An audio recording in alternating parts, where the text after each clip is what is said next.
I am sorry. Are you okay? Podcast is intended for mature audiences. The views and opinions expressed are those of the panelists and do not reflect in any way those of the podcast partners, sponsors, or affiliates. Enjoy. Every day I'm hustling, hustling, hustling, hustling, hustling, hustling, hustling, hustling, hustling, hustling, hustling. Every day I'm hustling, every day I'm hustling, every day I'm hustling, every day I'm hustling, every day I'm hustling, every day I'm hustling. Hey, yo, live chat, power chat. Let me tell y'all something, man. The Matador. Ole, ole, ole. Mozzie want the beat so he could step on it. You a C-class rapper, he's an A-class rapper. We got Jerry back with another. All I can say, stay tuned. Fire emoji, club emoji, cigarette, cigarette. This Bud vs. Spence performance. I couldn't ignore it. You push my buttons now, gotta cause torment. They know I'm slick like Wink, and I come at you like Foreman. Confident, but keep the underdog spirit like Norman. When Jerry was screaming swing, swing, we was in the chat like what the hell this bitch thinking? Throw them quick jabs, you ain't got no time for blinking. Wanna go to war with his stat squabble you been seeking. That uppercut fast in his sting, look how he leaking. Stumbling back to his corner drunk, what he been drinking? Lying like Charlo before the Douce. I might have to hook on this old dude and get rid of his toupee. Border wars coming up next, I'm packing the suitcase. Vega wanted the scrap, but Big Bay wanted the 2K. This ain't nothing new, man. I'm still sending bangers to the community like kinda Ben vs. Chris Eubank. I think he mad cause I'm styling on him. My footwork like Willie Pep. You better watch your steps. Body bag and put your soul to rest. I hear contender. They gon' send the stretcher in for the lender. Hey, this release 20 seconds. His engineer can make it longer. Good morning, TBV. What's going on, ladies and gentlemen? Welcome back to another Sunday morning weekend recap. We are here to discuss the entire weekend's fights and all the news and notes. So if this is what you're interested in, stick around, hit that retweet, repost, smash those thumbs ups. You know, go ahead and subscribe and click them notification bells, man. We had a jam-packed weekend, a lot of explosive fights. I mean, some good knockouts. Shout out to Julian Hammerhands Rodriguez and Avius Griffin. Put on a war. But the talk on social media, specifically Twitter, is could Jake Paul shock the world against a Deontay Wilder? People not very impressed with Deontay's 1-4 record in his last 5 fights. And, you know, analyzing Wilder's fading career, constant stamina issues, lack of accuracy. Is there a slither of light that Jake can get a win? I don't think so. I mean, he got tired versus Julio Cesar Chavez, but again, Wilder wasn't landing that Deontay Wilder bronze bomber right hand that we've been seeing. But we're going to be recapping this weekend's hottest bouts. Floyd Schofield arrived, on X. We actually got a Floyd Schofield poll. Was Floyd Schofield's TKO real deal? 28% thus far, 28.6% thus far, saying he's the next big thing. 38.1% saying Farmer was done. Haters not giving no credit. 33.3% says need more tests, and a fat 0% saying overhyped. So salute to everybody that didn't hit the overhype. You know what I mean? Because definitely I don't think the kid is overhyped. Now, on our community page, where we get the most votes and replies, we got Jake Paul versus Deontay Wilder, who takes it. Paul outboxes Wilder 23%. Deontay Wilder KOs Jake Paul 60%. Paul KOs Wilder 15%, and the fight ends in a draw, only 2%. Now, we have that same poll going on here on the live chat, Power Chat, YouTube. Don't forget to hit that thumbs up. Who wins? Jake Paul versus Deontay Wilder. We got Paul by decision, 26%. Wilder by KO, 49%. Paul by KO, 5%. Wilder is done, 20%. So you got to kind of factor that 21% to the 26% that think Paul can win by decision, plus the 6% that think Paul can win by KO. Because if you think Wilder's done, you don't think he can win, right? That's just common sense, no? But outside of, Jake Paul getting the win over Julio Cesar Chavez, a little bit lackluster. He started off strong, used his jab, looked good. And this is why some people think he can actually beat Deontay Wilder, because of the game plan that he chose for Julio Cesar Chavez, right? It's just a matter of him, working on the stamina issues that Jake obviously ran into in the Julio Cesar Chavez fight. But for the most part, he was working behind a good jab and shooting that right hand to the body, breaking down Chavez. Those early rounds were very, easy to score, in my opinion. Paul dominated Chavez, basically, and he won a unanimous decision. But we were looking for a knockout, especially in front of all those people in the Honda Center in Anaheim. We thought Paul would go for gusto on a dude that we considered beyond faded, right? Like, he was beyond. Like, if people are thinking Paul has a shot at Wilder, who's actually active, what about, he should have knocked out Julio Cesar Chavez, in my opinion. But look, not everybody gets knocked out.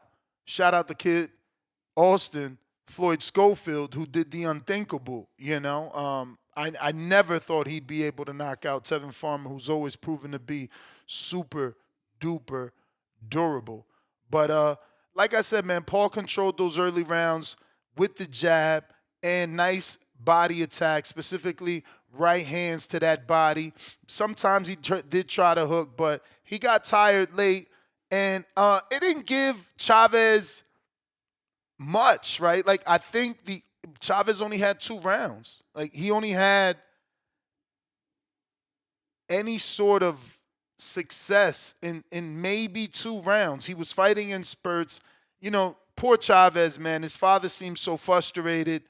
And even he knows he's an underachiever, because in one of those rounds where it was clear that he won it, he raised his hands walking back to the corner like he won the fight. And it's like, bro, you got more fight to do. But again, Jake gets the unanimous decision. The scores were 99-91, 97-93, 98-92 in this 10-round cruiserweight bout. After the fight, he and Gilberto faced off. And, I think he has more of a shot versus a Deontay Wilder than a Gilberto Zurdo Ramirez. So this is them facing off at the post-fight press conference. And we all know Jake. To me, this is just banter. This is just getting people hyped up for what isn't going to happen. There's no way in hell he fights Zurdo. I mean, Zurdo beat Dortitos. Dortitos has natural power, Cuban style, amateur background, and, he didn't have enough. Jake would have to demonstrate ridiculous power, which he hasn't thus far, to slow down Zurdo, who you have to slow down because he just throws so many punches. He's giving you different angles. It is a nightmare fight for Jake Paul, but this is their face-off. Let's go! Let's go. Let's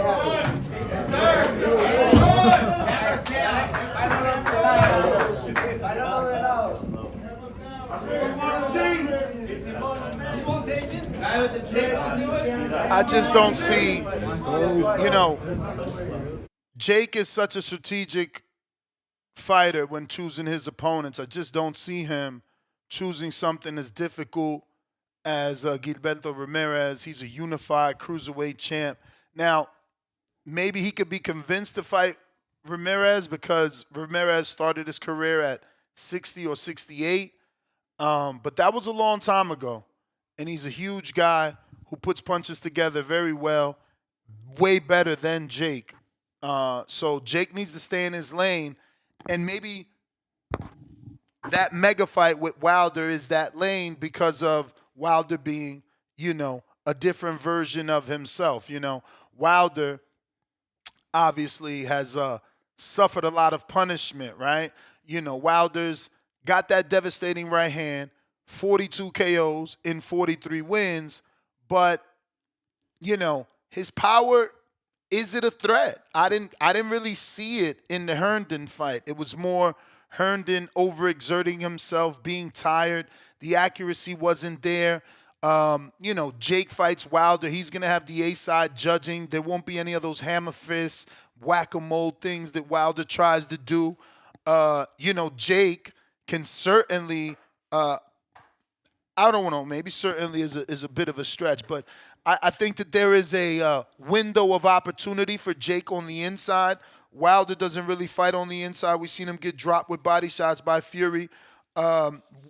Jake being smaller than Wilder, it'll be like Brian Jennings, Vladimir Klitschko in Madison Square Garden, right?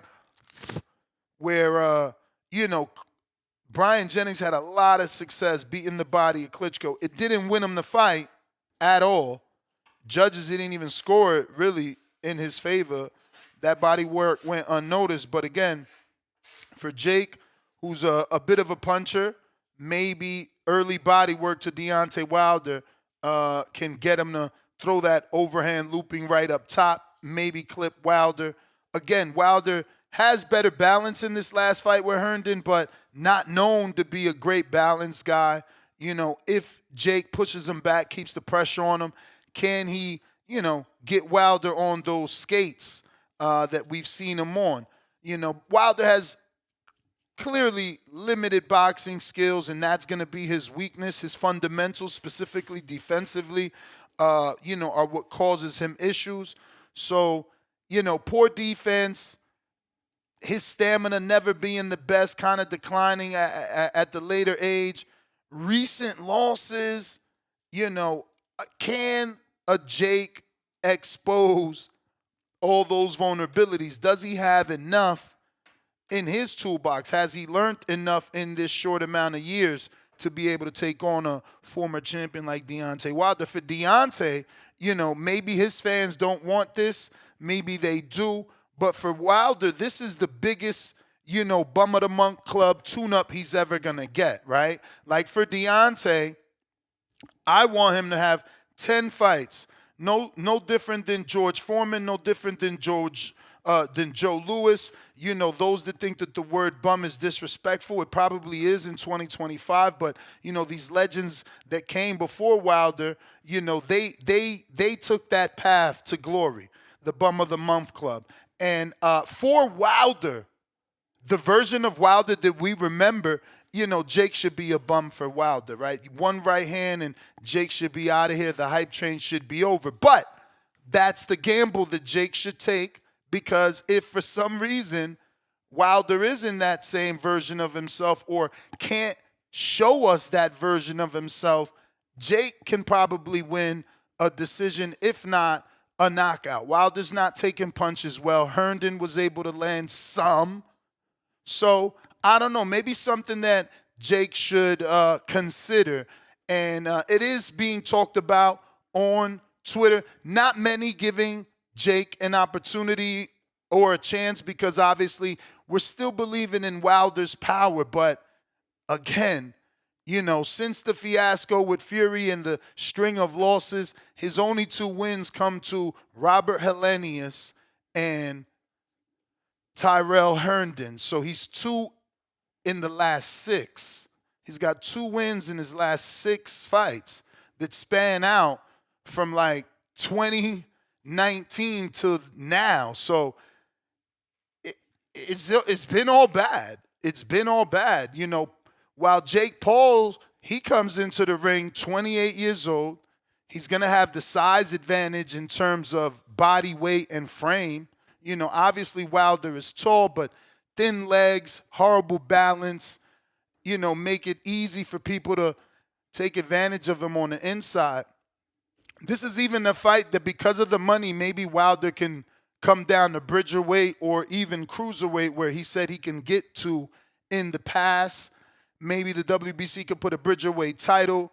Again, Wilder could potentially get to cruiserweight for this fight, making it even easier for Jake to get a win. If Jake and his team can offer Wilder enough money to get down to cruiserweight. Remember, that first Fury fight, he weighed like 209.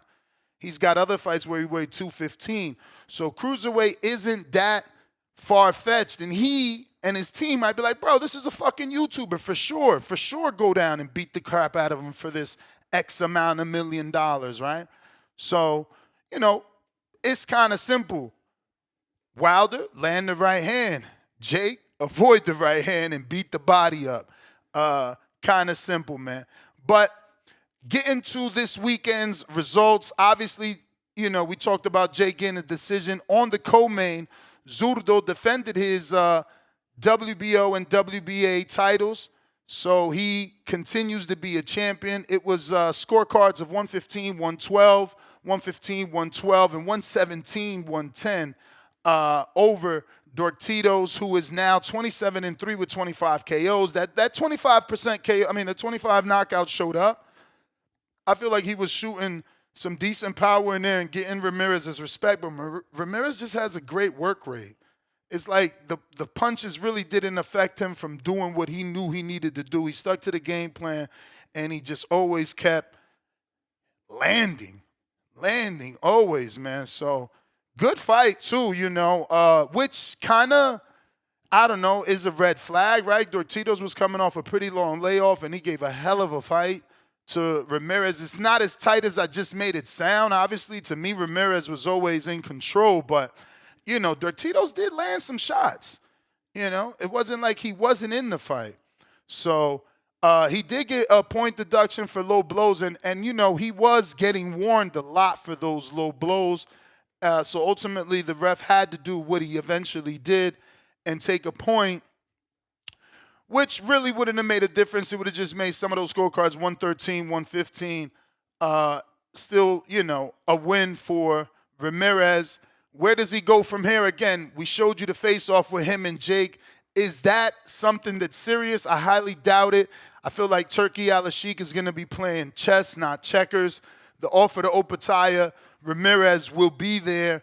It'll be too much money, and he'll block Jake like he blocked Jake for the Canelo fight.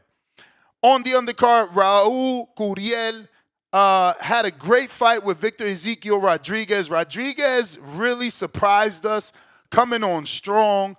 Lots of torque in his shots. Man, does he deserve a return fight. But Curiel did so good that his promoter came out and said that he would like to potentially match Raul Curiel with none other than Ryan Garcia, former foe. It's escaping me. Ryan Garcia, former foe, Rolly Garcia. Rolly Romero. And, boy, that might have caused a lot of beef. There is probably too many tweets here, but I'm going to do them anyway, one by one, and give you the most update on the situation that I can. But essentially, what's happening is Ryan and Oscar are beefing. Ryan started it. Let's be real. Ryan started it. He came out right away, and the first thing he said was, F Golden Boy. And that stems from Oscar doing a post-fight interview with Chris Mannix and Raul Curiel and saying that he would like to match Raul with Rollies.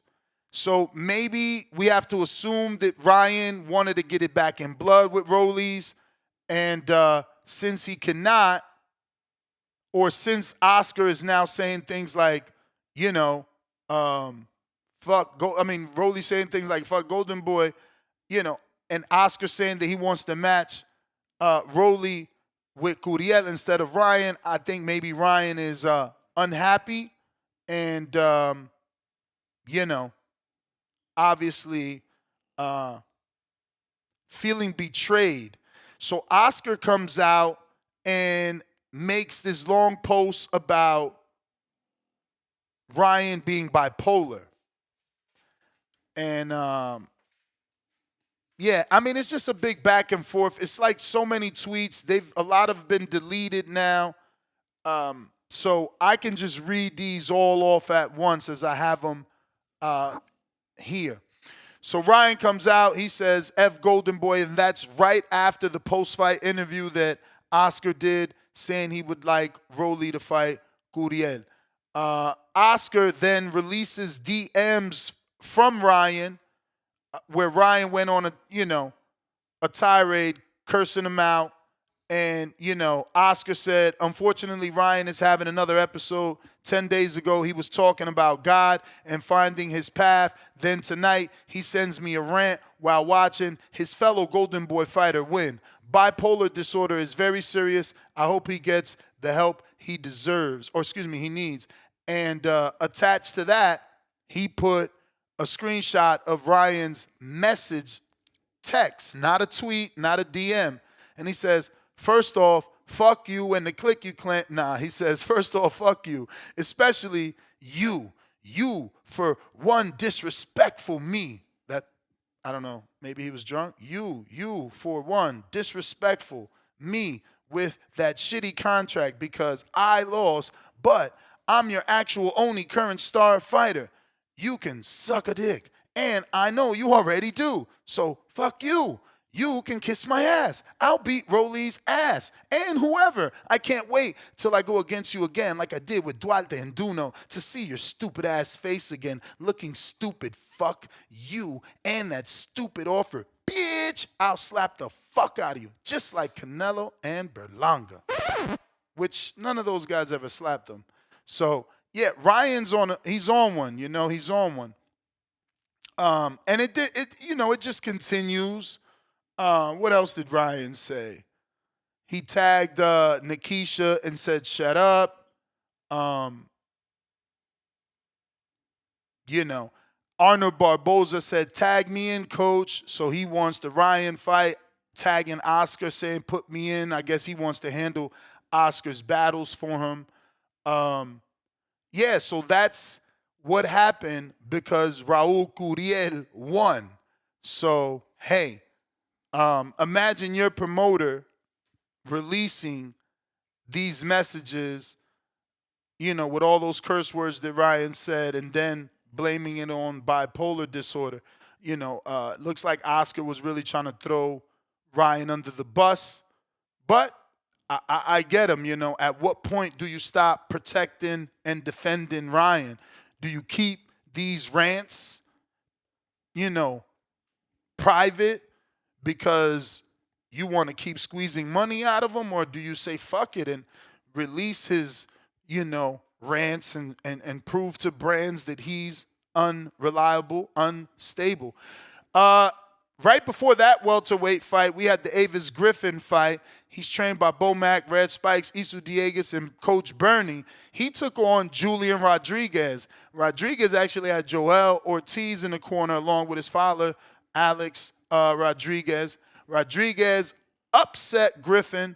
Griffin was newly signed to MVP, so we got to keep an eye on him to make sure he doesn't get cut like they did H2O Ashton Slive, that once Lucas Body knocked him out, they cut him. Strung him along is what I'm told. Kept promising him opportunities, never actually gave it to him, and then released him. But, Julian got the big upset with a 10th round knockout in the last 5 seconds, bro. Timestamp 2:55, a left hook dropped Griffin, ending that fight where he tried to get up and stumbled back down. Really good fight. To me, Julian Hammerhand Rodriguez was giving me shades of Miguel Cotto, looking like a young version of Miguel Cotto, beautiful high guard, shades of even Canelo with the high guard and walking down. The check left hook, the counter left hook. He was certainly, I forget who was the other fighter that we talked to him, like, bro, you was overusing the left hook. And it was almost on that level for Julian, except he was successful, super successful. It seemed like anytime he ducked and came up top, he would pop up with a left hook that would connect. And, you know, credit to Avius, man. He's a dog for sure. He took a lot of them shots, but little by little, they kept chipping away at him. And you know, with each one that landed, it would give you more of an inclination that they were hurting. You know, he would show signs of being hurt little by little, more and more as those punches kept landing. And I think that was ultimately the biggest issue.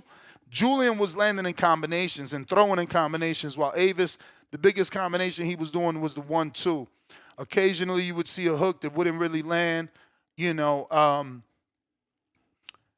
shout out to Julian, man. Just really, really good fundamentals, tight defense. Again, that Cotto-like high guard where he was just beautifully catching shots. And, you know, the left hook. I mean, he really gave me shades of a young Miguel Cotto in there.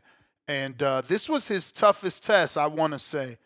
And he passed it with flying colors, making TKO proud, announcing that he's going to stick with TKO because, you know, you got to remember in the press conference, Jake called him a bitch boy, said he'd fuck him up. So in the post fight, they said, oh, you know, I don't know if they asked him would he fight Jake or would he sign to Jake, and he's like, look, I'm staying with TKO, whatever. Someone said they heard him say if the money's right. I don't remember that, but again, that audio on DAZN was pretty fucked up. I felt like normally I could have my television on 12 and hear things, and I had to have it like on 26, so I know something was up. But the other great fight was obviously Floyd Schofield and Tevin Farmer, which ended in 1 round. Destroyed, obliterated, you know, whatever words you want to use. It was something we've never seen happen to Tevin Farmer. It was a beautiful looping right on the button, probably the butt of the fucking chin. It just cracked Tevin. He just never was able to recover from that. Then he got hit with like a left hook. Right hand to the body, left hook, then right hand on the way down. That man's neck was jerking around like he was in a car accident. It was nasty. I don't know. I'm no one to tell anyone to retire, and truthfully, these young dudes got to retire, the older fighters. So Floyd did that with a, you know, devastating knockout. So we'll see if Tevin is going to hang him up or he's going to keep fighting. But Tevin now moves to 33-9 with 1 draw, 8 KOs after being put to bed for the first round knockout. Timestamp 1 minute, 18 seconds. No time wasted by Schofield. No time wasted.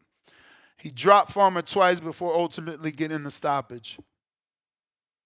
And shout out to the ref that jumped in and just, you know, saved Farmer, because some people saying that fight could have been stopped a little bit sooner than when it did. But, yeah, man, this is what we're talking about. I don't think I'm missing any other fights. We want your thoughts. You know, what did you think of Jake Paul's win over Julio Cesar Chavez? Was that a good step up? Was it another easy, quote-unquote, cherry pick?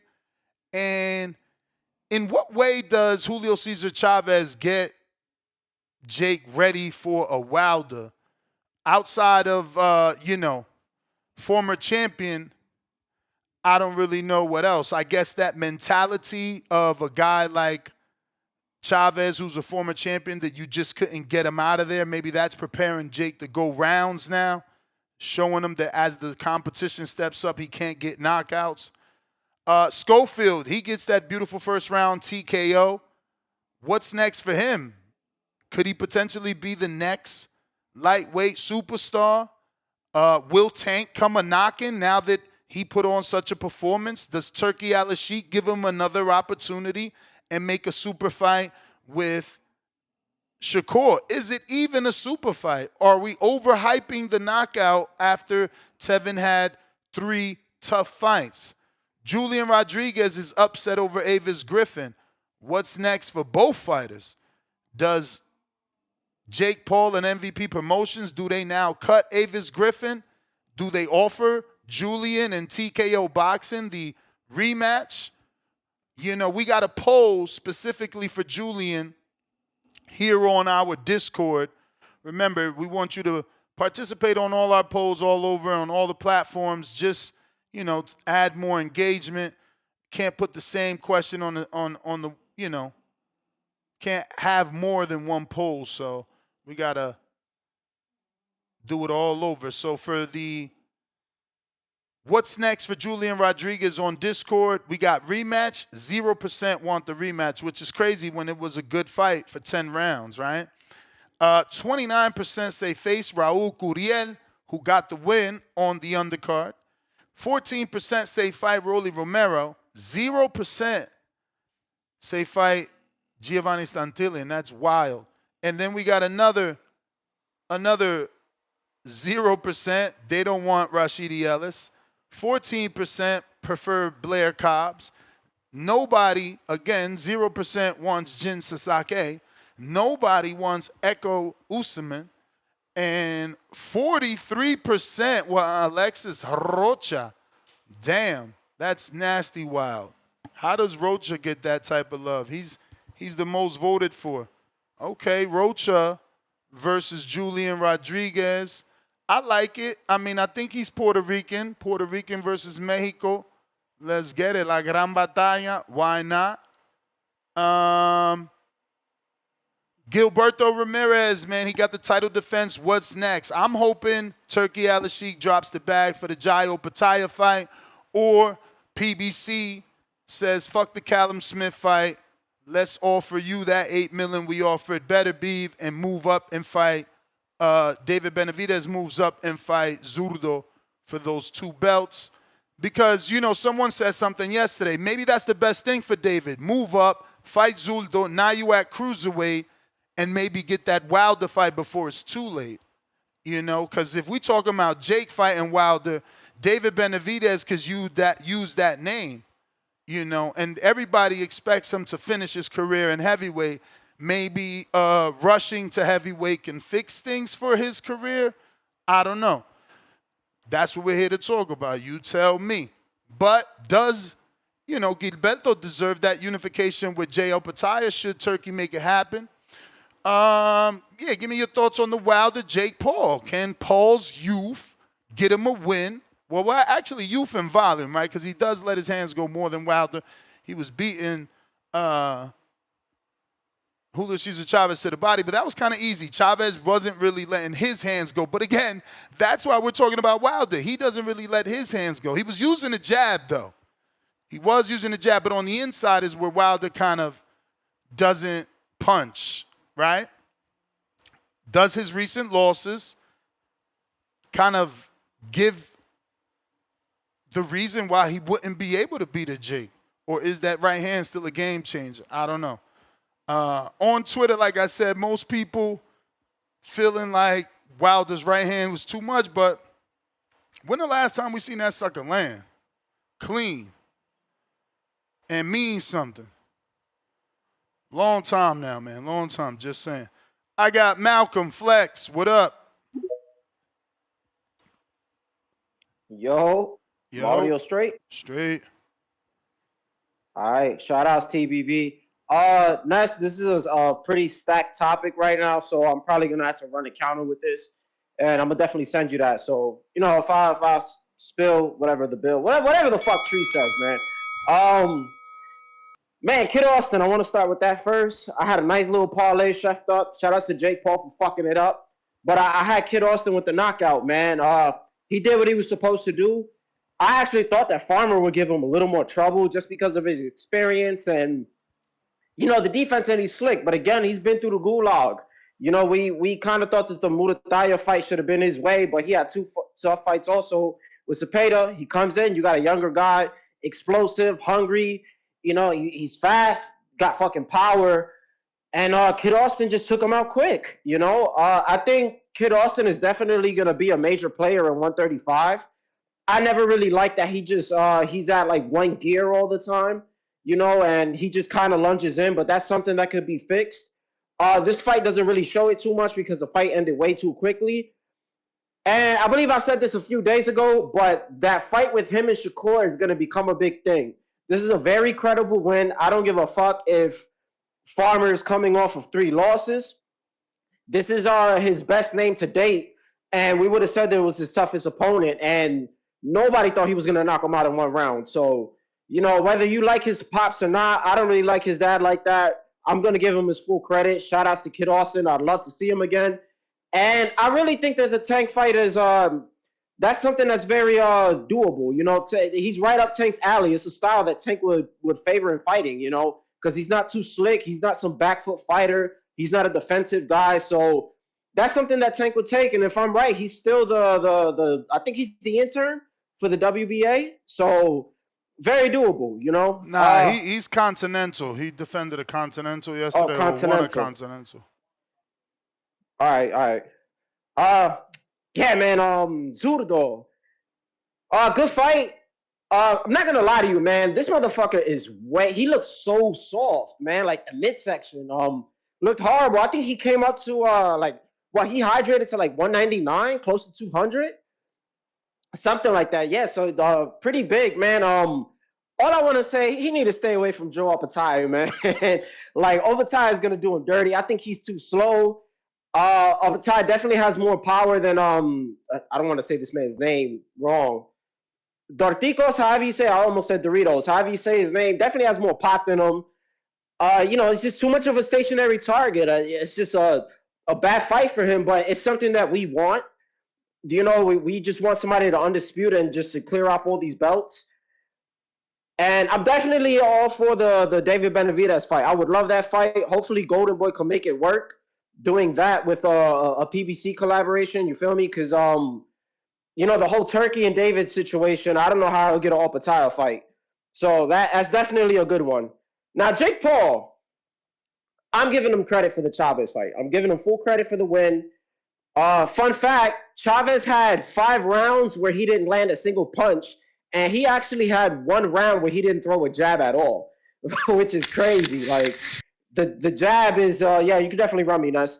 The jab is the bread and butter of a fight. So it just looked bad, man. Chavez, I think, it just seemed like the first 8 rounds, he just wasn't doing shit, and then once we hit the 9th and the 10th round, he all of a sudden just started, he started pressing the gas. And I think the only one he won was the 9th round, was arguably his best round. But Jake, he was working the body earlier. I liked it. He was throwing some nice hooks. The only thing I didn't like, he seemed very susceptible to the left hook at certain moments. That was the shot that Chavez was really catching him with whenever he decided to fucking throw some punches. So, that's something to fix. And definitely, he's going to have to work on the gas tank, but it's a step. Again, he's a prospect. He's just a popular name. So that's why I'm not too harsh on him, and a lot of people are. He's still a prospect. He's going to build that gas tank up. Now, he should be officially ranked, I think, top 15 now in the I think that's the WBA. I personally would have liked for him to go to the WBC route. I thought that would have been a little bit better. I personally feel like Badou Jack is the weakest champion of the remaining 3. And I don't know if you know this, John Pascal fought, what's homeboy's name? He just fought last night. Mikhail's Cislak, some shit like that. Some Canadian dude, I think. Oh, no, he's from Poland. Yeah, and Pascal lost and retired, and it was for the interim belt, for the WBC cruiserweight. So, if he would have been in the WBC route, I think that's a very doable fight for Jake Paul. He would have worked his way to that and just at least I don't know, get bro. about that way. You must ain't watched Badou's last fight. He got way too much body work for Jake. He would destroy Jake. 40 whatever Badou is. His inside work is too much for Jake. Right now, I think next. I'm gonna think keep it real too with much you. I for did not next. see it. Okay, yeah. So we'll have to see though, because if I'm right, Jake Paul was saying for like it'll probably be like in a 2-year time span. But that just seems like the most clean route. But then again, if Benavidez is moving up, he's not in good standings with the WBC. No, he kind of is. Yeah, and I think he has a WBC, but I don't think they have a super champ status. So Yeah, I just don't know, man. It's just that division. There's so much shit that can go on, and there's so many fights. And you got B-ball mixing it up. I don't see who Jake Paul could fight. The only thing I didn't like, he called out a lightweight, he called out a cruiserweight and a heavyweight after his fight. The shit was kind of funny, and I'm like, yo, what the fuck is this guy doing? But Wilder beats him. I think I voted on the poll. I put that he will beat Wilder, but I was like, you know what? I'm kind of hating. I think Wilder stomps him. Wilder would knock his ass out. Jake Paul already showed you he's gonna gas out, and he's never fought a puncher like that. That right hand is a gift from God. Whether he looks like he's gunshot or not, I don't think Jake Paul has anything, too crazy to offer him that's gonna have him shook up. But yeah, it's clip. But hey, shout outs to you, Ness. Shout outs to TBV. I'm gonna definitely be all up in the chat, and I'm gonna send you that counter punch, bro. Appreciate you. Keep up the work. Word. Appreciate you.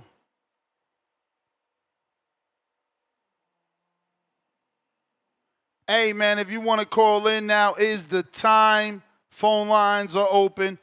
We talking the weekend recap.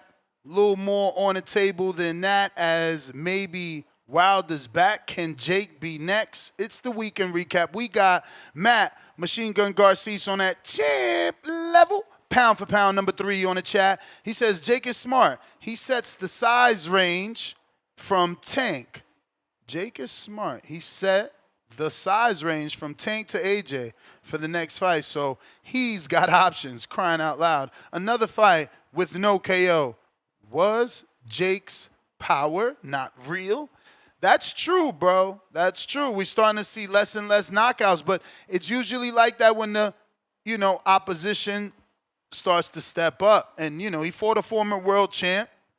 And, there was moments. Chavez had those 2 rounds where he looked good and people got excited that he could be that version of himself that he was in that 12th round with Sergio Martinez. We got Mad Bent, 100, the Caribbean champ level, pound for pound, number 1 on the YouTube chat. Drop a bomb for the pound for pound.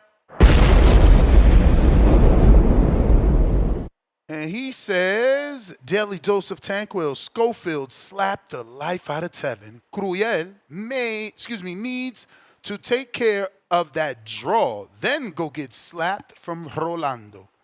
We got God K with the $2. Shout out to Kid Austin, man. Fight of the night. Shout out.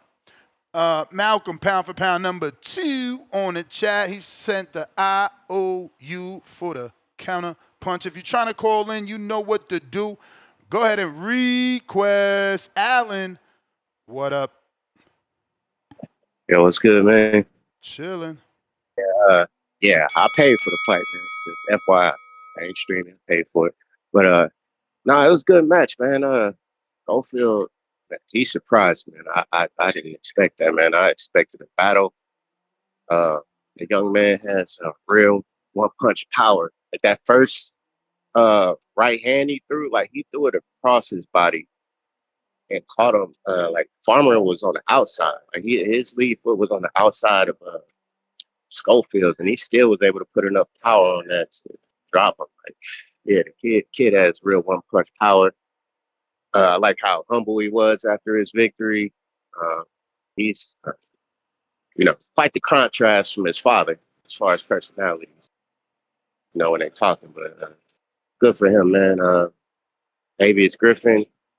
And that if I was him, I would sit out for a year and go back to the basics. That footwork needs a lot of work, man. That whole time, he's just standing straight up on the balls of his feet, which is why he can't really duck a punch. With that type of stance he got, you can only go forward. You can only lean into it, and you can't really drop your weight on shit because you're on the ball of your foot. If you look at his footwork compared to Julian, Julian was gliding and sliding. That's why he could just put power on shit ASAP. But Avius has to step into it, and even when he steps into it, he's leaving that back foot behind. He's not really bringing it forward, which is why he would overextend on stuff. So him and Kelvin, they need to sit out for a year, get back to the basics, work on that footwork. Like, I shouldn't be at that level and still have those type of issues. Crossing your feet, that's crazy. I was about to say that's a good fight, but they on the same team. Hey, yeah. But I think they had different weight classes too, right? Yeah, 40 and 47. Yeah, but they are on the same team, and it might be a case of too many players on the team. It's hard when you got that many, people on your team to get, the proper eyes on you to fix the mistakes. Like Kelvin shit was crazy. Like you shouldn't be crossing your feet. and you have this world class team. It's hard when there's a star on the label. I'm using a record company reference, but you got a star on the label, Crawford. You got Keyshawn, star on the label, and it's like you're at that lower tier. Are you really getting a proper look to fix what needs to be fixed? As far as Julio and Jake, but yeah, that's my call, man. I'll let y'all get to it. Appreciate the show, man. Appreciate you, champ. You may feel like it's your time. Shout out Coach Allen. If you're trying to call in, Discord available, X Spaces available. Brambo, what up, though?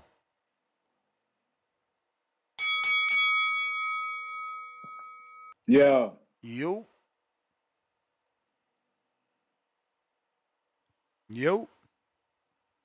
Yeah. We hear you.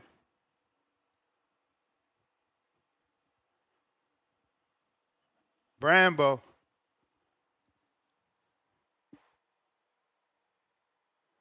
He got some issues. Tanque. What up? Yo, good morning, bro. Can you hear me? Yep. Yeah, hey, shout out to Schofield. God damn, what a way to shut me up, right? Hey, in a perfect world, bro, you wouldn't like to see Isaac Cruz versus Schofield? Yeah. Because I mean, Cruz is going back to 35, right, against Tashiro? I don't know, but there's always difficult with Cruz. He's with Sean Gibbons and Pacquiao, so they always look for the biggest fights. He hasn't had a little fight since what? Since before Gamboa? Well, but I guess they slid in the Giovanni You wouldn't fight. consider it a big fight since this dude was the only dude to put out Farmer?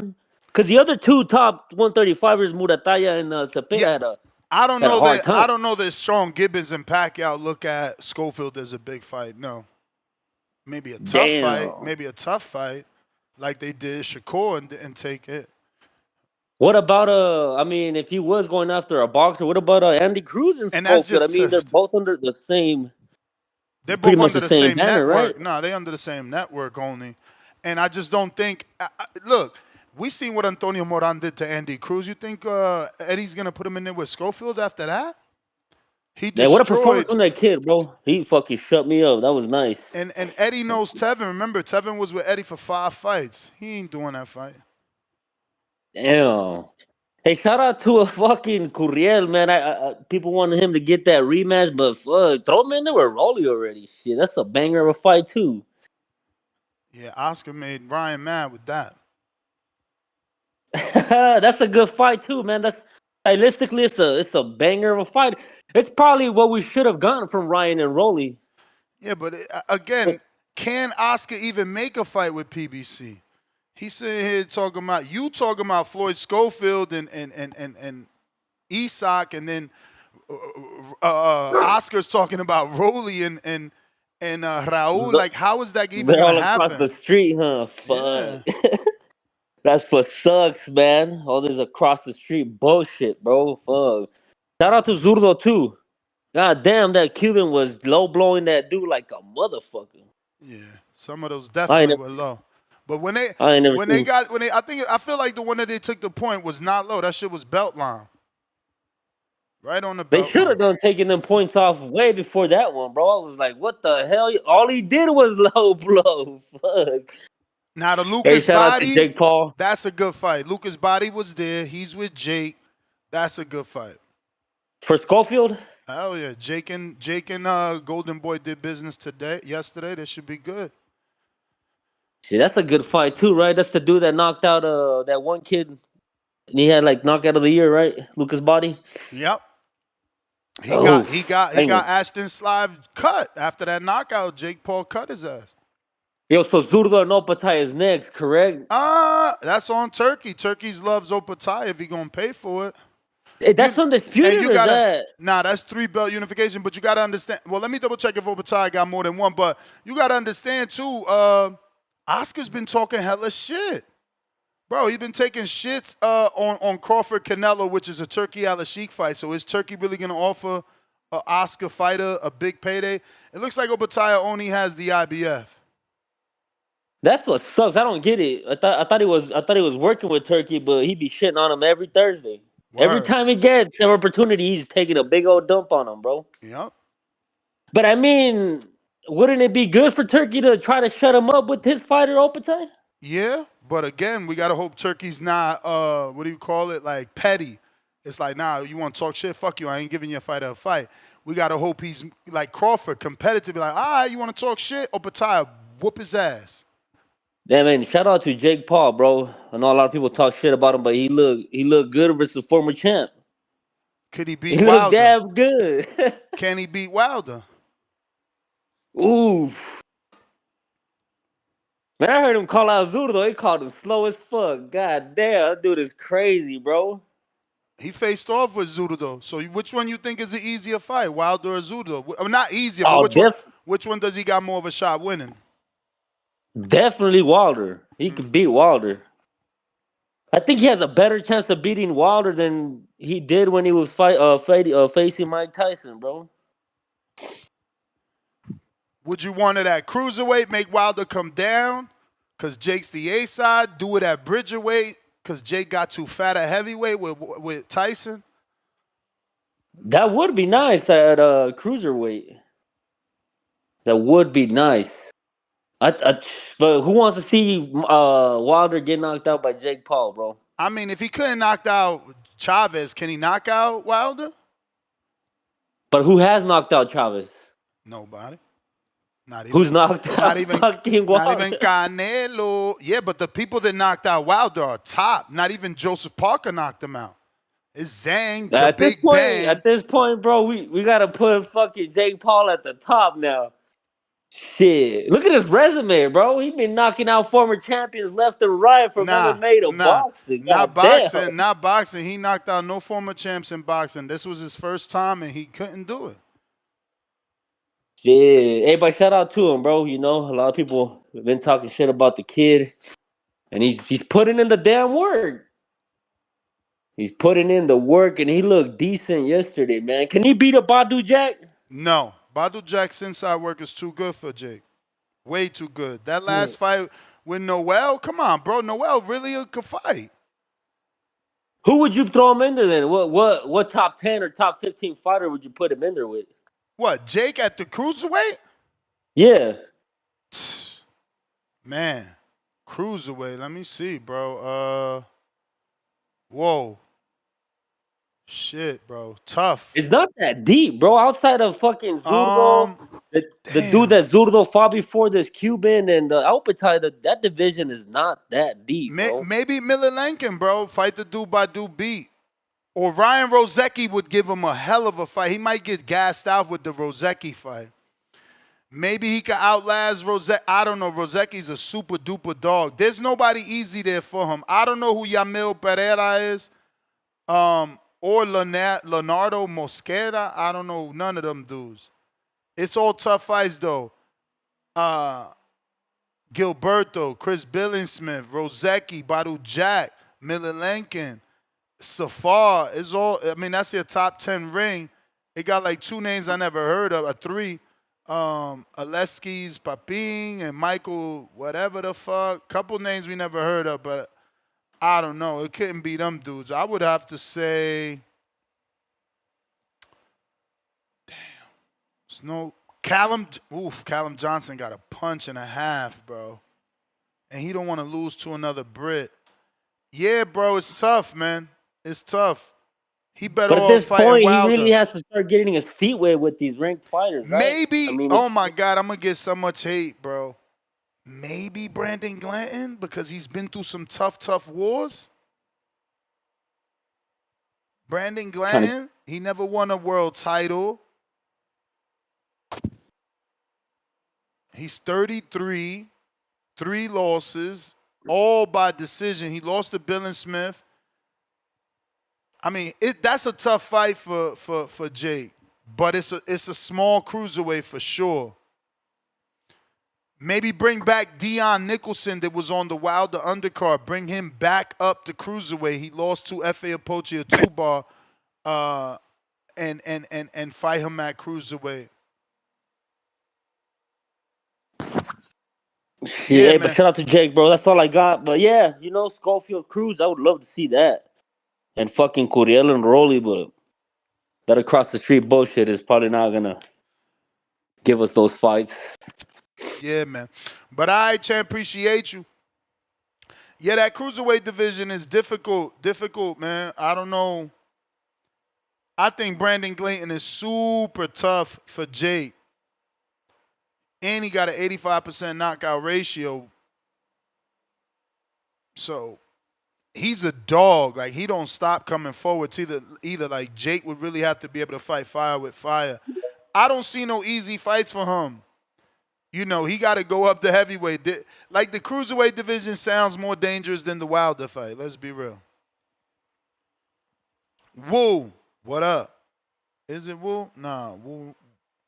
Woo nah? What's up? Nah, it's Wana. Oh, Wana, what up? Yeah, what's up? No, I just wanted to respond to what the last guy was saying. Like, I'm sorry, yeah. As someone who's been following this guy's career, Jake Paul's career, since it's begun, he's been fighting 40-year-old retired MMA champions. Half of those guys weren't even strikers in MMA. They were wrestlers and grapplers. Guy's resume is so bloated, it's ridiculous. I'm sorry, but I'm not going to sit here in this space and listen to this heathen talk about, oh, Jake Paul could beat Wilder, he could knock out Wilder. Bro, no, he couldn't. No, he couldn't. No, he couldn't. No, he definitely couldn't. And as far as the people you was listing, did you watch Wilder's fight this weekend? I definitely did. But like, let's be honest. The highlights or the whole fight? I watched like the highlights of each fight. It was like each round, so I didn't watch the whole fight. I definitely didn't watch the whole fight. And I know he didn't look great, but I don't think you need to be great to beat Jake Paul. Jake Paul has so many holes in his game. I think. But Chavez didn't look good. Chavez didn't show up to fight, bro. He barely threw punches. Go look at CompuBox. And the rounds. All right, but think about the rounds Chavez did throw punches. Do you ever see Wilder that active? The rounds that Chavez did win, which was 2, has Wilder ever threw that many punches in a round? Okay, look. Let me put it to you like this, bro. The guy lost to Tommy Fury, bro. Like, what's happening if Deontay Wilder and Tommy Fury get in a ring? Bro, we don't know. When's the last time Wilder hit someone with the right hand that you've seen? I hear what you're saying, but he didn't even land that right. Like, I don't even have a replay of that right hand from yesterday, Saturday. Like, where's the Friday? Excuse me. Where's the dope replay of that right hand landed? That shit didn't land. He had no fucking accuracy, none. Looping shots, hammer hands, whack-a-mole fists. You tell me you ain't seen none of that? I hear you. You know what? It's true. Because even the knockdown, I was like, wait, Wilder just knocked someone down with the left hook, and he really hit with the wrist, really. But look, as far as Jake Paul, it was more that guy being tired and scared, bro. He overwhelmed them, but I didn't see like the jab was the best punch Wilder demonstrated this weekend. Maybe that's what he needs to learn, bro. But as far as Jake Paul, he keeps on saying his goals, his belts, and this, that, and the third. I think it's bullshit. He should not be even in the conversation to fight people like Zordo, bro. He needs to fight a ranked cruiserweight. He needs to fight, like you said, Brandon Glanton, these people. I think that's a good fight. I personally would like to see him fight Vidal Riley, just because of the storyline there. Like, there's actually proper storyline there with it. Because obviously Vidal was KSI's coach, and they've had that whole back and forth for years. And they've had back and forth over the times and stuff. And, I mean, Vidal's proven he's legit. So if Jake Paul wants to prove he's legit, beat the guy that just proved he's legit. English champion. You know what I'm saying? All of that. That's who he should be fighting. But he's never going to do that because he loses to everyone. He lost to Tommy Fury. He's just not good. He's overrated. Bro, but you can't act like Tommy's not a boxer. Tommy wasn't there to engage. And y'all want to shit on Jake, the YouTuber, who dropped Tommy, who has pedigree. His father's a street fighter. His brother is a fighter. His cousin is a fighter. His uncle's a trainer. Like, stop trying to diminish Tommy Fury, bro. He comes from a lineage of fighters. Okay, but it's in his blood. It's in his blood. It's like, bro, look, Bronny made it to the NBA. He might not be fucking LeBron, but he made it to the NBA because of the blood that pumps through his veins, bro. Yeah, but you mentioned Brandon Glanton, so I'm going to ask you straight. Do you think that Tommy's in the same conversation as a Brandon Glanton or a Dow Riley? Again, styles make fights, bro. Styles make fights. I think Glanton puts a lot of pressure on Tommy, but Tommy has the ability to outbox him. That's what he does, is box. Glanton has serious pressure. That's a good fight. I don't know that Tommy's team would take it because Glanton doesn't offer enough, but in terms of just the styles, that's a good fight. And it's one to see who comes out on top. Who comes out on top? Does Glanton, who's never really gotten that big win, does he come out on top with his come forward pressure style, which he throws caution to the wind. He just wants to fuck you up. So Tommy could be out jabbing this dude all night, bro. Styles make fights. But Glanton has an abnormal reach. I mean, people give credit to Bivol and Crawford for 72 and 74 inch reach. Motherfucking Glanton has almost 80 inch reach. He's a 79. That's abnormal. I don't even know people that long. Man, I just think that Jake's a fraud, bro. He's never going to fight one of these ranked cruiserweights, and if he ever does, he's going to lose. That's my opinion. All right, champ, you the man. Look, we appreciate you. Hope you keep calling in. Shout out to Wanna. King, I mean, what it do? Essex. You watched the fights, man? You watched the fights, B? I did. I had to do so covertly. Shout out to the TBV community. Shout out to all my brothers that had to go to recitals, dance recitals these last 2 weekends in a row. But I got mine in, and I got a lot to say. Can I start with the women, Mr. Gibbs? Can I start with the women? Do your thing, champ. Do your thing, 21. Do your thing. So I want to start with Friday's card. What women? I'm about to tell you. This is why I'm the warden. I'm so glad you could ask, Mr. Washington. Layla Baudouin. And hopefully I pronounced her last name wrong. He said Layla Baudouin. Yeah, because this is going to make sense because maybe the ring walks for Bumgardner haven't been as pleasant as of late. I hope you caught that pun. Layla Baudouin won it by knockout this weekend against Elam Miklad, former opponent of Bumgardner, also a former opponent of the interim WBC champ, Chantel Cameron. Baudouin is a great contender, the WBO interim champion at 130. My point is Alicia Bumgardner is bringing up a featherweight with a WBA title when she could be fighting Layla Baudouin out of Canada. Whoa. That's her matchmakers. That's her matchmakers, bro. She's on MVP. This is a showcase fight, first fight. If they bringing anybody up, it's because that's what they had to do for her first fight. You know. You don't think she deserves this too after being strung along by Matchroom, having a fight off TV in Atlanta? Like, let her get a little feet wet, man. Let her get back in action. I'm not buying that, brother. Okay, I hear you. I'm not buying that. I thought she was ducking Dubois. How many girls could she be ducking? Y'all dudes hating, man. So she ducking Dubois and this French woman we never heard of? Well, Lupin? no, the What's Canadian. her name? Lupin? Shout out to Lupin on Baudouin. Netflix. Where's Chad? Chad gonna call in to pronounce it right. Ryan up north is gonna pronounce it right. Baudouin, let's some of my friends. Damn, we didn't even talk about that. My bad, Ryan. We forgot about his fight against Slitty Lap. Got put to bed like Jay Holiday. Yeah, but I'm saying, Bumgardner she owes us more after the whole PED stuff. So, you know, she was fighting Delphine Persoon. Yeah, you could blame whoever you want, but if she's gonna stay at 130, yeah, she ducking Caroline Dubois, but if she's gonna stay at 130, she did the deal with this French lady. That's all I'm saying. And this French lady had an impressive knockout against a common opponent all the more reason why that once she's done with this showcase, once she's done with this layup that you suggested she need to handle business in the division or move the fuck on. I said the same thing about Serrano. I said the same thing about Shields. I don't like fighters when they're undisputed, holding up divisions, holding on to titles and not defending them. That's all I'm saying. So I got to keep the same energy. That's all. I mean, there's a lot more weekend fights, or you only talking about women these days? Oh, no, I got more. I got more. Because I'm keeping it. I'm keeping it with the ladies. I'm a girl dad. Forgive me. I just talked about recitals. What do you expect, man? All right. Holly Holm looked great in her return. You guys heard me mention Chantel Cameron. That seems like a fight MVP will make in the interim while they wait for either Serrano or Taylor to heal. So Holly Holm, as good as she looked coming off of a 12-year layoff, yeah, she ain't Chantel look Cameron good and to Holly me. Holm. She ain't look good to me. Y'all talk about Tom and Jerry. She was running around the ring. I wasn't feeling that. It's different than Dev. It's different than Dev because she really ain't got no power. Like, at least Dev got some type of power. Like, that shit was looking so soft, bruh.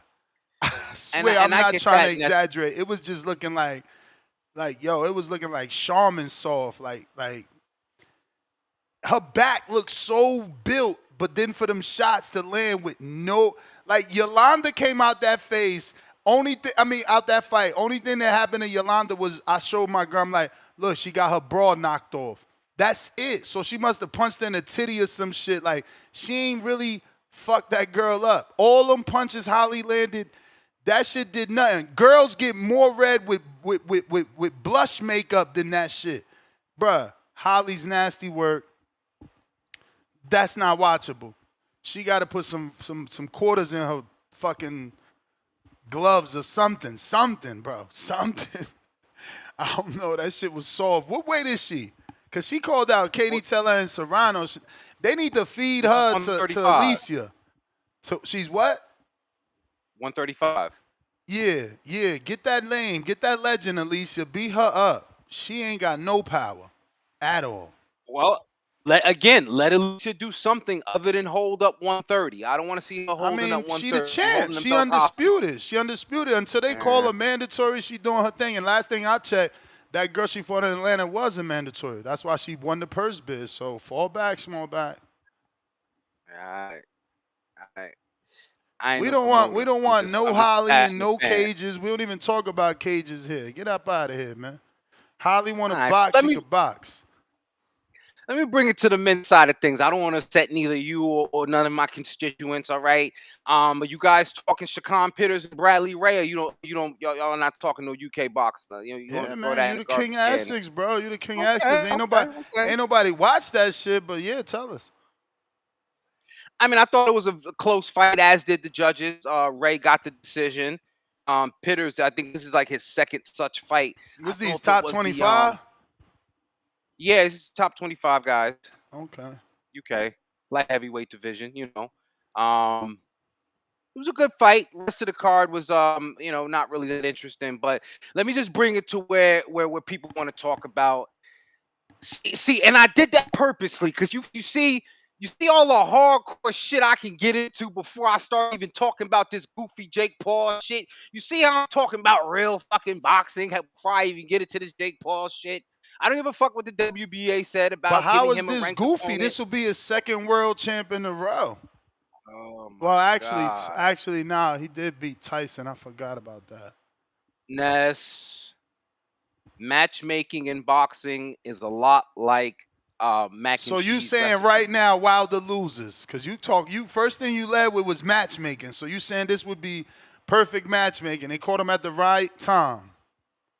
I think Wilder, Jake Paul makes sense at this point because you got a guy that think he can, and you got another guy that we're not sure if he think he can. That's the kind of matchmaking you need to get an exciting fight. That's chemistry right there. I don't know if Wilder knows that he still got it, and I don't know if anybody thinks he still does. I heard you question this a few minutes ago before I even came on the show, right? About that right hand. When's the last time he detonated that right hand? Right, so we can question that, and then we can that's my thing and Twitter's thing. If you go on Twitter, they talking about this potential fight, and it's like, when the last time Wilder actually landed the right hand? They say the right hand is the threat, but when did he land it clean? When the last? It's probably Fury 3, the 11-round war that he went through. Zhilei Zhang wasn't bothered by it. Joseph Parker wasn't bothered by it, and and those are higher level fighters. But this respectfully, the club level fighter, has some problems with it. And of course he should against a former world champion. Is this up Jake's alley, or are we over matchmaking them? Do you think they see what we see?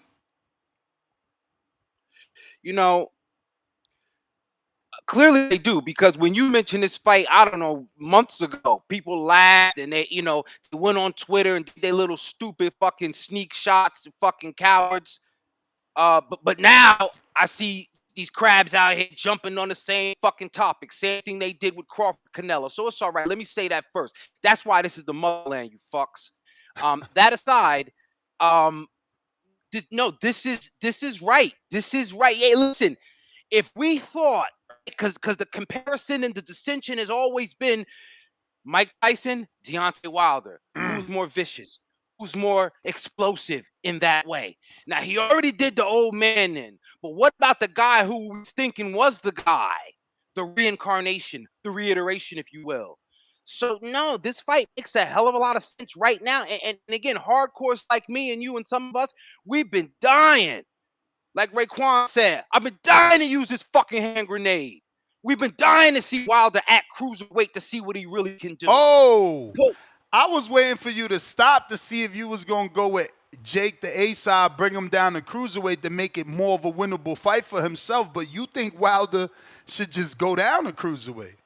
Because remember, Jake fought Tyson at heavyweight, so why'd your mind automatically say go down to cruiserweight? Is Jake that big of an A-side that you think he wouldn't offer it at heavyweight? I never even thought about that, to be honest with you. I just figured Wilder, I know they said in this fight he was heavier than he was in whatever the fuck fight, right? I think I think he was like 225 for this fight. Yeah, I just think, for Wilder, for me, the best version of him has always been 209, 210, 219 at best, right? So coming down to cruiser, for me, gives him something to work for and work toward. I know he's not with Freaky Maliki no more. I get it.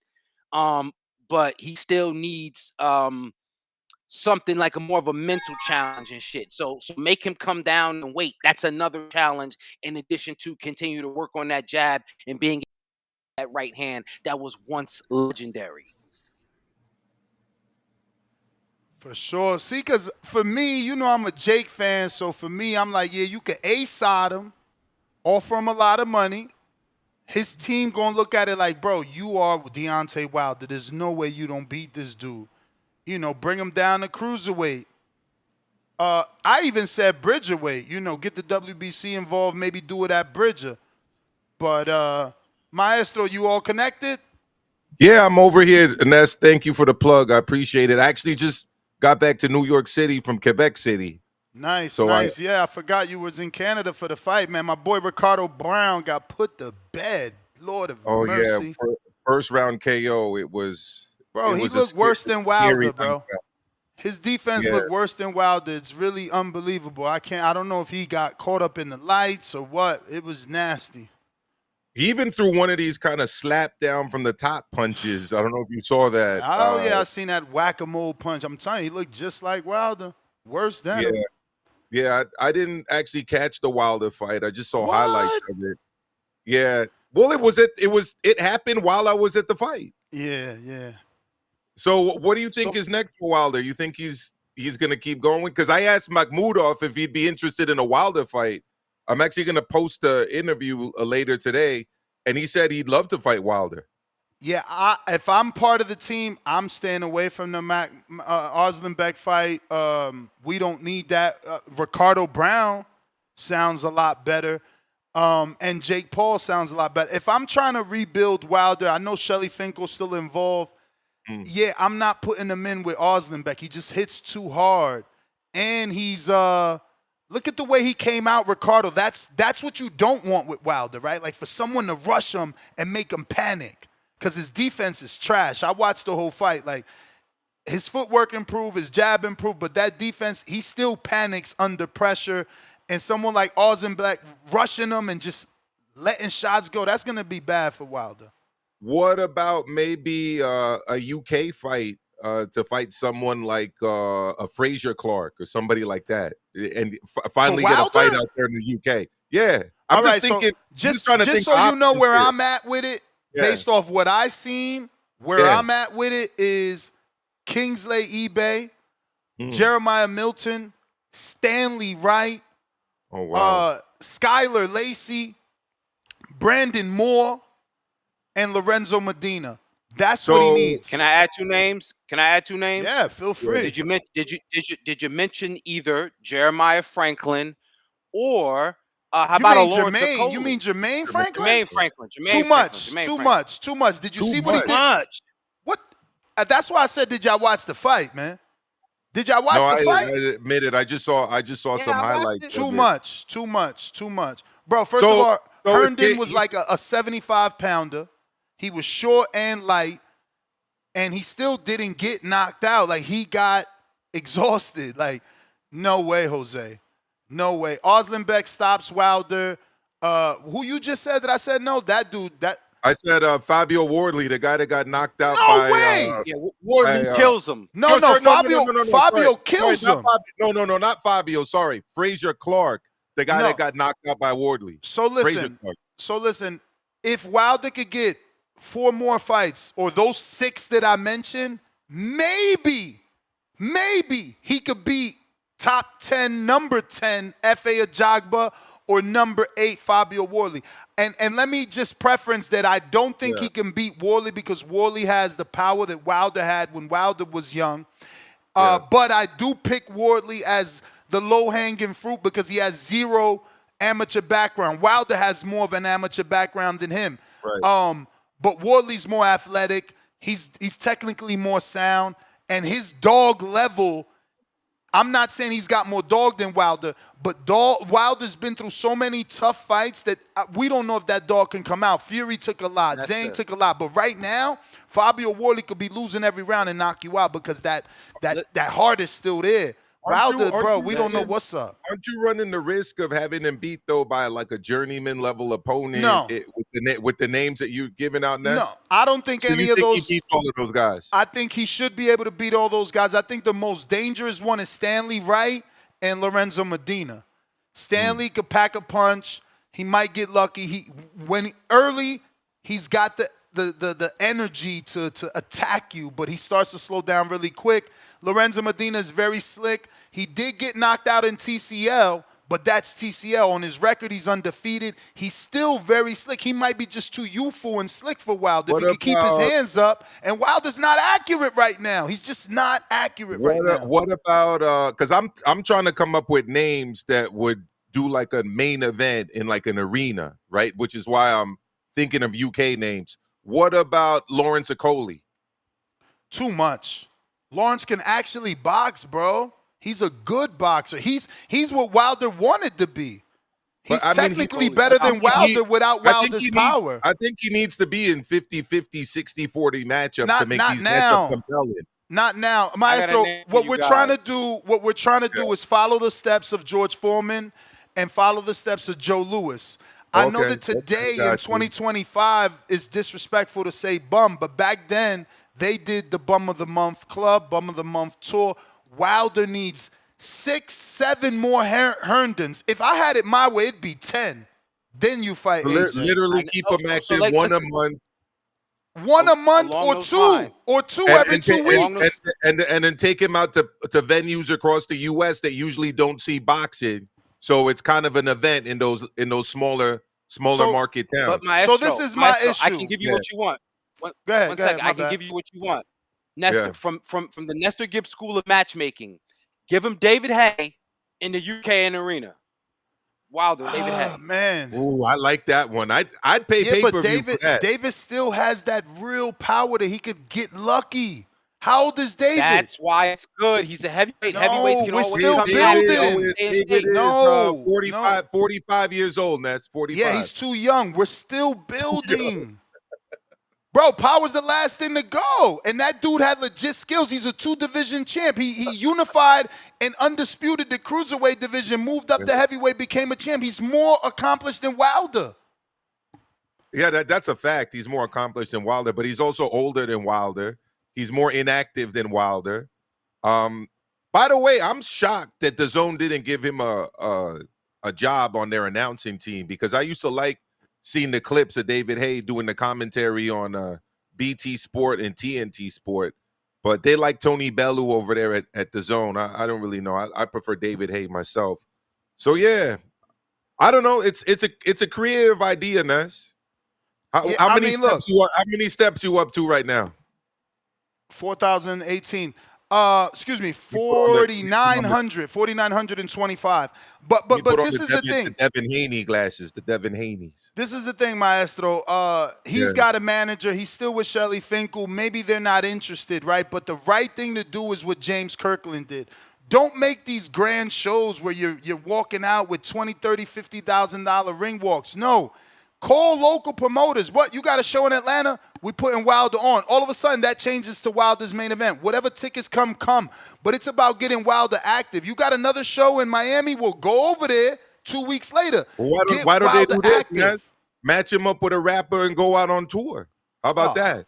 Go on tour. Okay, so it's a joke. All right. Listen, I'm just trying to get the guy back.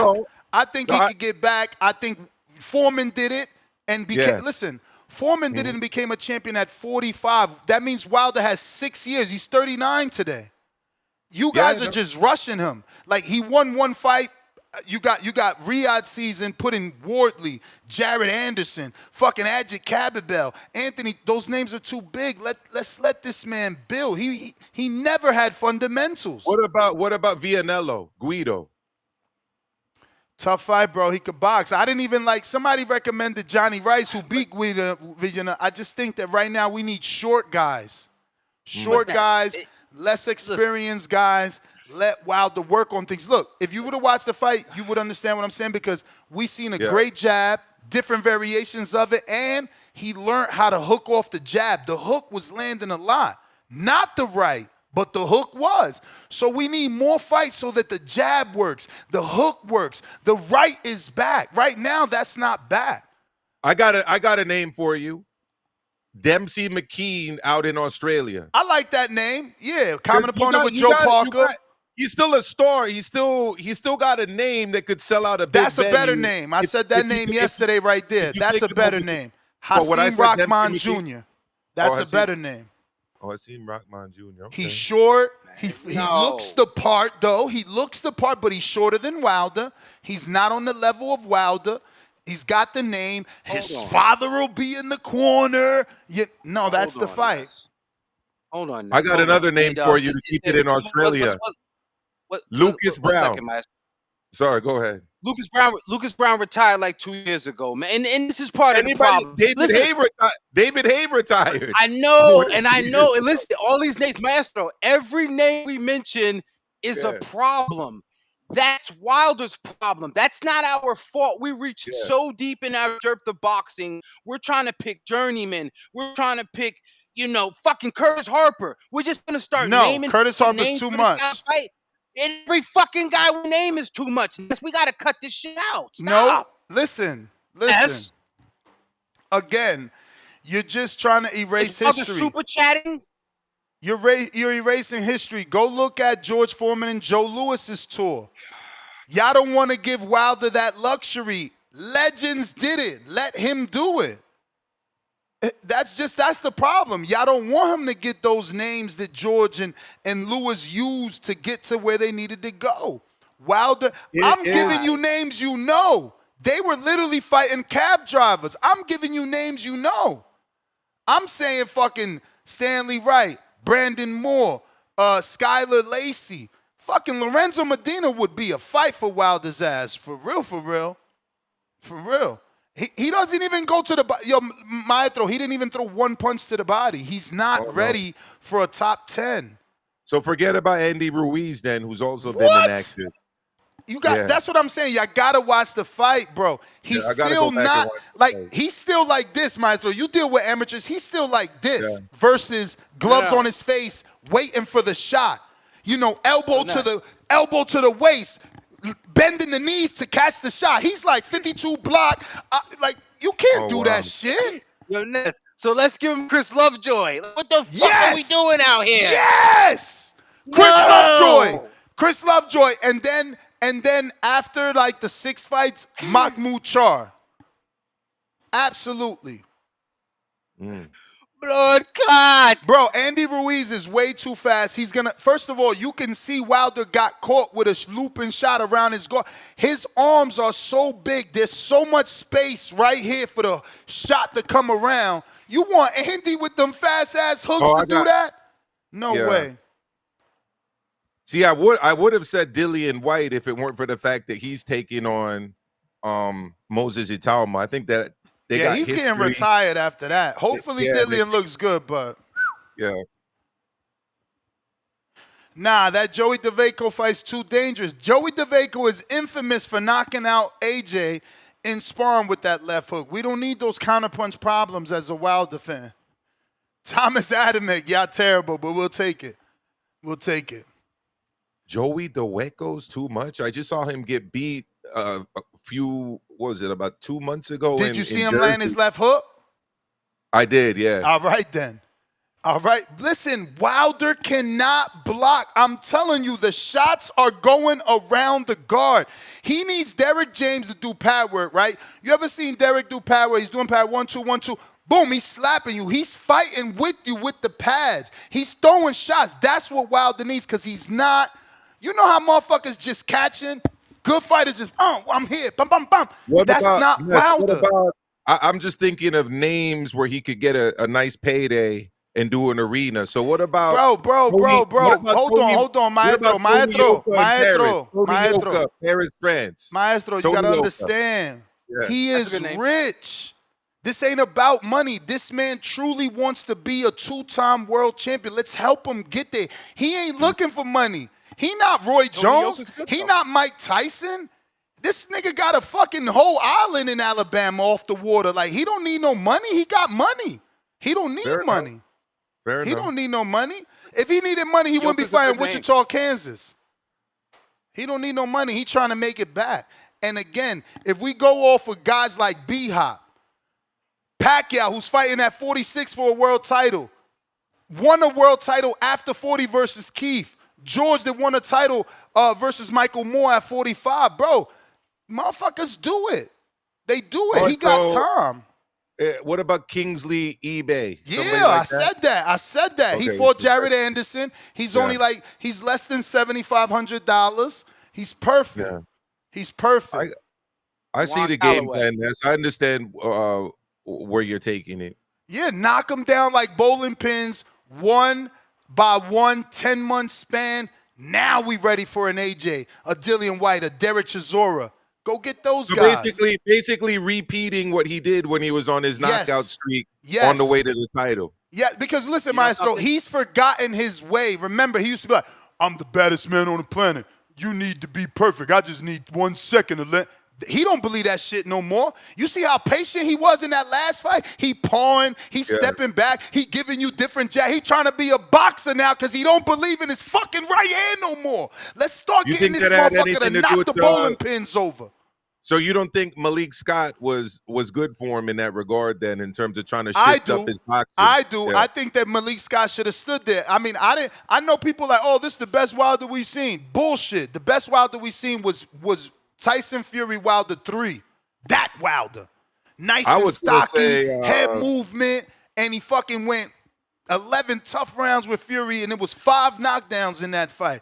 That's the best Wilder we ever seen. He just did everything that Malik Scott taught him. He tried to do it all in the first 2 rounds. He gave you the head movement. He gave you he did too much. You see, this Wilder from Saturday was more patient. I thought he was at his peak with like Dominic Breazeale. You know, for me, that was kind of his peak. I mean, there's not enough, as my co-host Two-Tone would say, there's not enough sample size. It was a drop step one right hand. Wasn't that the first round, too? It was like not enough there. So essentially, Wilder needs border wars. He needs that kind of circuit of disrespectful. competition. So Wilder. Brandon Moore is like a WBC Continental. He's not border wars. Lorenzo Medina is an undefeated fucking 19-year-old heavyweight. Like, Skylar Lacey got to draw to Moore. You know, Stanley Wright beat Jeremiah Milton. Jeremiah Milton only lost to Stanley Wright. I'm doing what you doing, Ness. I'm doing what you doing. So when we mentioned David Hale, oh, these guys are too accomplished. I'm saying no. Wilder's too accomplished to be in there. Bronze medalist, right?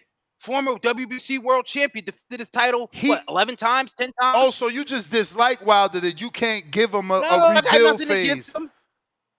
I got a song about the nigga. Don't ever So tell how me you I mad? dislike How him. you mad that he's not fighting top 10 right now? Why he can't fight top 50 or 50 and under? Like Because yo, those people get guys- so those mad. guys He's not deserve even better on your opposition. DAZN. He's not on your PBC. You didn't even have to watch this shit, but y'all still mad at him. It's crazy to me. No, I'm not mad. I actually suggested Tony Yoka and Paris, France as a main event. Nah, You know, man, you wildin', bro. Y'all don't understand That's that what I'm Wilder's saying. fundamentals are not there. Maestro, you see what I'm saying? Every time you bring up a Sulu name, here come Ness with his shield. I mean, because Wilder's Yoka's not a defense, killer right now. Yoka's not a killer right now. but he's technically better than Wilder. He always fought with his hands straight up. He always had a great fucking jab. Wilder is technically Yeah, not that's sound hard. right now. Wilder's defense was his offense. He made you nervous to throw because you were afraid he was going to hit you. But now people are not afraid. They're coming at him. So he needs to work on defense. That's my thing, man. They saying Big Shot Shaw. Are you crazy? Did you see what Big Shot Shaw did on Pro Box? He fucking put somebody to bed, Jay Holiday style. Exactly. Wilder's on Black Prime. That mean the fights ain't supposed to be next level. You know what I'm saying? Do either of you subscribe to BLK Prime? I do. Okay. Yeah, I mean, the pay-per-view was $6.99 there. Yeah, what can you get it on Android or how does it work? Yeah, I got it on the app and it's a .com. Okay. You got to get it every now and then. I don't subscribe. I resubscribe. My man, And other than the boxing, what do they have on there? I haven't navigated, but I hear they got movies too. Okay. Yeah. I think Bad Girls Club is on there too. What did you think of Gilberto, or because you were traveling and in Canada? No. I saw it. I actually thought Dorticos started off really well. I gave Gilberto if I remember correctly, the 3rd round, the 7th round, and then like the majority of the rounds thereafter.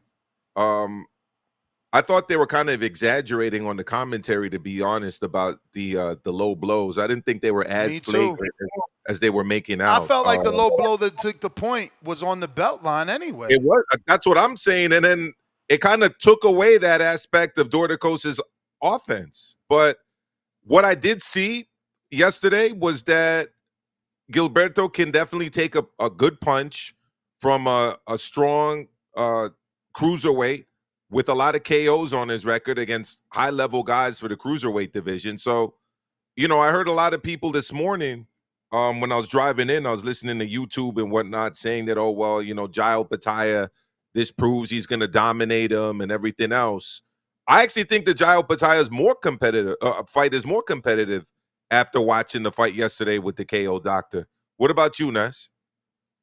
I mean, I like Zurdo going into that fight. I know Pataya is supposed to be the more skilled guy, but I feel like Zurdo's style has changed, right? Like, we had people calling him Lomachenko last night because of his angles and footwork. And he was slow last night. I don't think he was fully motivated. I think fighters mentally, you know, get in a slump when they know the guy's been out 24 months. It's like it's hard for them to assume that guy can actually beat them. And that's what it looked like from Zulu. Like he was just going through the motions. I think it'll be different in the Opetaya fight, but that's up to Turkey. Is Turkey going to offer the money to make that unification? I mean, you didn't get to answer, so answer what we talked about, but then jump straight into should David and PBC offer that $8 million they offered Bivol to Zurdo. Just say fuck 75. The shit is all congested with Turkey's problems. Take on Zurdo, and he make his way to heavyweight for the Wilder fight. Because there's only one Mexican heavyweight, and that's Andy, right? Obviously, Zurdo's on his way to heavyweight, but there's some fights that Benavidez can get at cruiserweight and at heavyweight to really make some big money. I mean, him and Opetaya, for starters, people have been wanting. And him and Justice Hooney at heavyweight, I don't see that as an issue. There's certain fights you got to be strategic for sure, but I can see a world where he stops, beats Zurdo, and goes to heavyweight. When I look at the cruiserweights that have gone up successfully to fight at heavyweight, the objective was always to become heavyweight champion. So you look at Evander Holyfield, you look at David Haye, you look at more recently, obviously, Alexander Usyk. So is even Thomas Adamek, by the way, too, who moved up from 175 all the way up to heavyweight. His objective was to fight for a heavyweight title and be heavyweight champion. If Benavidez is moving up to heavyweight to be a heavyweight champion, no disrespect to Benavidez, I don't see him being a heavyweight champion. So I don't know why he'd move up to heavyweight. I don't. Do you got to be a champion? Look at all the money that Derek Chisora and fucking Dillian White have made as non-champion heavyweights.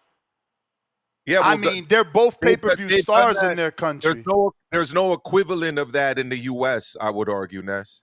Though you gave a case of two people who fight in the UK where there's an audience for that regularly. I don't see an audience for that in the United States. If there was an audience for that, you don't see an audience for a non-heavyweight champion? I don't see an audience in the United States right now in our current era for heavyweight contenders that make, seven-figure consistent paydays. I don't see it personally. But that's what I'm saying. I think that the void is David. Look at how big the Mexican community got for Andy. He met the president of Mexico. The rematch with AJ was huge. And he's overweight, bro. He's undisciplined. He did that because he won 3 versions of the heavyweight title. For sure. But that's my argument. That's my argument, though. If we build with Memo Heredia, we build David up. We're stopping at cruiserweight. Like, I think he could be. I think he can. I mean, come on, bro. Fucking Andy. I was excited about him taking on. Maybe I'm in the minority on this, but I actually wanted to see the fight between him and Callum Smith. I thought that was going to be a really exciting fight. Yes. I don't know. Listen, ever since Smith the argument, Joshua was a really good fight. It was okay. It was okay, but Maestro, ever since Floyd, we calling him Floyd because he's replacing Floyd for this fight. But ever since Crawford and Canelo have had the elite debate, it's changed the landscape of boxing. We can't just fight anyone because we're going to get questioned who'd you fight that's elite. So, yeah, I mean, Callum Smith is not elite. He's right there on the cusp of almost being elite, but he's never sustained the pound-for-pound list. He's never unified. The last real belt that he won was in the Super Series 7 years ago. 168, yeah. He's just not elite. If Benavidez wants another elite name amongst the guy he just beat, Vazdek, amongst Plant, who was considered, and it's arguable that Plant is not elite or ever was elite because he got a win over he's only a one-division champ. He never unified. Did he get on a pound-for-pound? All he beat was Anthony Durrell and Ustatsegi. So, again, this new argument that Canelo and Crawford invented, it matters. It matters who you fight. For David, if you fight Zurdo, who is elite because he was a 68-pound WBO, cruiserweight unified and defended So he is elite. All He right, is so then elite. I think the way for him to make waves then would be if you're going up to 200 to cruiserweight and you beat Zurdo, then you got to take on Opataya Badu Jack as well. Try to become undisputed Badu like, Jack is perfect. like David Hay, like Alexander Usyk, then move up to heavyweight as undisputed cruiserweight. For sure. But if you just fight Zurdo, beat Zurdo, which by the way is no guarantee, and then move up after that to heavyweight, I don't really see a lot of people buying it as a legit heavyweight contender. Way. Maybe if you not. Don't take on, maybe if you don't not take on us. Opataya first, yeah. Maybe not us, but the Mexican community, nah. I mean, they went crazy for Andy. There's no way having a legit, in shape heavyweight, they won't get behind. Go ahead, Andy. Even if Benavidez doesn't go up to heavyweight, which I see the trajectory, but which is why, again, double back right quick. That's why we don't need to talk Wilder, and because like it's so many young guys that they're on their way up. Get this guy out the way if he can't hang. So if Benavidez goes to cruiserweight, yes, beating Zurdo, Rozicki and Benavidez is a $1 billion trilogy. That's a great fight, saying? but he could do that today. But he's not an elite fighter. He never won a world title. It's just a fun fight. So when you sit in there with Canelo, if Canelo beats Crawford and Turkey gives Canelo the $200 million because he gave fucking $150 for that fight, but he finally gives Canelo what he wants, Canelo's gonna say the same shit. You fight nobody. You got one good fighter on your resume, and that's Vazdik, and you got him off of a layoff. Plant wasn't elite. Anthony Durrell was not elite. Caleb Truax. Who you fought that's elite? Mike Lee. Who you fought that's elite? Kyrome is an elite. And it's no disrespect. Based off the definition of elite, if you ain't been on a pound for pound, you haven't unified, you ain't win no SBs, if you don't accomplish, you're not elite. You need to accomplish. De Los Santos is not elite. He's not elite. While he has a knockout over a dude that went on to be a champion, it don't make him elite because he never got a belt. He never unified a belt. He never been on a pound for pound list. I mean, you go talking about Edwin De Los Santos? Yeah. Oh yeah, I was actually at that fight that was supposed to happen in Norfolk that didn't happen.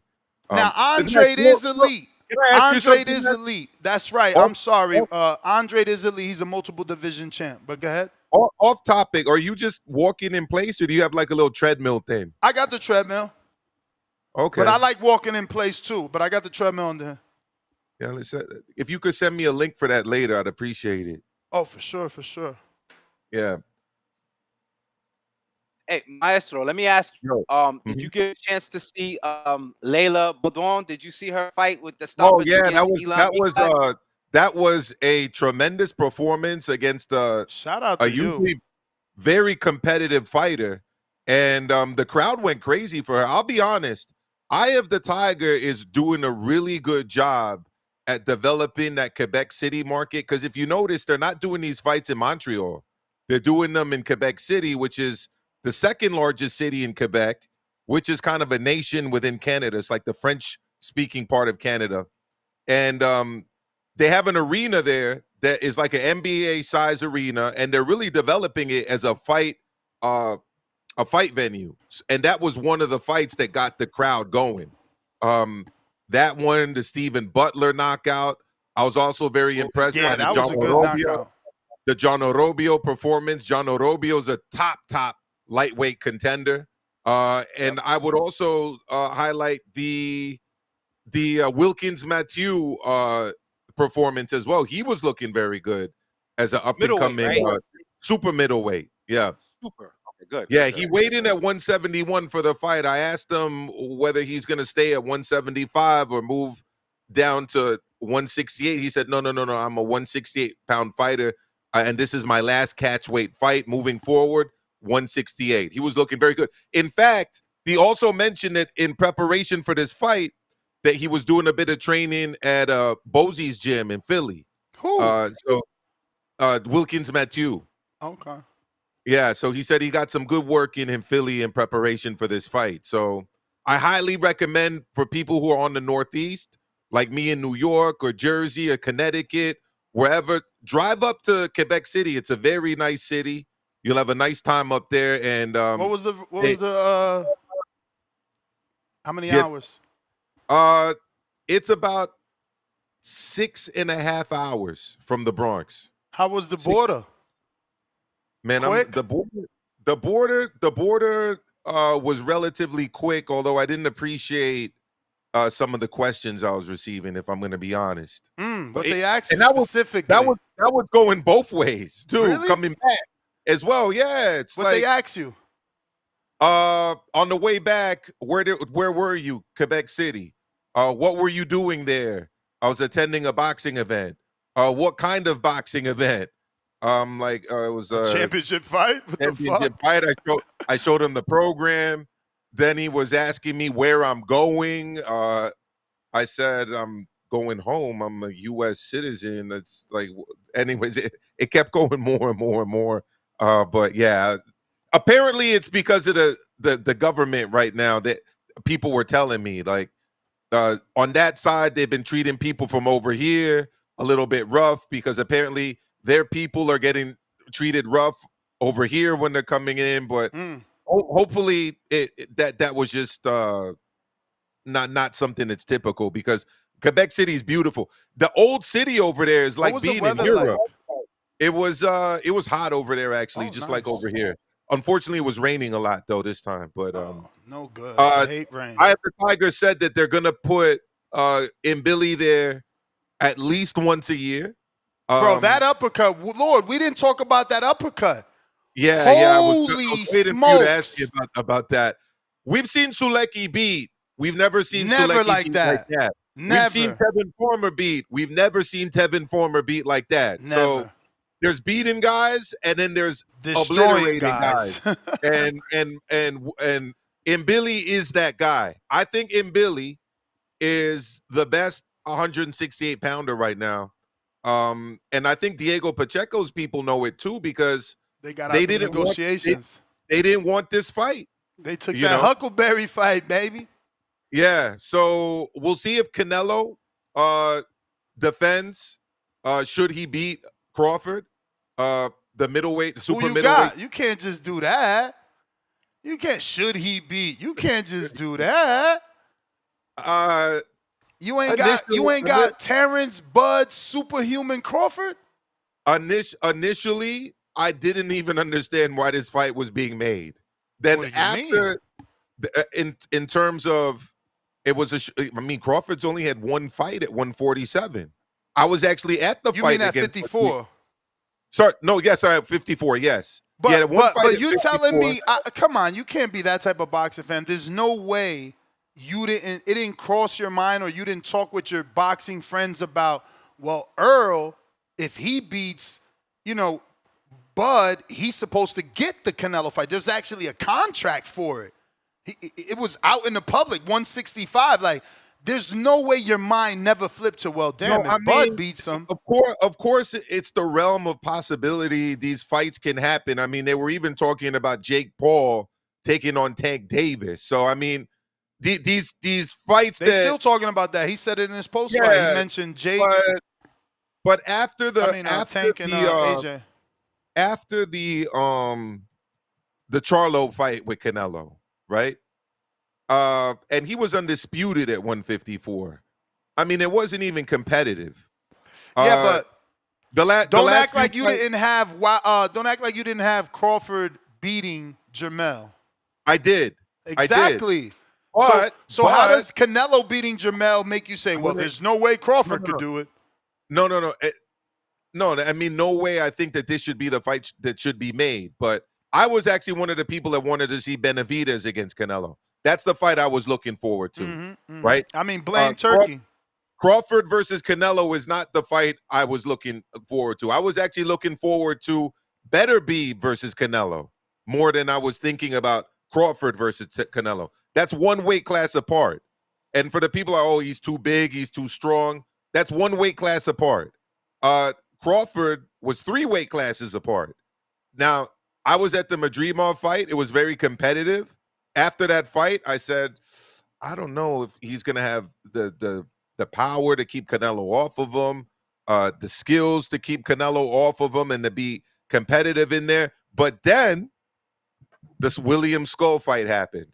And that fight to me, now you could say that Canelo wasn't motivated. Canelo wasn't of course really, not. really trying to go for the KO. He, of course not.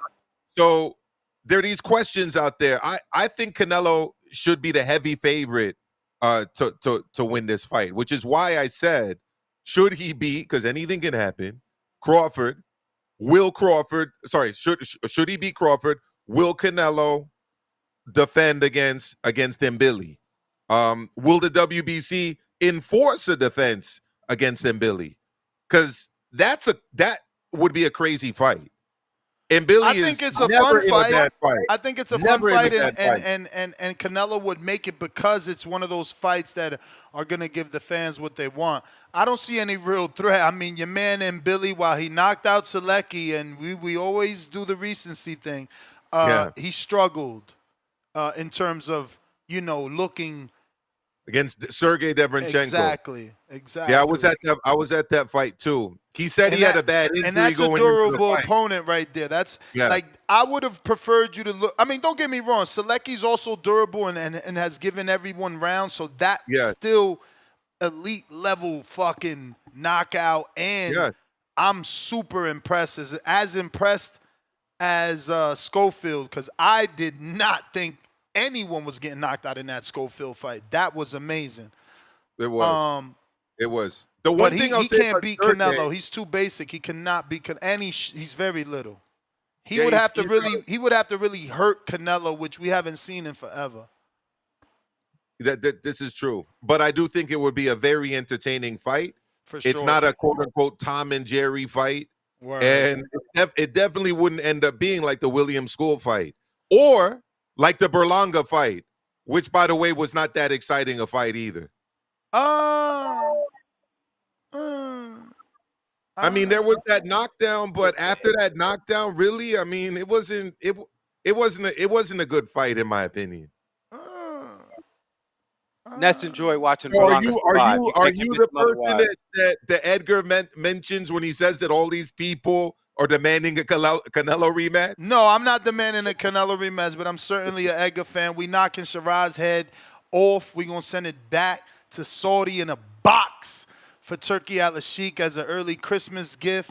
Wow. But yeah, man, it's gonna be a step up showcase for Edgar on this one, man. Everybody's gonna see right here the levels that they didn't realize in that Canelo fight. Y'all all thought he was gonna get knocked out under 6 in the Canelo fight because y'all thought he was the worst Canelo opponent since Yeardom, and I think he impressed. I think he showed extreme balls, letting his right hand go. He hung in there for the 12. Do you think he did better than Munguia? Fuck yeah. Nah, I can't really say that. I don't know, man. That's tough. Munguia did let his hands go, but I thought Munguia was actually better than he was. But he also got a different version of Canelo, man. Canelo was treating him like a little nephew. He even said he didn't want to put hands on him like that. He said he carried him, bro. Berlanga actually pissed Canelo off, so there was no love. The gloves was off. He was trying to kill Berlanga, I just think that Mbili, as exciting as a fighter he is, he's just stuck in the position with Canelo, and we got to wait to see what happens between Canelo and Crawford. If Crawford wins, then we got lots more fun fights to see. Canelo wins. Did I say that wrong? I should have said if Crawford wins. You think he'll stay at 168 if he wins? No. I don't think so, personally. Yeah, I don't think he will. He was offered the Benavidez fight at 64. Like, he would have took that fight at 68 if he had intentions of staying at 68. Let me ask you this. If he beats Canelo, I think he'd take a Mbili fight. I think Crawford, because he'd say, I just beat Canelo. Mbili ain't that big, like Ness said. He's those punches that he lands, that's explosive. Man, he ain't fighting no Mbili, bro. He ain't. What about no more Madrimovs, man? What about Berlanga and Billy for the interim? That's a good fight, man. He too small, bro. Y'all like him. I get it. I think he beats Billy. Yeah, I think Berlanga beats Billy. I think Billy beats Berlanga. Negative. He's bigger than Steve Rhodes. Look at how much trouble Bro, he had them with wide Steve ass Rhodes. shots, them wide ass hooks, Berlanga and Mark Farad gonna be here with it. Boop, bop. Yo, did you see Julian Rodriguez? Did y'all see Julian Rodriguez? Yes, I did. Jesus Christ, bro. Hammer hands from Jersey. Did he not look like a fucking young Cotto in there? He looked really good. Wow. Shout out to him. What was impressive is he was not fighting in his natural weight class. Yeah, no, he's fighting at welter, bro. He's a full-blown welter now. Let me Used take to be this. Top Rank, right? Nah, he's no longer with Top Rank. He's with TKO. No, was Top Rank before. Yeah, he though. was Top Rank. Now he's signed to Dana White's TKO out in the Bay. Yo, what's up? Straight from the Bay Area. What up? Man, that Christian Billy fight, you know, he showed off a little bit, you know. I wouldn't mind seeing him on the Bud and Crawford undercard. You know, I'll say David Pacheco. I mean, is it David Pacheco or anyway? Yeah, Pacheco. Diego Pacheco. Okay. You know, see him with Diego Pacheco. I think that would be a good fight. I don't think that'll cost a lot of money. Yeah, man. Wilder needs to work on his defense, man. He don't really need to work on his offense as much. He just needs to work on that defense and put some squats. You know, get his legs up. You know, his legs is still too scrawny. So you know, that's your base.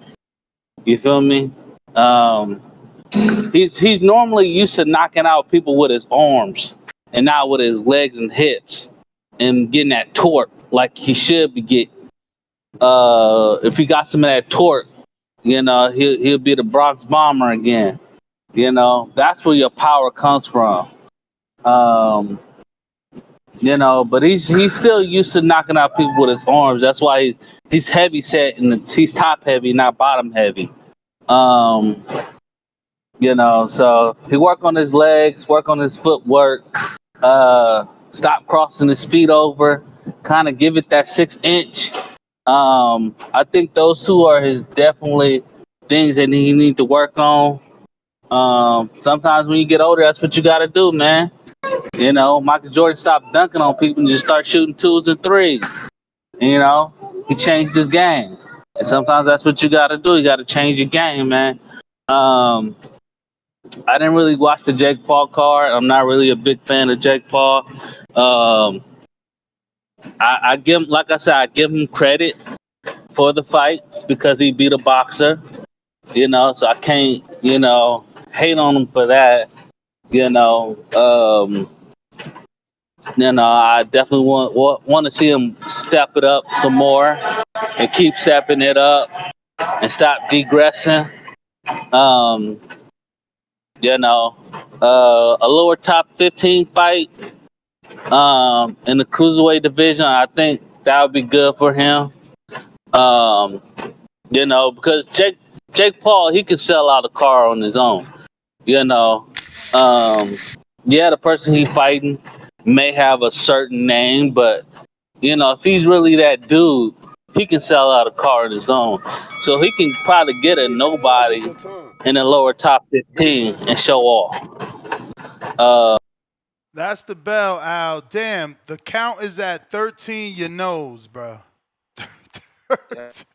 You know, 13. You knows. Lord have mercy. Ed, did either of you see that Jean Pascal fight or the highlights of it yesterday? Nah. I heard he lost and retired, man. Yeah, Michael C. Slack at cruiserweight. I don't even be understanding how he get these opportunities, bro. Like, how you fighting for an eliminator at this stage? I don't even know. But, yeah, man, shout out to him.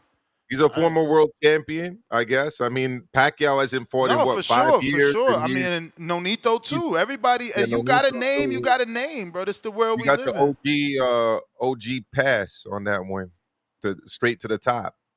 Yeah, a lot of dudes are like that. Listen, if you're trying to call in, give your opinion on this weekend's recap, now is the time. We're talking all this weekend's results, fights, news and notes. What do you guys think about that Ryan Garcia and De La Hoya again? They got nasty, man. Really? This is news to me. What happened? Oh yeah, man. So all Oscar did was his job as a promoter. Raul Curiel won.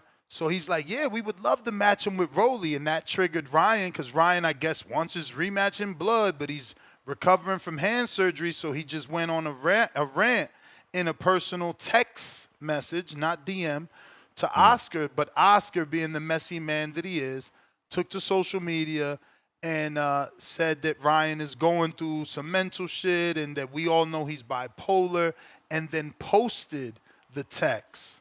Yeah, that is unprofessional. I would classify that as promotional malpractice. I mean, Ryan's out here telling him to suck dick and you're a bitch and I can't wait to fight another. I thought you said it was a private text though. It was. Well, I mean, you're violating this person on a personal text. First of all, we have a working relationship. You're texting me on my personal cell phone, all these obscure things. It's Let me ask you this, Ness. If you have a lawyer, right, and you have a case or whatever, civil, let's say it's a civil matter, and you didn't get my text because I got your text, but I already sent you the link. No, my text? I sent you the link. You don't see it? No, that's for something else. Check what I wrote.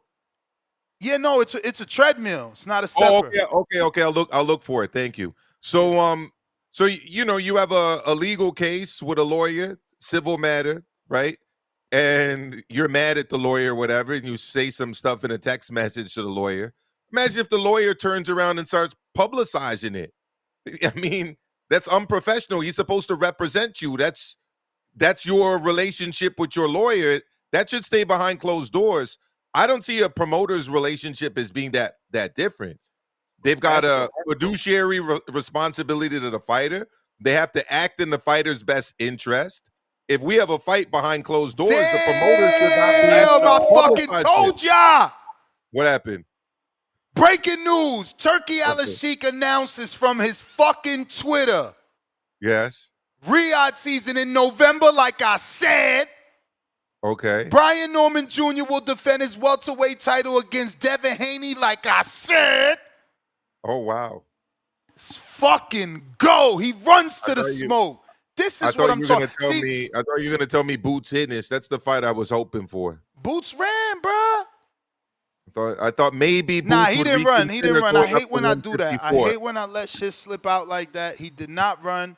I truly, genuinely feel he has 34 fights in the welterweight division. Yes, he's outgrown the division. Outgrown the division. Hoping that maybe he could do one more to unify with Brian Norman. Holy shit. I knew it. I told y'all.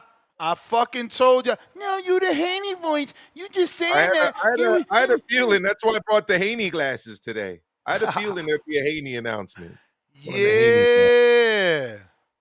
Let's go. Big teams. Big teams. How do you see? Break down the fight, Ness. First thoughts. What are your thoughts on that fight? Break it down. Which fight? Norman Jr. defending against Haney. Bro. Tough because the only downside of Norman is no elite fighters. And let's be real. Bivol had no elite fighters when he beat pound for pound Canelo Alvarez. Let me ask you this.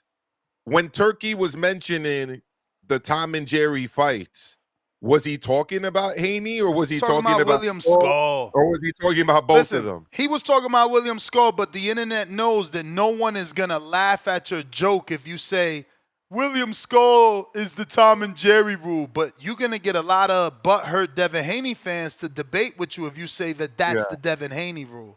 Why? Because Haney's more popular. Yeah. Yo, I'm about to slide, fellas, but let me say this before I go. Number one, Devin Haney and Brian Norman. Shout out to both of these fellas for signing on the dotted line. That's Yes, what's sir. up. Definitely. Nets, you got. There's a wrestler, the Brooklyn Brawler, used to give himself a pat on the back. Give yourself a pat on the back. I want the community to salute, because that's 2 fights. Canelo Crawford and Haney Norman that was incubated. You say it all the time. Speak it, receive it, believe. That's 2 fights in a row. All right. Let's go. Last thing, because I know Bill is lurking somewhere. Yo, Bill is a hell of a father and a hell of a manager, because he just cashed Devin out. You I'm outta here. disrespectful. You That ain't disrespect. That's the truth. I'm saying it so you don't have to say it. See, this is what's wrong with boxing. I'm just being Why real. can't one of these dudes lose without it being a cash out, or he washed, or he was never that good? I think what Amin's saying is that he's gonna get badly hurt. Bro, but again, That's all I'm saying. But again, he's gonna get badly hurt in this fight. Why can't he get badly hurt, daring to be great, trying to be a world champion in his 3rd division, in the most luxurious division, running to the strongest puncher in the division? Because if he gets badly hurt, he may not ever return to being the old Devin Haney. But my brother, again, it's preferencing it. Why can't he just get badly hurt, daring to be great, in his 3rd world title division attempt to the biggest puncher in the division? No, what you're saying is his father, his right-hand man, 100 grand, is cashing him. Business. No, you're That's cashing good. him out. Is my own Yes, dad? out. You're trying to sell that my own dad is gonna sell me up the river, bro. That's not what I'm saying. That's not what I'm saying. Because cash out. What the fuck does cash out mean? I'm about to explain it to you. If you was on work and you had workman's comp, right? I'm sorry you don't have to work like us, Mr. Gibbs. But let me tell you something. If I fell on my motherfucking job and I got workman's comp, they cashing my black ass out. People can get cashed out, and it's positive. That was a good deal, is what I'm saying. There's nothing wrong with He trying to flip flop Oh, it. you're fucking. You a good ass poet. He's a good poet right here, trying to flip that word around and make a word salad. Now cash out is a good thing in boxing since when? Yo, Charlo got cashed out. Lord. Oh my Lord. Come on now. You tripping. But shout out to the Haneys. Shout out to the Normans. Shout out to TBV. Shout out to Maestro. I'm out, y'all. Shout out to King Amin. Shout out to Essex County. Shout out to the Jersey Jers. If you're trying to call in, now is the time. We got Wheels. What up?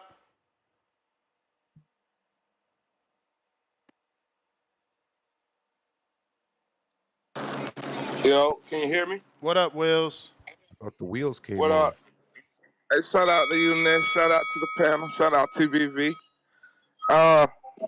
Yeah, that he is on some good poetry with that cash out. I ain't gonna lie, because it's always meant the same thing to me, you know.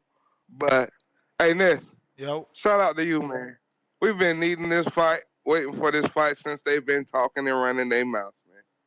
They really about to be upset when Devin Haney go up and beat their champion.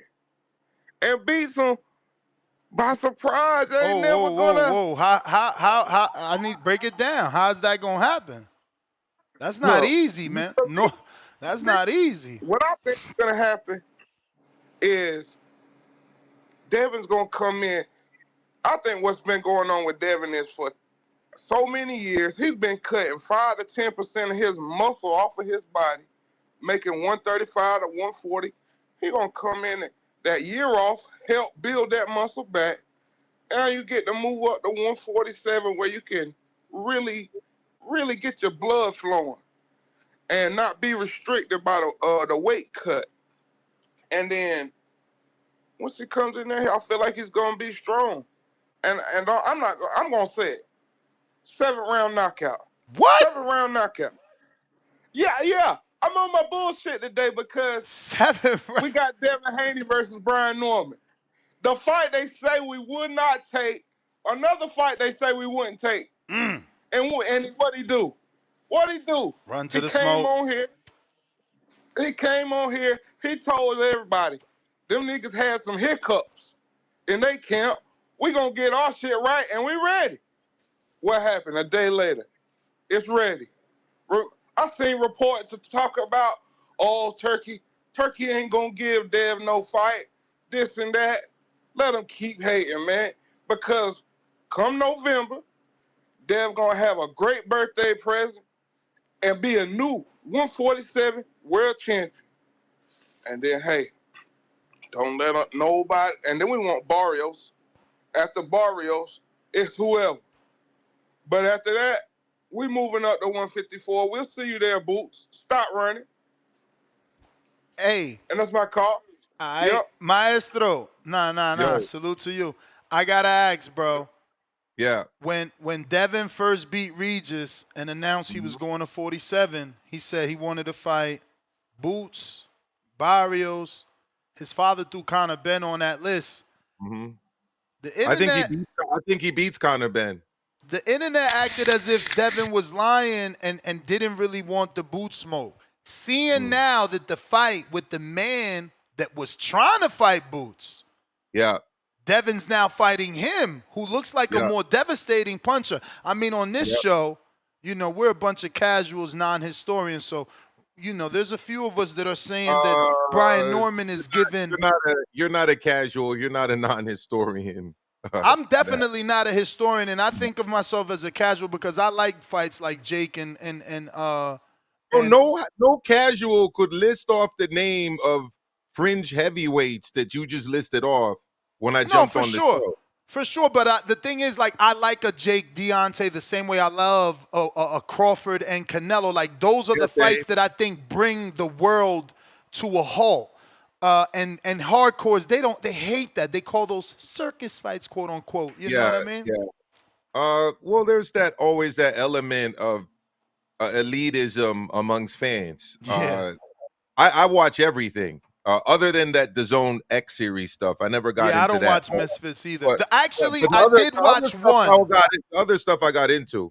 I watched only one Misfits for two, right? I watched the Amber Fields fight. Gotta support her. And then I obviously watched the Jahan Ingram fight because he left Mayweather and then signed the Misfits. So anytime he fights, I watch him. But those are the only two times that I've watched it. So going back to this fight, Ness, I have to say something. Wait. Going back to do my question, do you believe now that this fight is announced that Devin was genuine when he said he wanted to fight Boots? Yeah. Okay. I think they probably saw a guy who was tight at the division, struggling to make the weight. Probably figured that they could use their legs, their movement, their trickiness to, you know, outbox him over 12 rounds. Mm-hmm. I don't think he's going to knock out Brian Norman Jr. in 7 rounds, though. But what I do think is that some credit also needs to be given to Brian Norman Sr., who took a lot of criticism for not jumping at the Boots fight, for turning down the 1.7, 1.8, $2 million, because they bet on themselves. They got 2 meme-generating, highlight reel, knockout of the year type knockout wins in back-to-back succession. Well, 3 if you factor in Giovanni. He's on an up. He's on an up. Yeah. Well, there you go. And then they're probably going to make more money for this Devin Haney fight than they would have made. Oh yeah. For the fight against Boots, with Eddie Hearn's offer through Matchroom. So Team Norman's doing a tremendous job right now in terms of securing this fight, getting this payday, and being on the Riyadh season platform. I was also kind of concerned. Plus, if you beat Haney, you're on the Riyadh season. Like, yes. You know, they're going to give you a return fight for sure. There's another element here, too, which kind of double downs on the respect I'm giving for this maneuver here, which is that Top Rank still has not announced the TV deal. Yeah. Meaning that this Xander Zayas show that's taking place later next month in New York City at the Garden is the last Top Rank show on ESPN, meaning that there's no guaranteed fight dates for Top Rank fighters on a major television outlet beyond July 2025. Norman doesn't have to worry about that right now. He's got that kind of buffer period that he's working with in here. And not only did he get himself a fight, not only did he get himself paid, he's got a huge payday, career high payday, against the biggest name he's ever fought on a huge platform during a period in which his promoter doesn't have a TV network deal in place. So they did a tremendous job, Team Norman, in securing this fight, and they don't look like the idiots that so many people were calling them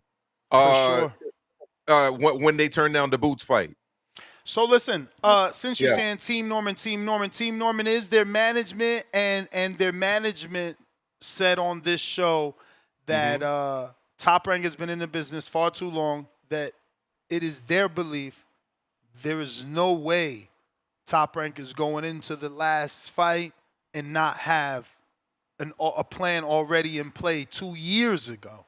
Yeah. Like he said that he feels that Top Rank didn't just get wind that their contract isn't going to get renewed. If it doesn't get renewed last hour, that they would have known that, so they would have pivoted 2 years ago. So we'll see what's going to be announced. What I can say is the nervousness for me in that is that usually news gets leaked. We haven't gotten any sort of indicator that there is a new network in play for them. No, I've heard. And look, Top Rank to me is the best promoter in the United States. I don't even think that's debatable. I think it's debatable because it's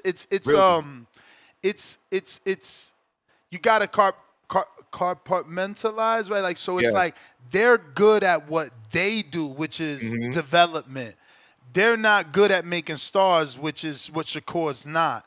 So it's like they lose the guys that could be stars to the guys that know how to make them into stars. Even I think Matchroom is now. I thought Keyshawn was on the cusp of becoming a star. Sure was, but that wasn't Top Rank's fault. What happened?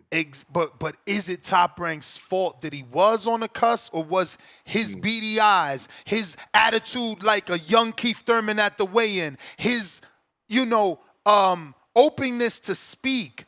His knockouts and his hometown backing, because that's what made him a star. 10,000 tickets. Everybody's like, wait a minute, who's this kid? Now even Tank is like, that one coming up behind him, he's the one that's better. Because now dollars always gonna make sense, man. Dollars always gonna make sense. But let me get to some of these calls. I got Malcolm, counter. Yo, audio good? Yep. Hey, shout outs to you, Ness. Maestro, shout outs to you too, bro. Yo, you from the X? Yes, sir. I live in the X. I work in the X. I teach in the X in District 9. That's what's up. Big BX in the building. That's what's up, man. A fellow former Bronx native though, but shout outs to you, bro. Hey, I need my crow, Ness, because the fight is official tissue, bro. Not gonna lie, I've been doubting you. I've been doubting Bill. I've been talking a lot of shit, but I'm happy as a boxing fan that we gonna get this now that it's official, man. To be honest, man, I look at it like a 50-50, man. Damn, man, he played hard. Take that. Yeah, man. But yo, this is a great fight. I think it's a 50-50 fight. To be real, if my rent was on the line, I would fuck. And I'm going for Norman, but if my rent was on the line, I might put it on Devin. I'll be real. I'd probably put my money on Devin. Norman, look, he hasn't really fought a mover except for Randall. That went to the decision. He doesn't really have any crazy elite opposition. He hasn't really fought a style similar to a Devin. Devin has better hand speed. His foot speed is a little better. He doesn't have the power and the explosiveness. But, also depending on the ring size, Devin could give him a boxing clinic. You know what I'm saying? It's just really going to just depend on how well Norman cuts off the ring and if it's effective. Now, the problem is he doesn't have the reach advantage against Norman. Norman slightly has more reach, and that means that left hook can counter that jab, especially if he's still dropping his hand. It just takes a while for you to just fix certain habits. So hopefully he's able to fix that habit and he's able to keep that hand up. But that's going to be a great fight, man. An amazing fight. And low key, besides, I need Haney to lose because I don't want to hear stock chasers no more. I don't want to hear this motherfucker no more. I'm tired of the Devin shit. You feel me? But I really love that fight. I'm mad fucking happy right now. You feel me? A nigga off the liquor too. I ain't gonna lie, man. I'm having a great day today, man. It's early over there, buddy. What's going on, man? Oh, remember, I'm on overnight, bro. I was drinking last night. Yeah. Lord, matter of fact, you from New York, but you in Arizona. It's only 8 a.m. over here, homie. Yeah, but I've been up since last night, since the fights. I'm an overnighter, so I had the Coronas. You better go to church. No, go to church. Hey, but you know what? I'm leaned out, my abs is out, and all that shit. So I'm good. I'm in shape. That's genetics. Genetics. And drink. Nah, it ain't. It's hard work, bro. I used to be a skinny motherfucker, man. Ain't no genetics. You feel me? It's hard work and dedication, baby. But hey, that's all I gotta say. I'm a happy man. I'm lit right now. You feel me? And you gotta do more Wilder shows, man, because you got your boy Mike on the spaces. Shout outs to Mike. But shout out to you, what up, Tank Mike? Davis. Hey, man. You may feel like it's your time.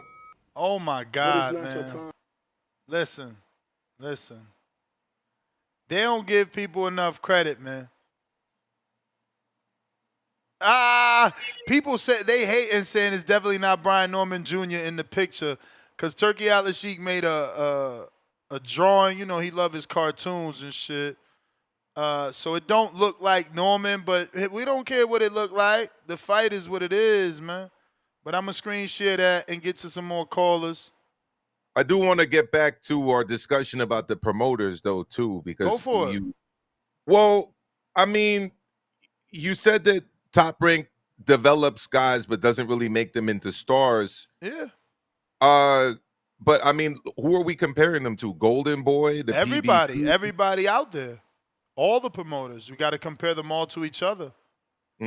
See, in the United States, I think they're the clear number one, personally. But what are you basing it off? Like, because again, to be number one, you got to be able to do everything. You can't just do one thing. You got to be able to. Look at the fighters they had up until To me, in the last few years, I think Eddie is doing a better job. In the United States? Yes, from A to Z, right? And that's grooming, developing, championship. He's been able to do that. Stardom has been difficult for them. The first thing they've gotten close to a star, and even without being on a pound for pound, like right now, Hitchens, because of his performances, the way that he strung them together, his undefeated run, which adds dominance, he's perceived an elite fighter. He beat the man that beat the man. Remember, his title has lineage because it was Subriel Matias' title. Bottle beat him in his hometown, and then Hitchens beat him in Puerto Rico, and then defended versus a former world champ. You know, he's got a string of dominance. But Xander Zayas does way bigger crowds at the theater in New York City. Top-ranked fighter. He's not a star. You're reaching right now. I get you, but listen, just easy comparison. Xander and Berlanga. There's no comparison. Yo, Xander got bigger crowd support when he fought under Berlanga at the Garden. Ask anybody who's covering those fights. Again, you said it, under. How many headlines was Berlanga, even in Florida, under Top Rank? Like, they've never given that to Xander. Like, this you don't think Top What is this going to be his second headline? Did he even headline when he fought the former champ Patrick Chisira? Like, when did he headline? He headlined once, I think, in Kissimmee, right? Did he? Maybe I'll check. I'm not sure. I don't know that I can check because BoxRec never puts the true order. But I'll try and find something. But Xander, I don't think he's a big headliner. They could have had him headline because he had more fans for those fights. That's what I'm saying. Top Rank is good at what they do. There's no such thing as could have. If he was a headliner, he would have been headlining. That's why they had Berlanga headlining. You know what I'm saying? If he was a headliner, he would have headlined, in my opinion. Yeah. And I'm going to check how many he got. I'm sure they tried him, but I don't think it was crazy successful. You're talking about guys that they're bringing up, right? Because turning into stars. Who have they turned into a star? I'd say they turned Shakur into a star. How? He's never even been on pay-per-view. And right now, if you Google Shakur, I mean, he was doing over 10,000 fans in Newark. In Newark, and he had the best numbers on ESPN. Back and forth when he was fighting on ESPN. Back and forth. So he did over 10,000 in Newark. Name another region. I mean, most people are only stars in their region, who are stars. Not Ryan. Not real stars. Look. I'm about to show you. Not real stars. Yeah. Ryan, Tank, Canelo. Berlanga has sold in more than 3 markets. You know what I'm saying? New York City, Orlando, Las Vegas. Orlando was in a ballroom, and Las Vegas was Canelo. Time out, because again, this is what I love when people don't got facts. You know that Berlanga is the second largest sold out in Caribbean Royale. First one is Jake. You got to try again, homie. Right, because it's not a major boxing venue. Jake did over 7,000. How does not? Shakur, who you trying to defend, did 5,000 in Atlanta. Okay. Yeah, but he did. But Berlanga did 4,000. Berlanga did 4,000 and some change in the ballroom. You talking about where Jake Paul sold 7. So Berlanga does 4 and some change. Jake does 7, and somehow Berlanga's not a star. Plus, he can do it in New York. Plus, he did it with Canelo in Vegas. You said that Shakur did 4,000 in Atlanta. 5 with Heron. 5, so that's more than 4,000. Check this. No, but again, he's more than 4,000 with Jamel Heron taking a belt from a champion in a unification, right? Or that was a single belt, single fight. Jamel Heron from Long Island, who himself African is not American in Black Atlanta. What are we talking? That's black. That's fucking. You know what I'm saying? That's like, yo, they took him to their market. Right. But now look. Berlanga they got him Billy, they got Better Be, they had Fury up until recently. Wait, we ain't finished. Berlanga did 4,000 with McCory. Who the fuck is that guy? He did 4,000 and change in Orlando with McCory. So the standard now to be a star is 4,000 tickets in Orlando. Do you know that Bradley sold less than 2,000 in his hometown? Timothy Bradley. Timothy Bradley wasn't a star until he fought But that's my point. I can name a plethora. I can name dozens. Guido, who you mentioned earlier, never sold 4,000. Yeah, again, not a star from Wilder, Italy.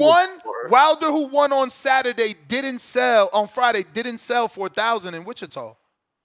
Mm-hmm. It just didn't happen. Like you trying to act like 4 is nothing. If it was nothing, hold on. Look.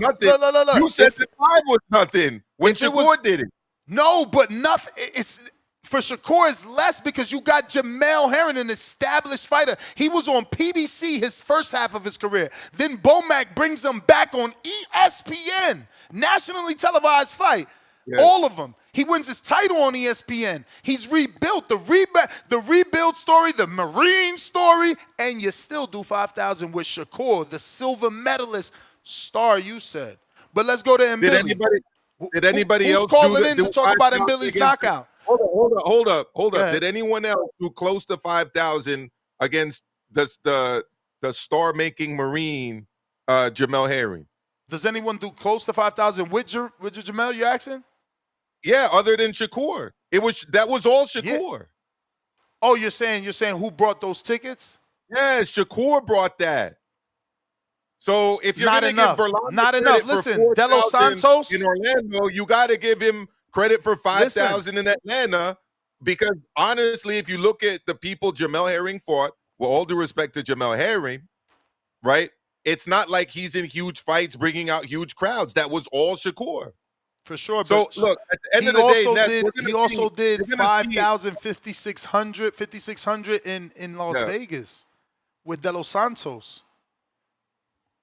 Like, I'm just, he's a seller in Newark. He's a seller, just like Ward was a seller in Oakland. Just like Devin is a seller in Oakland. He did 17,000 with Regis, but that's 17,000.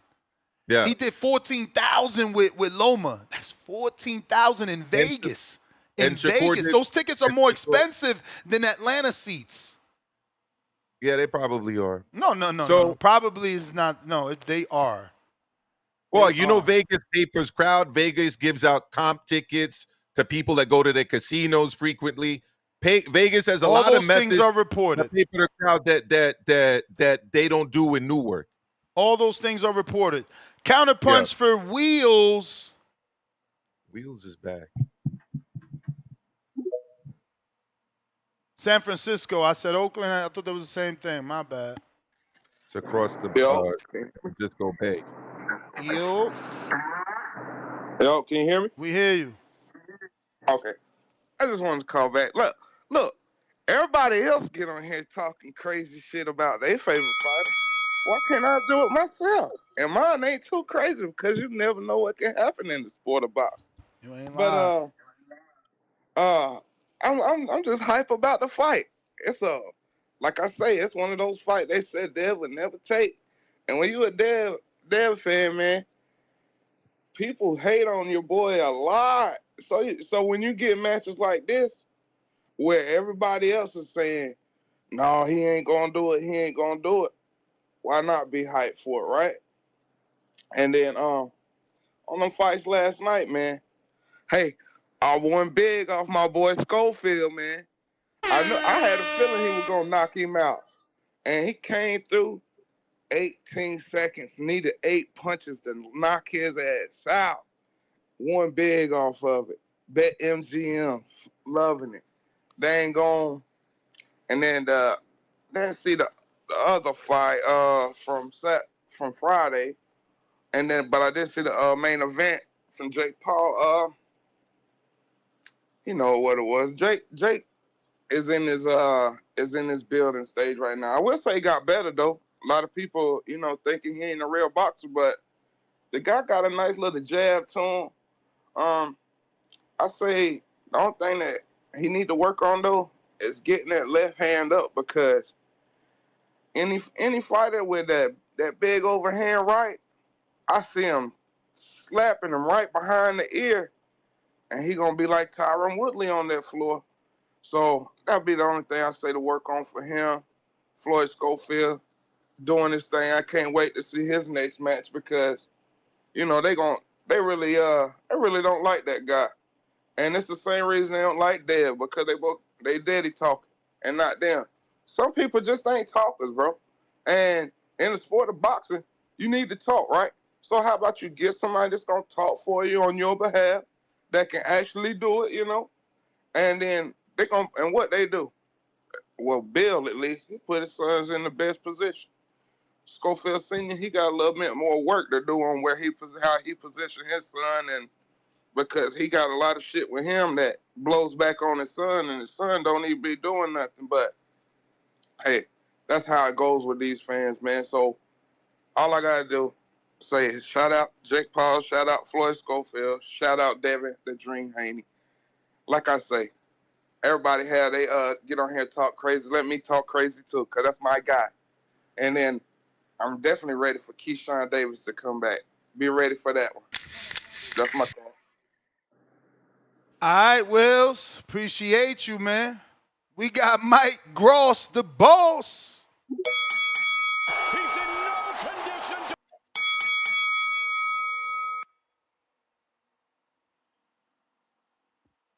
While we wait for Mike to connect, don't forget to hit that thumbs up on YouTube, that retweet, repost on X Spaces and X Live streaming video. Mike, you in that phantom zone.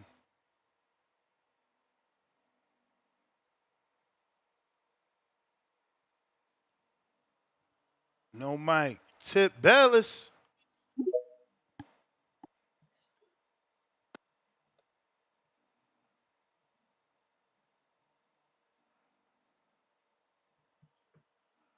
No. Tip. Yo.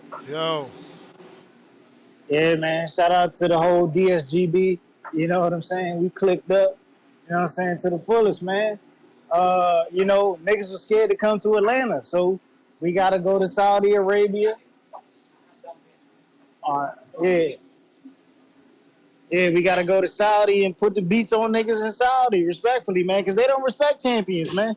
They don't respect champions. So we gotta go to Saudi Arabia and defend our belt. Insane, bro. Insane. It's crazy how the world works these days. But we gonna take care of business as usual. And then, we got dudes on here, saying that, Devin wanted this boot smoke. I mean, truthfully, bro, if Devin really wanted that boot smoke, he would have never vacated his WBC belt. Respectfully, bro. He would have never got rid of that title. He would have moved up. He would have fought Barrios like they said they was going to do. You know what I'm saying? They would have never vacated after the Ryan Garcia fight because there was no need for them to vacate. Hold on a minute, man. Hold on a minute, because I tried to give you some time to be a man, but just, here you go.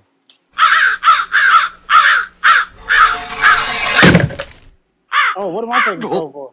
What you taking Crow for? My man, you said this fight wasn't going to happen. You said Bill was capped. You said Bill's a promoter. He's this, he's that. It'll never happen. They'll never take this fight. Now you on here talking about Saudi Arabia? What the fuck? If you don't get the hell out of here. Oh, I said there's no way they could get out the fight. Man, cut the shit, bro. Cut the shit. Cut the shit. Everybody knows. I say there's no way everybody they can get out the fight. Bro. There's no way they can get out the fight, bro. You lie. Stop it. You know what? You know what? Having you do this is better for the hardcore listeners, man. They know exactly. I'll go back and find the clip. They know exactly how you squirming right now, all on the ropes, looking nasty. Squirming about what? We about to beat the shit out that boy. Yeah, you didn't think this fight was gonna happen, though. Bro, well, Brian Norman is about to do Devin Haney something bad, bro. To be fair, I do think that Haney was targeting the Ryan Garcia rematch until Ryan lost to Rolly. Yep. I think that's what the fight that they wanted. I don't think they wanted a Boots fight more than they wanted a Ryan fight, in my opinion. Yeah, I'm with you on that. Yeah. Bro, they was never going to fight Boots. You heard Bill energy, man? Bill just like you said, they was never going to fight Norman. They did just some cappers, man. Get out of here. You're such a liar. No. They talked themselves into a fight and they got themselves into some shit that they can't get out of. Ness, you the only nigga out here thinking that Devin Haney gonna beat Brian Norman. I ain't never say he gonna beat. I just know that he not afraid to lose. He cut from the Keith Thurman cloth. He got to owe. He ain't afraid to let it go. Bro, stop that shit, bro. He called out Thurman, right? He called out Thurman. I got the text to prove that Thurman woke up the next day and decided he didn't want to fight Devin Haney no more, right? Okay, shut it up then. He called out Thurman or his daddy called out Thurman? Man, his manager. His manager. His daddy is his manager. That's what y'all hate. That's what y'all hate. There's no middleman. His daddy's his manager, and that's what make y'all upset. So tell me this: Why dare talk about Brian Norman directly? But he ain't talk about Keith Thurman. You mad? Why he talk about Brian Norman directly? You mad that you thought the fight wasn't gonna happen? You mad? He proved you wrong. He ain't never get out of pocket. Just listen. He ain't never get out of pocket. Regardless of the outcome, keep respecting both men, yo. Both of them. I don't want to see no memes from y'all bums. Hey, bro. This your favorite fighter. Hey, both of them my favorite fighter. That's why they fight each other. I know how to pick them, unlike you. Mike Gross, the boss. My favorite fighters always run to the smoke. I.E., Canelo, Shakur, Devin, Norman, Wilder, Danny, Keith. List goes on and on. Tito Mercado. They run to the smoke. Mike, you there? Yo, can you hear me? Yeah. Hey, man. I got to start first things first, man. I didn't think the fight was going to happen between Devin Haney and Brian Norman, but one thing I do want to big up is Devin Haney, bro. No matter what people say, no matter what people think about that young man, he ain't never scared to fight anybody. He was chasing Tio. He was chasing Ryan. He was chasing goddamn Lomachenko. Like, he do not care who you are. He will fight you. So big ups to Devin Haney on that tip. Now, do I think he beat Brian Norman? Early analysis, I don't think so. I think Brian Norman being the natural 104. Do I say something wrong? No. No, man, no. We Okay, just listening to your I was just breakdown. making sure. I would add I a was- couple things to what you said, though. He also went to Australia twice. Yeah, no, they minimize that. You know how that But, go. man, Look, you hear him? Come on, bro. Look, come on, bro. He fought Sam But when Bosso. Wilder was going to Hey, Russia he to fought fight, Sam Bosso. when Wilder was going to fight Yeah, Russia in Povetkin, it was a big deal, huh? No, because it never happened. Yeah, but it was big when it did Well, sign that's and the he thing. went all the way over there. A lot of U.S. fighters refuse to take big fights overseas, so much so that it's like an anomaly when they do it. That's why these two fights are great because look, I give him full credit for going out to Australia for those two fights. and you got to give credit to Norman to going to Japan. 100%. Because listen, that felt like a setup. Let's be real. Credit for Crawford for going out for Ricky Burns, Tim Bradley for going out for Junior Witter. For sure. I give these guys credit when they go out overseas. Because again, Earl, a lot of Earl for Brooke. Earl for Brooke, absolutely. All Steve Cunningham's world titles were international too. Mm-hmm. I'm just gonna say every away fight ain't built the same. It ain't the same because no, not even that. It's just sometimes opponent could be better or worse. That's all I'm gonna say. But Devin got an elite version I hate to agree with you. of George Kambosos. He got George Kambosos off of an undefeated run. He beat him 12-0. He beat him 12-0. It don't matter. It don't matter. He got an elite version of George Kambosos. Everyone else got another version. Don't no elite fighter get beat 12-0, Ness. I'm sorry. Like, we can stop the bullshit right now. Hold on, because you rusty. Tito got beat 12-0. Canelo got beat arguably 12-0 by Floyd. Shut your ass up, you rusty. Winky Wright beat Tito Trinidad 12-0. Man, come on, man. Yeah, he rusty. He rusty, maestro. All-time great. He rusty, maestro. No, talking about an all-time great. No. You said it don't happen. You said it don't happen. In the same breath as Canelo. I'm not gonna do that. You said it don't happen. He should never be the same. Hey, listen. He should never be in the same breath as Canelo. You should know better than that. Were you the one to say that it don't happen? Because we just proved that it happens. We just trying to make sure. Anyway, I hate to agree with you about Wilder, but the opponents that you listed, I'm totally for all of them. Like Jeremiah Franklin, Fabio Ward, you don't want to get any of those guys who want to make a name for themselves, like Wardley, like Franklin. Like, those guys are coming in wanting to win. We're trying to build them back up, right? So we don't need that level of opponent right now. But the names listed, Jeremiah Milton, great next fight for him. He got to keep on building because Wilder's biggest thing, and people think it was the right hand. It was the fear that the right hand brought to opponents. That fear is no longer there. I'm not seeing anybody scared to get hit by Wilder's right hand. Am I wrong? What about David Adelaide versus Deontay Wilder at you Wembley crazy? Arena in London? Bro, why you trying to? Hey, yo, y'all don't like Wilder, man. That's messed up, bro.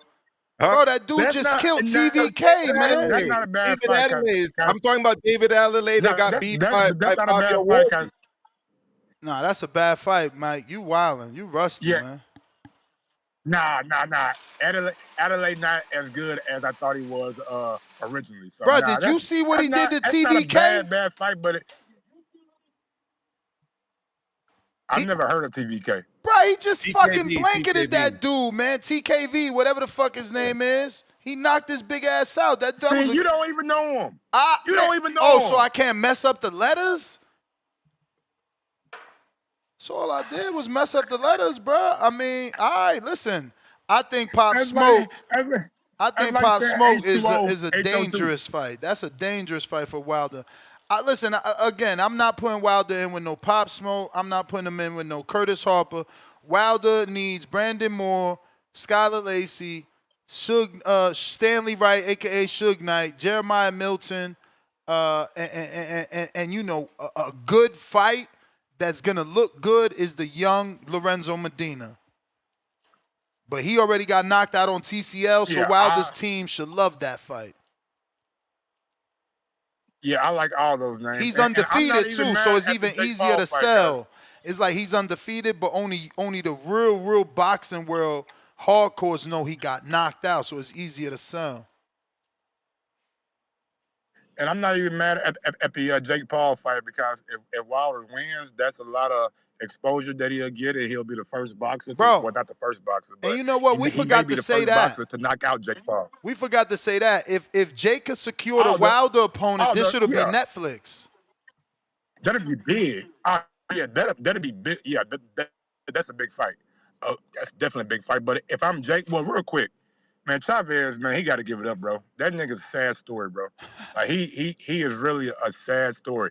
That to all the young kids out there, that's what you don't want to be like. You don't want to be suspended. You don't want to be in trouble. You don't want to have all this other shit going on during your boxing career, man. He is not who you want to look up to. Like, I feel sorry for all the Michigan fans that came out last night and supported that guy, because he really didn't give y'all shit for the first 8 rounds. Round 9 and 10, he definitely cranked it up a little bit. Bro, I give him that but was his at game the plan, time, yo. It was too late. Didn't you celebrate? I know, and I've seen it, but he should have began a lot sooner. Like Badu Jack, we all know Badu Jack first 6 rounds, he ain't gonna get up to really nothing. That last 6, he gonna be hell. That's what he should have did, but he waited to round 7, 8. Like, you can't do that. And to not throw punches, bro, to not land a punch in a 3-minute round, like, you really gotta not be focused for that to happen, especially against somebody like. And I don't want to make it seem like Jake Paul is a bum or whatever, but he's a novice. He doesn't have any amateur background. A lot of his opponents have been either basketball players, MMA fighters. So Chavez had the experience to really give Jake all he wanted, but we didn't see it. And I should have known that Jake was going to beat his ass, because Anderson Silva beat up Chavez, you know what I'm saying? And Jake beat up Silva. So I know boxing math don't always equate out to the right the right answer, but last night it did. And Jake, man, I'm impressed with Jake, man. He really done crafted himself into a decent fighter, you know what I'm saying? He doesn't have a lot of good defense, you know what I'm saying? Because he was getting clipped like behind the head with that little looping punch that Chavez threw, but man, he was getting caught with them left hooks too. The only 2 rounds that Chavez let his hands go, he fucked him up, because he would punch in combinations. But that's why the Wilder fight is perfect, because Wilder don't throw in combinations. But by that time, Jake was like, he started to like slow down. Like, you could tell like his gas tank ain't where it needs to be. I'm not sure what they're doing in camp, but I feel like endurance is probably like one of the easiest things to work on. Like, you can run, you can punch, you can work the bag. Like, you can do a lot of stuff to improve your endurance. So for Jake not to have his endurance up this far along in his career, it may be something that sticks with him for the rest of his career, because his endurance has always been an issue as the fight gets later and later. Even though he ain't went that, like, he only went to 10 round distance one time, but before, I believe, and that was with I believe Mike, right? Mike Tyson, or was that 8 rounds? No, that was 10, wasn't it? Yeah. All right, and Schofield, man, god damn. Hey, man, shout out to Tevin Foreman, man. Like, it ain't easy to knock out Tevin Foreman. Like, he a dog. Like, he's been a ex-world champion. He's a damn good fighter, and he's tough as shit. But Schofield made it look easy last night, you know what I'm saying? And that really makes me want to see him get the winner of Shakur and what's my guy's name? Shakur and Zepeda. Camarón Zepeda. Yeah. William Zepeda. Everybody who everybody all hyped on. I can't wait to. And then next month? Yeah, July 12th. What about him against Tank Davis? Mike, I can't wait. I love you. Got to get to some other people, man. I'll let you burn. Don't be hating on my former co-host, man. Mike Gross, the boss. Salute to him. What you were saying there, my good friend Maestro? Oh, no, I was just saying another fight I wouldn't mind seeing would be the winner of Tank and Lamont Roach against Kid Austin. Come on, man. Let's stop the cap, bro. Tank Actually, against Kid Austin. That ain't cap. That ain't cap. That ain't cap. That's just wishful thinking. Bro, we know. Yo, listen, bro. How many years has Tank been pro? That's a good question. And he's giving you one fight you asked for. It don't matter when you come up with the number. Just remember, I didn't even ask for the Ryan fight. If that's what you're asking. No, you can't do that. He was one of the 4 kings. Come on. Any of the 4 he would have chose is what we asked for. Yeah, I was gonna say the legit fight that he had that I actually was at was the Jose Pedraza fight when Pedraza but we was didn't still ask a for world that. champion. We didn't ask for that. Yeah. So no, we didn't you're right. ask for that though. We talking about like we definitely didn't ask for Lamont Rose. Nemesis. He never fought Gary Russell. That was his nemesis. He never fought Tevin Farmer. That was his nemesis. He never fought Lomachenko. That was his nemesis. He never fought Devin Haney. That was his nemesis. He never fought Shakur. That was his nemesis. He never fought Tio. That was his nemesis. Like, bro, y'all gotta stop bringing this dude up. Talking about real boxing, man. Like Jake Paul just said he about to fight Tank, man. We gotta let's talk about real boxing with motherfuckers like Brian Norman running to the smoke, Devin running to the smoke. Okay, I'll give you another name. Andy Cruz Jr. Andy Cruz Jr. against Schofield. Schofield would be a tremendous fight. I'd be excited about that. Tremendous fight. Listen, if Matchroom does that fight, I'm going to buy you a cup of coffee, my friend. There's no way they do that fight. Did you watch the Antonio Moran fight? Yeah. Are you sure? Because that boy got hurt with the right and the left in the same round. Yeah, he came back. Everybody remembers him coming back in a knockout, but I remember him being on Bambi legs. You know, that's not too easy to forget because Moran didn't hurt a lot of people. First of all, I think Devin knocked him out.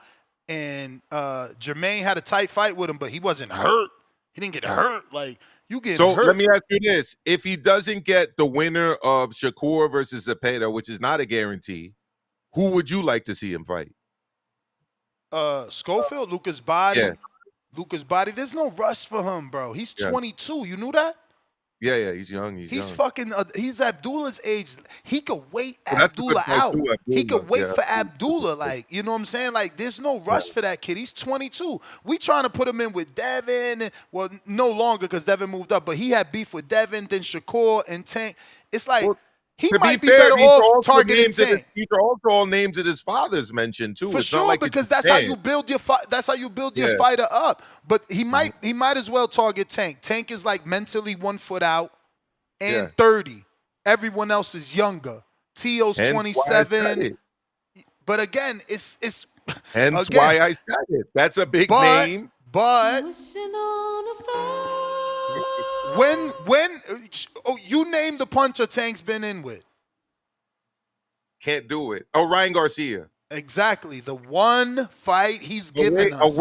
A weight drained Ryan Garcia with a rehydration clause and a busted rib. Well, there you go, bro. So let's get to these super chats. I get to the callers. Sorry, callers, we getting to you. We got Bones 13, $2. Oscar is going to cash out Zurdo. Hashtag payday.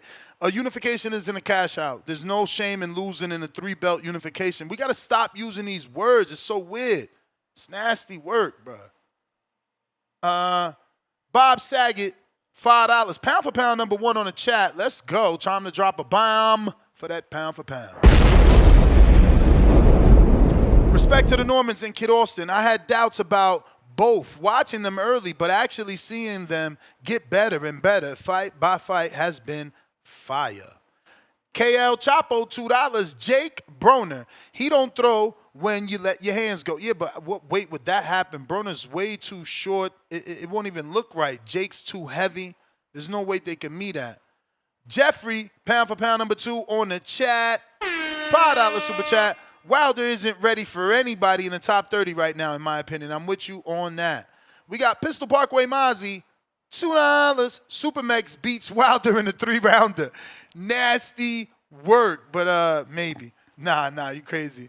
He's too slow. Wilder gotta be able to hit him with the right. Future BS, $2. Zurdo might need one more before Opataya. Peace, God. But who would it be? Badu Jack? Get all the belts? I think Badu has to do that rematch, though. They ordered it, right? The WBC. So otherwise I would say Badu Jack. Did you think Badu Jack won that last fight clean? Yeah. Like, Yeah, that's what I was. That's what I was saying. When people was trying to say Jake should target Badu, I'm like, are you kidding me? Did you not see that last fight? His body work on the inside was next level. No, Yeah, Jake it was wouldn't good. be able to handle that. There's no way. You call Badu all you want, but that body work on the like people are used to just clinching, and Badu works on the clinch. He's fucking you up on the clinch, and then that carries over in the later rounds. Pistol Parkway Mozzie, $5. Bro, if Haney wins, we might lose some community members. Shaking my head. Ghost emoji. Hey, man, we win as fans for having this fight. That's what, I'm down the middle with it. Picking no one. I'm just happy we got it. Both these guys showed that they on that level. They not afraid of no smoke. Matt Bent, 100. Champ level, pound for pound, number 3 on the chat, $5. Second dose of Tanquil. Norman versus Devin Haney, titled Assassination Day. Assassination Day. Devin fans must understand, Devin isn't a puncher no matter how big he is. Oops, I meant he gets. I don't know. He moved up and got a knockdown just to play devil's advocate. Just saying. Who's to say that now when he's fully at 47, he can't get another one? We don't know. And Boca Chica put down Brian Norman just to play devil's advocate. Even though Boca Chica might have more power. We should Google that. Can you Google what's his knockout ratio? Jallison Boca Chica? Yeah, you can find it. So we got Jaime Nieto, $5. Devin by KO. Hang up on that dude. Mad Bet, 100. Back at us, pound for pound. Boca Chica's got 11 KOs out of 17 wins, which is a KO of 65%, if my math is correct. That gets you knockouts. Anything above 65 means you got pop. Mad Bet, 100, $2, pound for pound number 1. Wasn't someone else just pound for pound number 1? That will happen quick.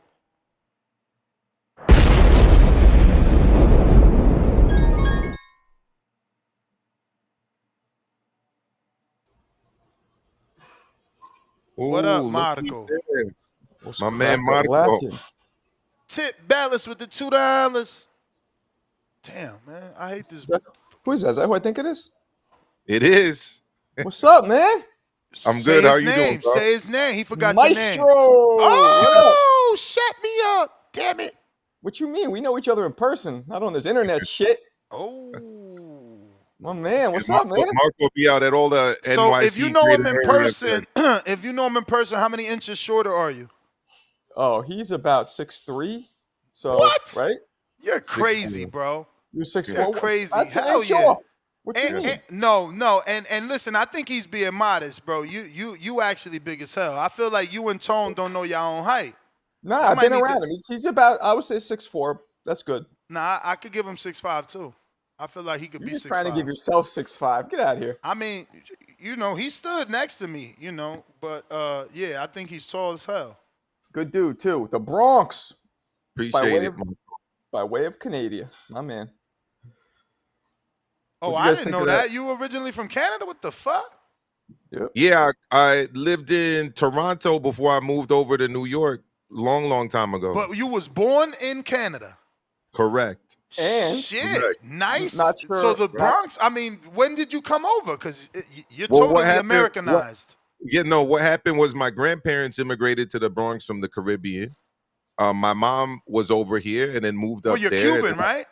Nah. My grandfather's born in Mexico, but he was Jamaican Cuban. Okay. Yeah. Damn, so Jamaican Cuban. How does that happen? Well, there's a lot out there. Look at who's another example? You said Jamaican Cuban or Jamaican Mexican? No, Jamaican Cuban. Jamaican. Oh yeah, because the Caribbean is right there. There's lots. Yeah. Usually, I mean, I've never met none. Bro, there's the pitcher from the Yankees a few years ago. I don't watch other sports. Chapman, my man, the fighter from Cuba, Stevenson, the Olympic champion. What are you talking about? And let me say this. It boxing? I don't know if your viewers know this. Yeah. I don't know if your viewers know this, but he runs the only high school boxing program in a high school, probably in the country, right? Up in the Bronx. Correct.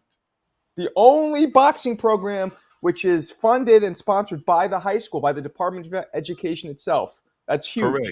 They should all have that. So you don't know Teofilo Stevenson, Ness, the Cuban Olympian. No. All right. Anyways, there's a lot of Haitians, people of Haitian descent in Cuba. There's a lot of Jamaicans over there. Rigondo is Haitian Cuban. There's a lot of them too. You know, I can see that. My grandfather was actually born in Mexico, but they immigrated there from Cuba. Yeah, and then from there to the United States, and then I looped it back around and came back to the Bronx where my grandparents were living for many, many years before going back home. The boogie down. Nice. I got Mad Bet, $5. Second dose. Norman versus. We read that. Okay, we're on Tip Bellis, $2. If Dev wanted boots, he'd have kept his WBC. The hate is out full effect. Pistol Parkway Mozzie, $5. Norman Sr. came on this show and said they want the fight in Saudi because Junior is a world champion. And that's what world champs do. Defend around the globe emoji. That's right, man. Sager, $2. Man, way too early right now. What are we talking about? The fight? I don't know. Giza Channel, $2. Good morning, TBV. Boxing glove emoji, 100 emoji. Mr. Nice, $2. Wilder versus Big Baby emoji, Anderson. Nah, man. Shout out to Turkey. He finally gave us, can the real Big Baby please stand up? That's another one, too. Yeah, those that wanted to give me credit for fights, remember, that's another one that I've been manifesting for years. Top Rank literally signed Jarrell because of me in that fucking fight, and he shit the bed. Shitter of beds. Tip Bellis, $5. Google nemesis before you create narratives. Antoine Russell is Hitchens' nemesis. Roach and Tank are nemesis. Dev and Ryan are nemesis. Man, get out of here. You trying to play only amateurs could be your nemesis because they lost in the amateurs or they fought in the amateurs? Get the fuck out of here. Gary Russell, Hawking. Look, we don't even want to change. I'm not even going into that because CYP got a counter. We don't want him to change the trajectory of his call. We'll talk about that person that we don't like talking about later, another day. Ness, I got to be that guy now that say I got to go. It's all good, man. Shout out to Channel. Let them know where to find you on your schedule. Yes, so you can find me on Maestro A. If you type in Maestro A Boxing, it should come up on YouTube. My schedule is going to be more frequent because I'm a public school teacher, and as Marco mentioned, also a USA boxing coach. I run an amateur club in the Bronx, and I'm on vacation for the next couple of months, so I've got a lot more time to go on YouTube. But usually I go live on Saturday mornings, and Mondays I'll be starting up again soon as well. So, Ness, thank you so much. I hope to do it again with you. Anytime, champ. Anytime, Marco, man. We rock out daily. Okay, on using the same link or all right, you got it. You got it. Cool. All right, everybody out there, have a great week. Enjoy the fights. Have a wonderful summer, and I'll see you again soon, hopefully. All right, champ. CYP. Yeah. Good dude right hopefully there. not. Hopefully not. Hopefully not. You know what I'm saying? Get that nigga out of here. I remember last time I was here, I almost didn't remember him. And I started hearing him talk. I was like, I remember him. He was the one talking about track and field, but didn't know he was talking to a track and field expert and had to apologize. I don't like niggas like that. They get up there and they be talking like they smart, sound sophisticated, but really don't know what they be talking about. Like, it's a lot of niggas like that on YouTube. But forget him. I'm on the other side. Shout out to Jake Paul. Your boy was at the fight, of course. I was at the weigh-in, you know, so they came to California right to where I'm at. So, you know, me and Wade had to chill with the family. You know, that's a family affair for you haters out there. That's family. So I'm back there with him, chilling. You know how we do. Shout out to him. And shout out to Chavez for not throwing no punches, trying to tire Jake out, thinking that was a smart strategy. That was dumb as hell. And I really want to say, shout out to Schofield, man. Look, I told y'all better stop calling this daddy auntie. I told y'all, stop calling that man daddy auntie, right? Because he going to be spanking y'all. Like, this, ain't nobody done Tevin like that. Nobody done Tevin like that. Like, I don't give a fuck what y'all talking about. Nobody done him like that. So y'all, next time you come on the show, remember show that man some love because you might be looking at a future star. And you know how y'all get on the show, y'all want to disrespect niggas for no reason and then run them off the show. They don't fuck with us when they become big. Why? Because y'all be disrespectful for no reason. Let that shit go. My man did a great job. When he come on here, give him his motherfucking props, yo. Give him his props like that. That was awesome performance, man. Straight like that. And shout out to Tip because I find it funny as hell, man, that Pacquiao came over, got the fights. Bud came over, got the fight, but all these nemesis of Tanks never want to bring their ass over to PBC. Now, I'm gonna tell Gary y'all was on something. PBC, don't forget. Who? Gary Russell. Oh, yeah. And Gary's not really a nemesis. Gary's everybody's nemesis. He talks shit to everybody. I don't even take him seriously. But I do like him, but I don't take him seriously. That's just me personally. I think that nigga talks shit to anybody and everybody, but won't fight nobody. That's how I feel. But whatever. I do like him, though. I'm gonna tell y'all some serious shit, and this is what I 100% believe. I believe y'all be believing what you want to believe, but the promoters and the advisors don't believe what you believe. A promoter and an advisor knows that if a black man gets knocked out, a knockout loss, the community throws him away. They literally threw Devin away with all the accolades he had. They threw him away when they figured Ryan beat him legitimately. And then when they found out it was cheating, they still tried to throw him away. If you get a knockout loss and Shakur fights Tank gets knocked out, he's done. If Devin fights and Tank gets knocked out, he's done. I'm not talking about for me. I'm a rock with him. But in reality, do y'all not follow social media? Do you not follow comments? Do you not follow other pages, other shows? When niggas take L's devastating like that, they throw them away. Look how they trying to do Errol Spence. Like, don't let these fans get you fooled. A promoter has advice to give. He's going to advise you through a great career, make you lots of money, make him lots of money. That's why these young niggas ain't fighting Tanks. Don't nobody want to get knocked out and have y'all turn on them. That's and that's the fact. bell Debate. I'm gone. Salute. We got Unbiased Brim, $2. TBV played a positive role in Haney versus Norman. Salute. T-Mafia, $5. Salute, bro, for making the fight happen. Fire emoji. Hey, man, we just want good fights. This is a good fight, man. I just hope don't nobody get thrown in the trash after the fight, man. I know how y'all do, man. I know how y'all do. Chavez did it again. Oops, he did it again. Chavez, oops, he did it again. Didn't throw any punches, man. It was so frustrating to watch. So frustrating. But you were probably happy, right? Because you wanted Jake to win anyway. For sure. I mean, I wanted a knockout, so I'm disappointed. Alex Vega, I'm disappointed he didn't get a knockout. Like, he should be able to get a knockout. It's crazy. I mean, Chavez you don't get a knockout over that version of Chavez. Like, Chavez had a 6-round fight before this and 3 years off. Like, yeah, but you know what it is, Ness? When you're in the defensive mind, you're always bracing for punches. It's way harder to knock somebody out. Yeah, that's why you got to be able to set punches up, and Jake ain't there yet. No. Go ahead, can you hear champ. me? We hear you. Man, so much to talk about, bro. In regards to Jake Paul versus Deontay Wilder, I'm not putting no energy towards that. I don't care to see that. I don't care to make that happen. We're talking about making Deontay a heavyweight champ again, and then you want to put him in circus fights. Doesn't make any sense. Yeah, because it falls in line with the Bum of the Month Club for Deontay, but for not at all. Not at all. Course. No. Of course. We just got Jake Paul. We're getting Jake Paul ranked. He ain't no bum, man. He's a rated contender. So you got him beating Deontay? Wait. So you'll put him in with Jake Paul, but you won't put him in with Curtis Harper? That doesn't make any sense at all. Curtis Harper lets his hands go way more and is a no, real he fighter. does not. He does not let his hands go, man. You've seen him put his hands go like one time in the last 3 to 4 years, bro. I mean, he did. Get out of he here. did well in the Richard Torres fight. 8 rounds with Richard Torres before getting Get stopped. the hell out of here. He survived 8 rounds. 8 Congrats rounds to with him for Richard Torres surviving. before. And how many rounds does Wilder survive with fucking Torres? Right now, next fight. Right now? Yes. He doesn't survive. Exactly. What the hell? Exactly. So that's my point. What does that got to do with anything, man? But you talking about rebuilding Harper got you more. basically saying he's broken. I'm telling you, Curtis Harper got more, and I just proved it, and you proved it by saying that you know that Torres wipes out Wilder right now. Yeah, but Wilder's not going to just cover up and survive. Wilder's going to go out there and be throwing right hands from hell without even looking. So it's 2 different styles. Now, styles make fights. You've said that before, right? Clip with a left hook by Richard Torres, I'll tell you that. Anyways, man, Yeah, man, Christian and Billy, that was a great knockout. I'm not sure what they do with him next. Pacheco's gone a different direction. 168, Berlanga, him and Hamza are fighting. Uh, who else is Who you out got? there? I mean, there's literally no one for him to fight that's going to take it.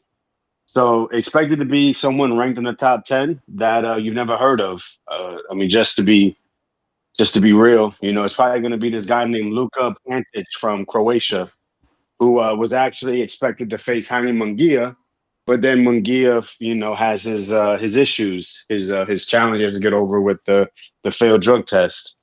So yeah, I would expect to see that. And then who else? I mean, yeah, like I said, Schofield. Go ahead, Schofield.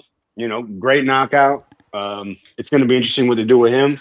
135, bro. I mean, when you get performances like this, it's great for the division because before we were saying he was a prospect, you weren't sure how good he was. I was saying he seemed to have a tendency to be running away from the big fights. The Ashton Slive, the reason I won't repeat the reason I remember for pulling out was insane.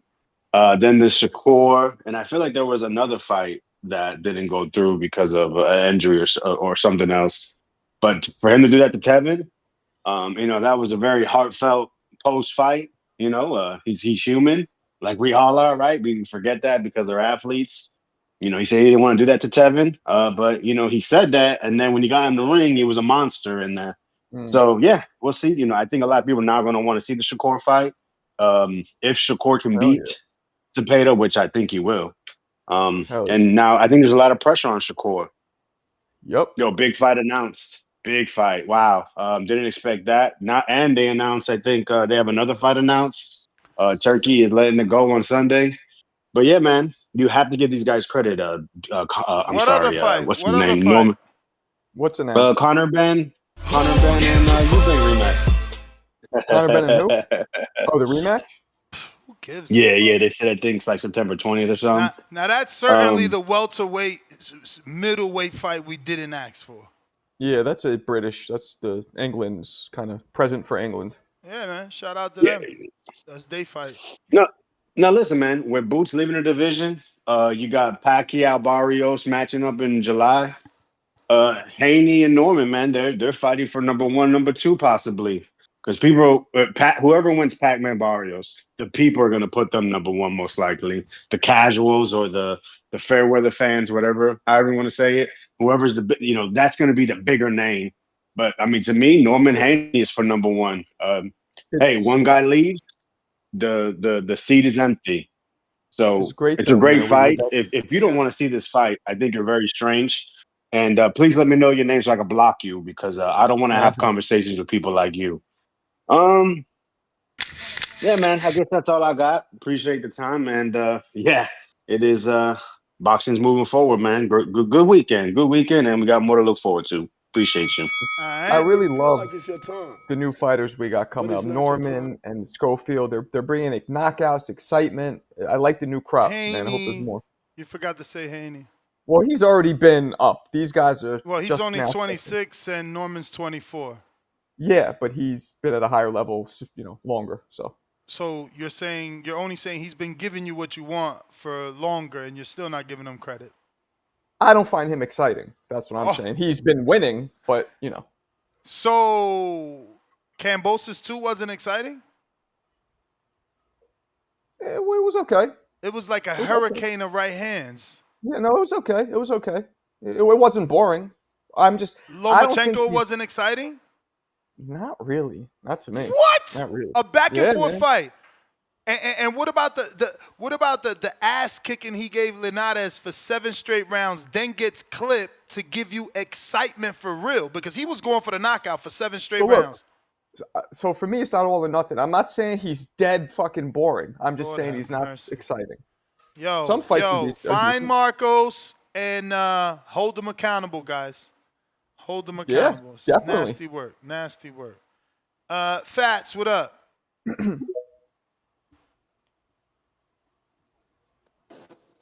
Yo. What's good, man? Look, I ain't into the circus fights, but I ain't gonna lie. We need Wilder to knock Jake Paul out for the culture, man. We need it. He ain't look fully back all the way back Friday, but I saw that look in his eye though. It's coming back. He wanted to kill that nigga in there. That's what we want to see. These dudes talking about, oh, he wasn't that good, bro. Fuck that. We don't care about that shit. My man Wilder be getting knocked out and all that shit. We just want to see him kill something. That's all we want to see. We just want to see him kill somebody. But other than that though, yeah, he got beat Jake Paul down. I think I like that fight. Before he retired, he should give us that fight. Knock Jake Paul ass out, bro. We got to put the pressure on Jake Paul. Jake Paul scared of Wilder. He's scared of Wilder. You know what I'm saying? He don't want to fight Wilder. He don't want to fight Wilder. Yeah, he should, bro. Wilder was killing that dude in there. But let me go ahead and move on though. Canelo, yo, I like how Bud turned up. Remember I called in here last week. I was saying Bud was letting this nigga don't even talk English, beat him in the verbal exchanges. Man, Bud was giving that nigga the business, in the press conference this week. Canelo looking all scared, got his shades on. He don't even want to look Bud in his eye. He know it's coming. Bud told he gonna stuff a mud hole in his ass, and I believe him too. Every time Canelo step up against a good fighter, he get knocked down. He ain't that good. You know what I'm saying? He ain't never really been that good. But Crawford gonna put the Beats by Dre on him. I'm telling you right now, he gonna put the Beats by Dre on Canelo. And watch he come up with some excuse about, he old now. I'm telling you, Canelo ain't all that, bro. He ain't all that, bro. Average fighter. I just think he average. He ain't really been fighting nobody these last couple of years. He average. Maybe a little above average, but he ain't all that good. Bud gonna stomp a hole in his ass. I'm telling you. And yo, I ain't gonna lie. I was shocked that Schofield first round knockout. That was impressive because I ain't gonna lie. I thought Tevin Farmer probably was gonna edge it out or beat him before the fight happened. But sure, he came in there and did his shit. What'd you say, Marco? I was telling everybody about Schofield. I'm telling everybody he's explosive. Yeah, Schofield. Yeah, he is. He still be jumping in and doing dumb shit though. Like if he would have won against a better skilled fighter, they'd pick him off doing that shit. But it's room for improvement for everybody. That was a good performance. But I don't like how after like fights like that, they already talking about, oh, him and Tank a good fight. Man, I don't want to hear that shit. Bruh, I'm tired of this, bruh. I'm tired of it. I don't want to hear and don't nobody want to fight Tank. That's cat. See, you got shit like Brian Norman Jr. and Devin Haney just got, and run me another five. You got fights like Brian Norman and Devin Haney, who I said I don't think Devin really want to fight dude. He proved me wrong. He proved me wrong though, because I gotta give it to him. I haven't never seen Shorty duck nobody. You get what I'm saying? I do think he ducked 140. I do think he ducked that division. But I gotta give him his props, man. He ain't give us another catch weight fight. He went up there, won 147, getting a title shot. I like that. Tank ain't giving us them fights. The only reason why we want to see the Roach rematch is because we felt like Roach did beat him. Like on my scorecard, Roach beat him 115, 113, and they didn't call that knockdown. Now, I wasn't expecting Tank to lose that fight. He was a 1,600 favorite, 16-1 favorite, but we really don't want to see him fight Lamont Roach. You get what I'm saying? Like, dude ain't giving us the fights we want to see. Devin Haney, look, man, he giving us the fights we want to see. He definitely giving us the fights we want to see. And in this fight, he not the champion. So all that thinking he going to run around the ring like he did with Jose Ramirez, can't do that against a champion. Can't do that. You got to take the belt from Norman. So they ain't going to be able to just play cat and mouse with Norman and think they going to win on the scorecards like that. It ain't going to happen like that. If Norman look like he dictating the fight coming forward and you running around from him, he going to win them rounds because he the champion. You can't just do that. You going to have to take the belt from Norman. But it was a good week of boxing, man. I appreciate the call. You the man. You are the man. Marco, break it down, man. You the boxer. How does that fight play out? Which one? Norman against who? Jake Paul versus Deontay Wilder. First off, I mean, look, I guess Wilder is almost a cruiserweight because sometimes he weighs in at 209. But I mean, aren't they not even the same division? I mean, Jake fought his last fight at heavyweight, homie. Yeah, but he looked chubby. He put on weight for Mike. That's clearly not his natural weight. His natural weight was last night. All right, but now he's fighting a dude that tops out at 225. He could come in 205, 210.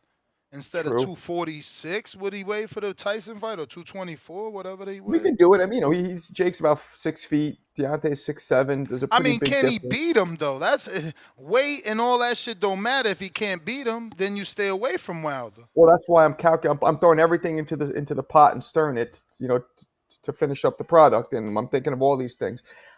This version of Deontay, maybe he could beat. This version of Deontay, maybe he could beat, because Deontay was way more aggressive this fight. He looked like more shades of his old self, but the power seemed not to be what it was, unless Money just has a great chin, but he would knocked out at least 4 times, I believe. So I don't know if that's the case. So I think this version, but 10 years ago, 8 years ago, Wilder, nah. Should he do it next? Should he send him an offer or let Wilder keep fighting? Nah. I don't think he should stick to his goal, right? As he spoke in the press conference, was get that belt and then fight Canelo. I think he should stick to cruiserweight. Build that up a little. Jake. Yeah. But again, Maestro automatically assumed it would be at cruiserweight. And since you don't, I'm saying can he just A-side Wilder? I think Wilder would take the fight because of the cheese. Exactly. Yeah. So do it at cruiserweight. Still get the win over the former champ. But I feel like Jake is. I don't know what beating Wilder would do for him right now, being this version of Wilder. Bro, because there's a risk versus reward. All right, but look, it's an upward trajectory. How past his prime was Tyson? All right. How past his prime was this kid, Chavez Jr.? He's pretty past too. Yeah. And is Wilder as past his prime as those two mentioned men? No, because Wilder also started boxing so this is a later. step. This is a step up for Jake. True. Nah, it's just I like this. It's a high risk. Exactly, but that's what you want to be able to sell. I it's so get it. sellable and winnable. The body work. I don't know if you watched the Jake fight, but the body work that he did in that fight. Granted, he got tired, but if he could, again, I don't forget who called in. I'm not trying to take their words, but stamina is the easiest thing to work on, bro. Outside of getting tired, who's beating the shit out of Chavez's body? Wilder's taller. He's really going to be able to beat Wilder's body. Sure. Wilder doesn't have much outside of the jab, right hand, and left hook. And while that sounds like a lot, he doesn't really use them. I think Jake needs an opponent that has no huge shortcomings. I think it's time. And Wilder has these shortcomings now, being way past his prime, deteriorating the way he did. His power doesn't look like it was what it was. We want to see Jake fight somebody who's like, no. There's no has-beens in this person. This person is at peak. And that's what I think we should see. That'll make people take Jake seriously. Yeah, I'm not ready to throw Jake in with the Wolves. I think the Wilder fight is the right fight. It gives Wilder a great payday. And obviously, Jake fits the bum of the month club. Like, you're Deontay Wilder, the Bronze Bomber, 10 consecutive title defenses. Your power is mentioned with Norris's and I don't even know, Tanks. Like, you should be able to beat Jake Paul. Norris who? Terry Norris? Yeah. Damn, that's a great callback, Ness. I'm impressed. Good shit. Your Excellency, I would like to thank you for presenting this fight. Come November, I will knock that boy Devin Haney out in Riyadh season. I'm happy to meet you, and let's make this thing happen. That kid is scary. He's short and sweet. No, that's why I said he's our version of Hagler. Like, I'm not this historian, but Hagler wasn't out here acting like Keyshawn, acting like Devin. He was just calm assassin. Although Hagler had some shit, I don't know if you remember. Do you remember when he wore that hat that said war? No, and that's really what did it for me. Did you remember he wore the hat? I'm like, holy shit, I can't unsee it now. Yeah. No, I love that. I love that new approach because his fighting talks for him. Yep. It talks for him. But he still does interviews. He's not like Bud was. Like, Bud did his fighting for him in the ring, but he still does interviews, Brian Norman. He's on the Hangout Spot. He's on Air Hawani. He's everywhere, actually, right now. Shout out to them. Yeah. They got him everywhere. And shout out to Johnny that was able to get him. Yeah. And that shit he did When I he tried to knocked get that him, my dude- man was in Thailand and shit. Yeah, I did. I interviewed his pops. He said he'll interview with me as well. But it's like, but when he knocked that dude out and how he just bowed, that shit to me was one of the most gangster. Like that's way more gangster to me than overreacting, dancing, Yeah, no, doing the but Harlem that's Shake. his thing. Remember, this time he bowed. Last time he did the whole, b-boy stance and shit. He got down. You don't remember? Yeah, and it's dope because it's very subtle. Yeah, it's something different. It's something different. Yep. I got Pistol Dope. Parkway Mozzie with the $10. We know you didn't care about You Bang Ben, Ness, laugh out loud. But Turkey rolling out today, man. I'm happy he keeping the activity high and putting the pressure on all the promotions to give us TV rollout. Tip with the counter. Nah, for sure, Mozzie. I mean, look, I'm going to watch it. The first one was a banger, but it's not like, that's not what we wanted. We want Eubank. He was, I don't even give a fuck about Eubank. We wanted Ben to fight a welterweight. He bullshit. Yeah, right stay now. in your divisions, both of them. Stay in your divisions. Yeah, but Eubank right now at this point, like, who is he going to fight? You know what I'm saying? A fight for him would have been Hamza Shiraz. Tip. Oh man, yeah, man. I heard niggas hating again, man. It just don't stop with y'all niggas. It just don't stop with y'all niggas, man.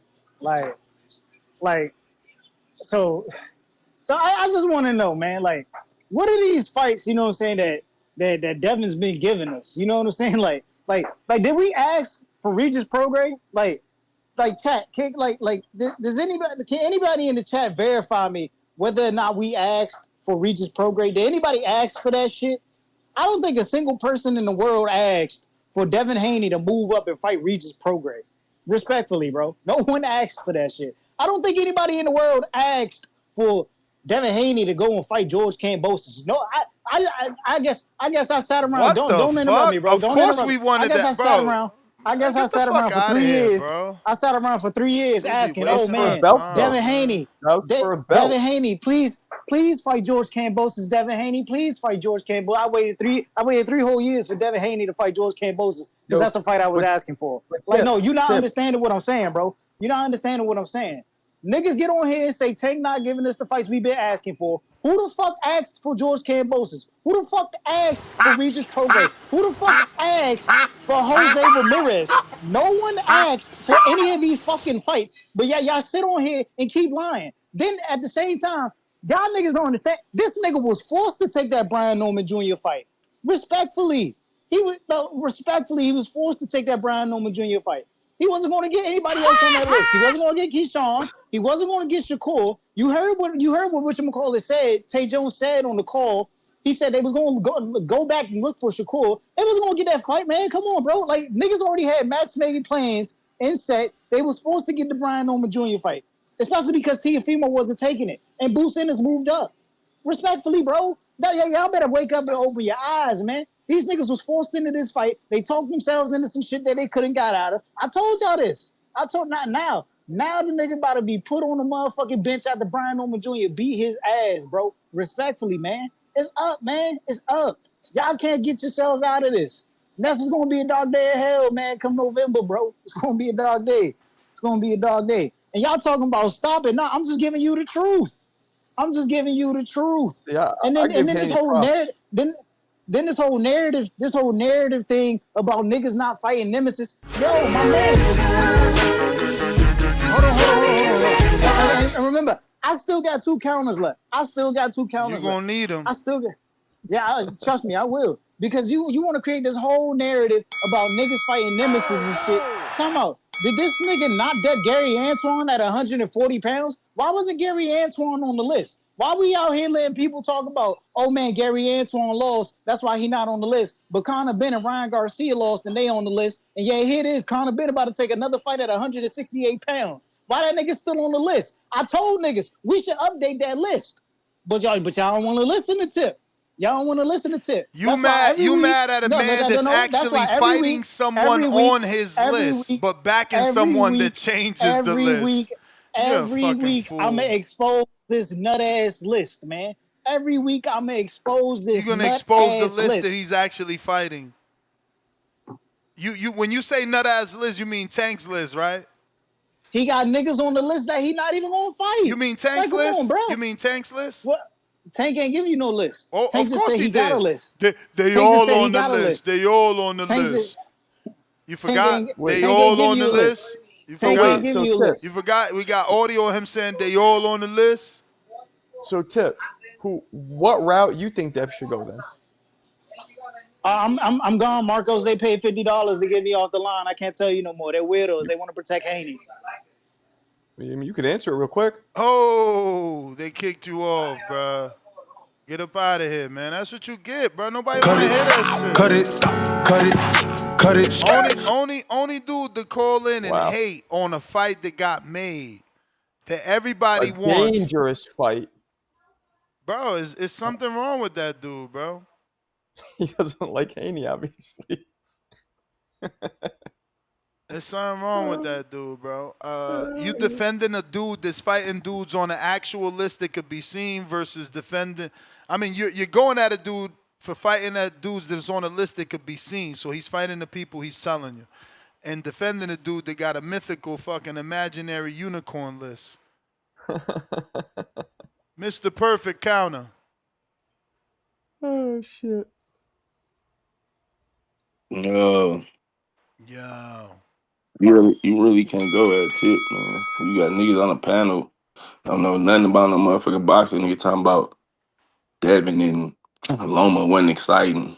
Nigga, it was controversial. How it wasn't exciting. Hey Like, man, a nigga started crying after he lost. How it wasn't exciting, bro. Subjective, my friend. I'm glad you enjoyed it. So who you had winning? First time live, I had Devin winning. When I rewatched it, I had Loma winning. So 50-50. So how the fuck it ain't exciting if you had both of them winning? Excitement doesn't mean close. Close fights one thing. Close fights can be non-exciting. So was Roach? So was Roach Tank exciting? It was a little more exciting because at least they were landing hard shots on each other. Those two dudes didn't land any hard shots on each other. What? So Devin Hare wasn't swinging. He was swinging. He just doesn't hit that hard. No, I said, was his hair moving? Oh, was his hair moving? I don't fucking know if his hair was moving. Man, you ain't watched the fucking fight, so shut up, cause you ain't know. Twice I watched. You watched the fucking highlights, man. You ain't watched the fucking fight. Full fight twice. Man, you ain't watched the fight, so shut up. You don't know if it's exciting. You can't watch a highlight and see if you can watch a highlight and see if it's exciting. You say it wasn't exciting. You sound dumb. You don't know the nigga start crying exciting. after he lost, bro. That doesn't mean it's exciting. Saying. All right, man, shut up. I ain't talking to you no more. That's why I'm saying you letting niggas back on the panel, bro. Don't be knowing what they be talking about, bro. Give a fuck because the nigga got views on the video, bro. But this shit is crazy. Like I said, look. Like I said, niggas keep talking about then nobody want Tank Roach. Okay, then nobody want it. But when it got made, I was still telling niggas it's a good fight because the way Roach career has went. And the fight was good. Like niggas didn't know the fight was gonna be good. Y'all kept trying to shit on the fight. But that's what I be saying. Niggas don't know shit about. That's why I don't be listening to these niggas, man. And yeah, niggas talking about Devin running from the smoke, bro. Devin been fighting.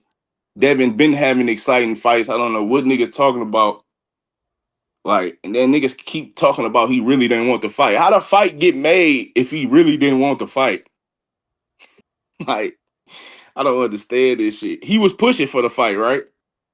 Even though Brian Norman had a lot of choices, but Devin pushed for the fight and Bill pushed for the fight. So y'all got to give him credit for that. And it don't matter who lose this fight. It didn't matter who lost. Sugar Ray Leonard it don't matter who lose this fight because they both is great fighters, bro. So it don't matter who lose this fight. Big time boxing Detroit, I'm out. Did he just compare Sugar Ray Leonard and Hagler? Oh, no. Richard Steele stops the fight. Yeah, I gotta stop being so nostalgic with these old heads, man. And I feel like I gotta defend Mr. Perfect. I was reading them comments while eating this bagel off camera. Y'all little haters. Everybody saying what's wrong with him. He mad. Oh, this dude a clown. La la la. All those weird things y'all saying. But y'all not understanding his argument. Y'all laughing at the comment, first of all, the hair, because it went over your head. He's saying, did you not see his hair move? He's talking about Loma connecting on Devin I know what Haney's he meant. face. I know what he meant. And the hair and the sweat I know causing, exactly what he meant. a reaction to the punches, because you said, Marcos, that there wasn't any power punches. That's a lie, because Devin broke his ribs. The dude took a year off, went to the hospital for broken ribs. Devin's face was swollen, so obviously Loma was punching with power as well. So I get it. But y'all in the chat seem to not understand his argument, and instead you're looking at him like a madman. But you didn't hear what he said. That's the issue. Sometimes we're not listening closely enough. But I get his argument. It was an exciting fight, because if you can watch a fight, and I get your argument too about, controversy doesn't necessarily mean excitement. But if you got it going both ways, it obviously means it was close and punches were being thrown and landed. So that equals excitement. Again, if you watch the Linares fight, that was excitement. To say that he doesn't give us excitement is wild. I mean, but they got to change the narrative, because first it was he doesn't fight the fights we want. He keeps doing that, so we got to push the narrative, I found him exciting against Regis. Like, to me, it's not all or nothing. I'm not saying he's a total boring fighter. I'm never So gonna say excitement for you, and I'm just asking, like, is it one-sided beatdown? No, it's because that's what when- Regis was. It wasn't competitive. Loma was competitive. It's when somebody can, at any moment, can get hurt or go down. When there's that thrill and there's that anticipation of that happening. That, to me, is exciting. And look, Pernell Whitaker was exciting when he fought, even though he was.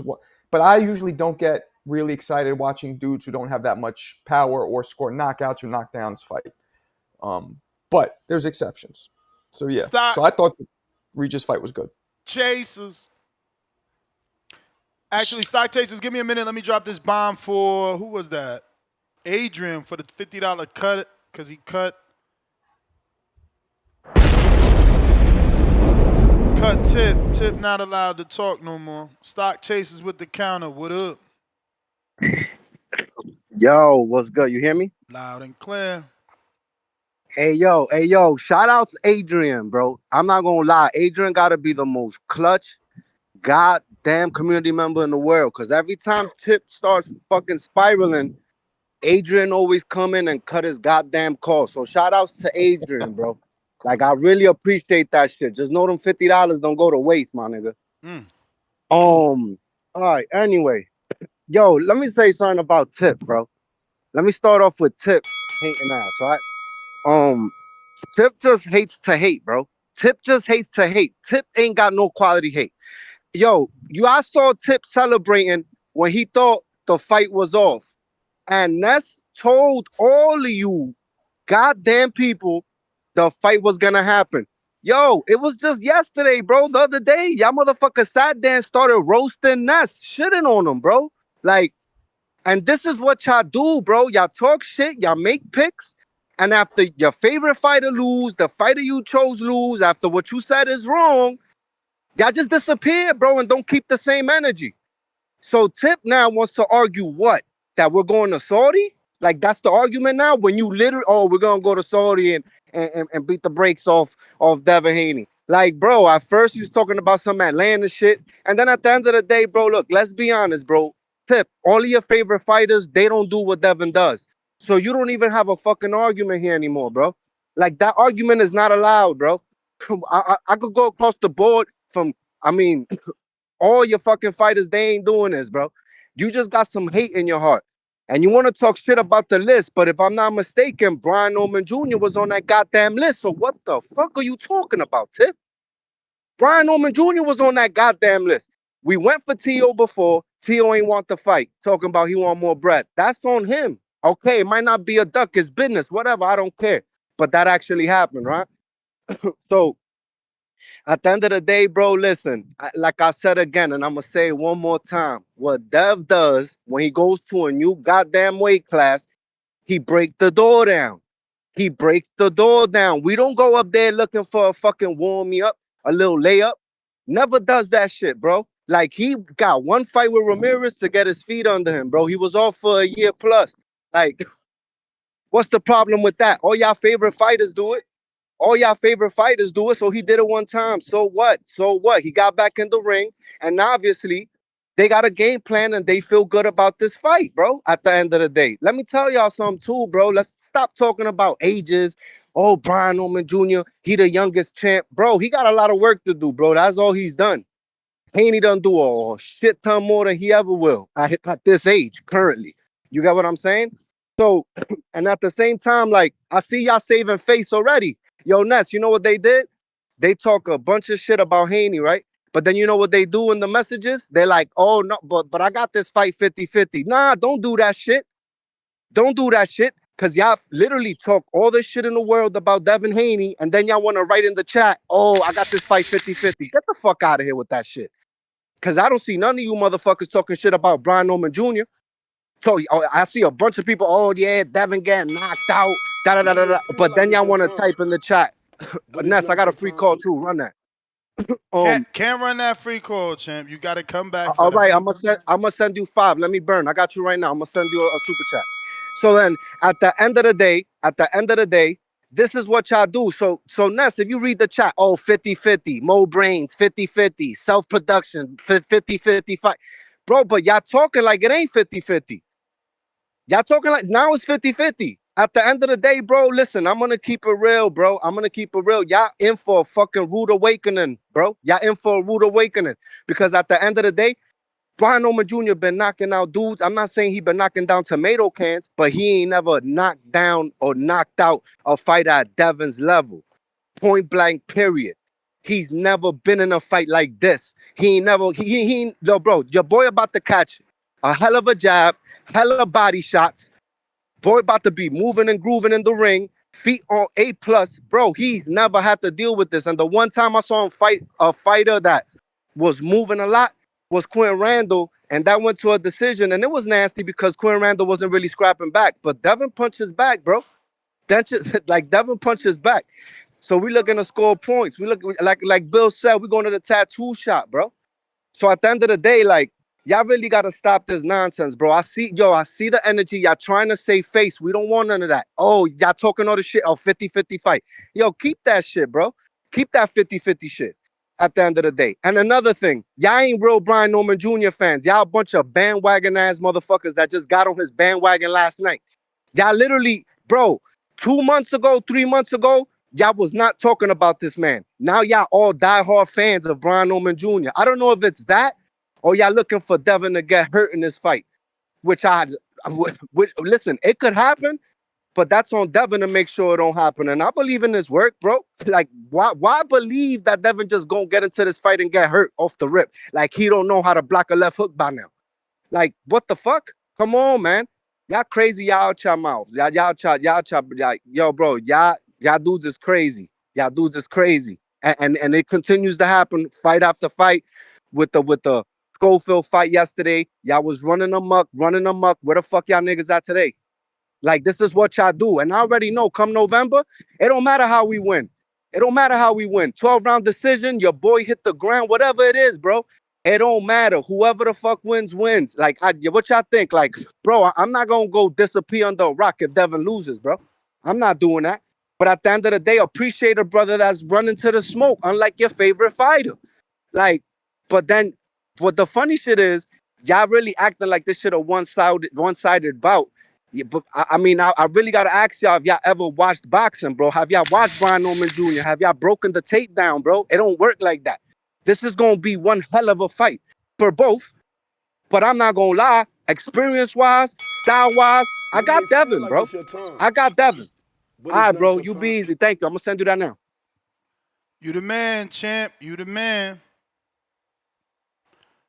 Bo Rogers.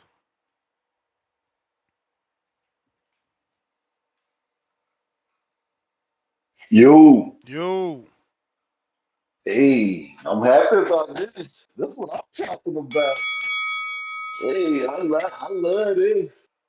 Bill got a chance to shut me up. Got a chance to goddamn be the motherfucking guy. He got a chance.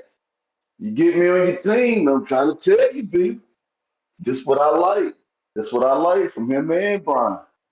I like this fight. I don't got no complaint. I'm not gonna shit on it. I don't want nothing wrong to happen. I hope they fight in Riyadh, right? I'm hoping don't nobody get sick over there right before the fight happens. I'm praying, don't nothing go wrong. I want this fight. This fight tells me a whole lot about both fighters. If it happens and they go through, it's gonna tell me a whole lot. It's gonna let me know who these guys are. And that's all I'm asking for from these guys. That's all I'm asking for. I'm not gonna shit on this fight at all. I want this fight. I'm happy this fight taking place. Bill, I'm not knocking you on nothing.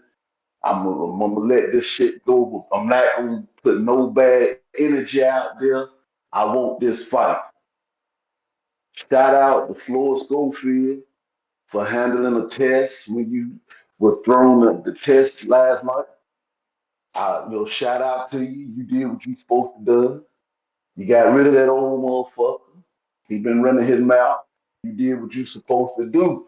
You, Brian Norman, and Richardson, Hitchens have gave me something to look forward to going forward in boxing. I like this new crop of guys who, making them say themselves like, but Roger, you need to pay attention to us. We ain't just out here talking. We ready to throw the motherfucking hand. Now y'all motherfuckers got them who get some respect. I don't be knocking guys unless I think they trying to pull a fast one. Like we go to church and the preacher trying to pull a fast one, I'm gonna point that shit out. That's why they don't want me there. They don't want me in a lot of places because I'm gonna point the bullshit out. That's all I do. That's all I'm gonna ever do because I know a lot of y'all don't know what's going on. I was in that same predicament. I didn't know what the fuck was going on. But I do know when a motherfucker got there trying to pull a fast one on me. Now, this is the fight where ain't no fast one being pulled. Now, if somebody gets sick, I'm not gonna take that from now on. Can't nobody get hurt in training camp. Can't nobody get sick. I'm not gonna believe it. This fight got to happen. And I'm gonna take my head off to whoever wins.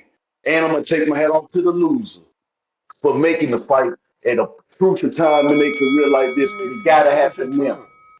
But it's not your time. All right. Quality hate. We got Adrian, $2 super chat. Tips calls are starting to have no substance. Time to drop a bomb. He is pound for pound #1 in the chat. Salute, Adrian. We got CYP.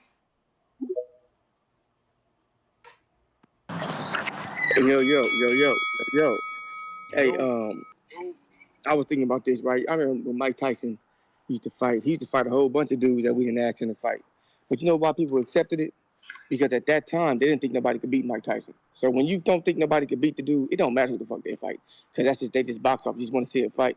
Now, I'm being real, man. Like, I don't know why y'all think that I wouldn't want Tank versus all these guys to be actually good fights because I want to make money. Like, I'm a real gambler. I want to make money. But all y'all fans that on this show, y'all don't translate to money and y'all don't translate to an army. Like any poll you put up, they say you're gonna beat all of them. And then they make the fight, the odds come out, Tank the heavy favorite. It's like, man, this shit is, man, I ain't got time for that. I ain't got time to keep arguing over and over and over again because you don't like Tank. That's the reason why you want to fight dudes, because you don't like him. So saying he a duck is your way of seeing him lose. See, I've been studying y'all niggas. Y'all do that. That's what y'all do. That's what y'all do. It's like calling a girl ugly because she don't want your number and shit. You know what I'm saying? It's like you do that. Knowing she ain't ugly, but you can't get the number, so you gotta say something. It's like, so calling Tank a duck, it's like him taking an L. And I heard Fat say something that was crazy to me. You just said you thought that Roach won. But ain't nobody asking for that fight. Ain't nobody asking for that rematch. But you think he won, though. So if you think he won, then why don't you want to fucking see the rematch? I know why. Because you don't really think he won. And you think that Roach will get his ass kicked in the rematch. Just like a lot of dudes didn't really think Castillo won that first fight versus Mayweather. Okay, we'll run it back and then whoop his ass. A lot of y'all really didn't think that Floyd even lost or came close to losing to Maidana. Okay, run it back, whoop his ass. See, that's the difference. You can't run your mouth and then when the fight gets announced as a rematch, cry about the fight. That's how I know y'all full of shit. Why the fuck wouldn't y'all weirdos want to see Tank versus Roach the rematch? If you think Roach won, you fucking clowns. Like, when are y'all gonna give it up, man? Because some of y'all old. And I'm gonna give a shout out to the OGs of the show. The OGs don't call in as much, they ain't around as much, because I know they tired of the same old fucking narratives that we've been pushing year after year after year that don't mean a goddamn thing. Don't mean shit. It's like over and over again. So you got new smoke up in here, new callers. I love that shit. And they here for the old fucking narratives because it's new to their fucking ears. But man, that shit get old after a while. I shout out to the OGs, man. Y'all got more patience than me. You know what I'm saying? I just like the drama. Because if I didn't like so much drama, I would have been gone too. Because this shit getting old, man. Fuck all that. And Detroit boxing, I fuck with you, dog. I fuck with you. You my kind of caller. You call in on your business. You don't backpedal. You stand on your shit. And I know what you say today, you will say tomorrow, my nigga. I think y'all know what's coming. You know what I'm saying? But Detroit boxing, keep up the fucking good work, dog. CYP out. All right. We got Jorge, Mexico. George from Mexico. What up, Nas? What up? Feel like it's your time, everybody. But it's not. Hold on, What's going on? Let me mute the TV, bro. Hold on. Jorge from Mexico. Yo, Marcos. ¿Qué Hold on, let me pasa? just mute the TV, bro. Mi gente. Mi gente, what'd you think of the fight yesterday, bro? The Zerdo fight. You think he's got? Me? I mean, I heard it all already, but I just like the. He looked good. He's very kind of methodical and he starts off slow. He's like a trusty old Cadillac. You got to turn him on, let him warm up, and then he starts running. Dude. He's got to. It takes him a while to warm up, dude. It takes him a while, but he's good. You know, I mean, I like yesterday I called and said talked about Chavez. I rooted for him because he was Mexican, but he just hung off his dad's name and is just a lazy ass motherfucker, dude. I'm sorry, but I mean I like my raza, pero he's just lazy, bro. I feel just he was just there to get a payday. I mean, and that sucks, bro, because we were talking shit about Skull getting a payday and he comes and does the same shit, you know. But Jake, he's getting there. We're all just mad because he didn't go through the struggle that other boxers go through. He was just a rich kid who wanted to become a fucking boxer, and I bet you that if anybody else or if Jake would have came up another way, he would have been not more popular, but the boxing fans would love him more. It just seems like his shows. I mean, I like his undercards and all that, but it just seems like they're all circus shows, like WWE, dude. I mean, that's what it seems. And I know boxing is turning into something else right now, with the whole Canelo shoving and fucking. I mean, they've done that all the time, but it just seems for some fucking reason with Jake, it just seems fake. You know, all that. I don't know. It seems like he's not taking it serious. That's what I think. But he is getting there. He should do the Tommy Fury fucking rematch. He should do that to get his shit back in vengeance, because you know we talk shit and we had Devin doing all that or talking shit to Devin, saying he should get it back in blood and all that. But what about Jake? Fury's there. Why doesn't he fight him? Probably knock his ass out. I mean, he's offered him the rematch on numerous times. He keeps pricing himself out. He wants more money because he feels he got the win. Because he knows how much he's worth, man. But how are you worth what you can't get? Because Jake couldn't beat him. And my brother. But listen, that's just gonna be there. Who's going on to do a Netflix show and make $40 million? That like you can't say your worth went up if no one is paying you that. It's maybe not monetary worth. Jake's worth went up because he keeps getting paid that. Like it's right different. Now, the worth for Fury wouldn't be monetary. It would be like ego. It would be like showing, I could get this back. Yeah, but you're right. It's not worth that much. That's what I mean. But that's what I'm saying. But if I offer you the fight 2 times and you keep trying to say you're worth more because you think I need this rematch, bruh, I'll go fight Tyson. Now I did 65 million homes. I offer you to fight again. You think I need you. Fuck. I go fight Julio Cesar Chavez. Tommy Fury has not fought the boxers of Jake Paul. Tommy Fury never fought Anderson Silva. Tommy Fury never fought a Julio Cesar Chavez. But anyway, that's the bell, champ. Let me get to some other callers here. Man. Have a good weekend, guys. Fats, King Counter. Peace. Or actually Counter, right? Yo. Yo. Yeah, I had to call back in, man, because it's like these dudes don't be listening, man. They get up in their feelings, man. And that's what I say. I said nobody wanted to see Tank versus Roach the first fight. Nobody called for that fucking fight. The only reason why we want to see the rematch is because people thought that Roach won. I don't get what's so hard to understand about that. I don't know. Maybe he got confused about the order that I said it in, but I'm not sure. But and Tip Bayless too, like, bro, like, y'all gotta stop this shit, bro. Listen, man, let's not hate on the dude that Tank been ducking his whole career, for real. They trolling me on Twitter right now. Like, I was one of the main ones saying Devin ain't gonna fight no Brian Norman Jr. He waiting for the Pacquiao Barrios winner. I was wrong, but we can't sit here and hate and be like, oh, people give us the fights we want to see. Everybody said they wanted to see that fight. If he wasn't gonna fight Boots, that was the next fight. At 147, now we gonna sit there and shit on the matchup? Come on, bro. Look, you just gotta keep it a bean. Y'all favorite fighter ain't giving us the fights we want. He's not. We didn't ask for Roach the first fight. We didn't ask for that. We didn't ask for Hector Luis Garcia. We didn't ask for that. We didn't ask for Barrios. We didn't ask for that. Like, what are we doing here? So who you gonna fight next? Jake Paul? Like, we don't even know who you gonna fight next. But I tell you one thing, Devin Haney sent the offer to Teofimo Lopez. He ducking him. He sent the offer to Shakur. Ain't happened for whatever reason. Shakur ain't want to fight or take the offer, but Shakur didn't even want to negotiate with him. It seemed like it didn't happen. You get what I'm saying? We can't sit here and act like Tank ain't jumped out of the WBC because he ain't want to be Haney mandatory. We can't ignore the fact that when they was in the WBA, he had the interim belt. He clowned that man when telling him he an email champion, but then he took the email status when he moved out the division. Like, come on, bro. Like, he weighing dudes out. Like, let's keep it a bean. We not ready to keep it on putting it on everybody. Tank not sending them dudes no offers. He not saying he want to fight these guys. You get what I'm saying? And I remember that list. I remember that hit list. He ain't sent not one motherfucker on that hit list a contract. Not no Haney, not no Shakur, not nobody. No fucking body. He waited to the last drop but a dime to fight Lomachenko.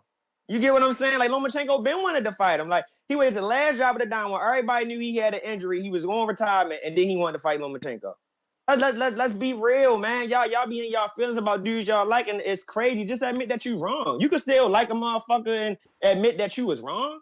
I just don't get how they do that. But then they call in, make up lies saying we hating on this, we hating on this. Motherfucker just calling it what it is, man. That man is weighing dudes out. He's weighing them out. He don't want to fight nobody, and that's just what it is, man. But I appreciate the call. All right. You literally just told them that he waited to the last minute to fight Loma. You may feel like it's your time. And sent an offer, and you got dude in the chat talking about, why you acting like he ain't said, like Loma ain't take the fight, bro? Bro, we wanted that fight 7 years ago. Y'all motherfuckers is terrible, bro. Terrible, bro. Look, we always gonna bring him up. I say I hate to try to bring him up. Sometimes we gotta bring him up in reference, but man, I hate that he get brought up. He just ain't doing real boxing. He right there with Jake, man. He doing what he want, just like Canelo. No different than Canelo. They do what they want. It ain't real boxing. They do what they want, when they want, how they want. You know, that's what they do. PBC.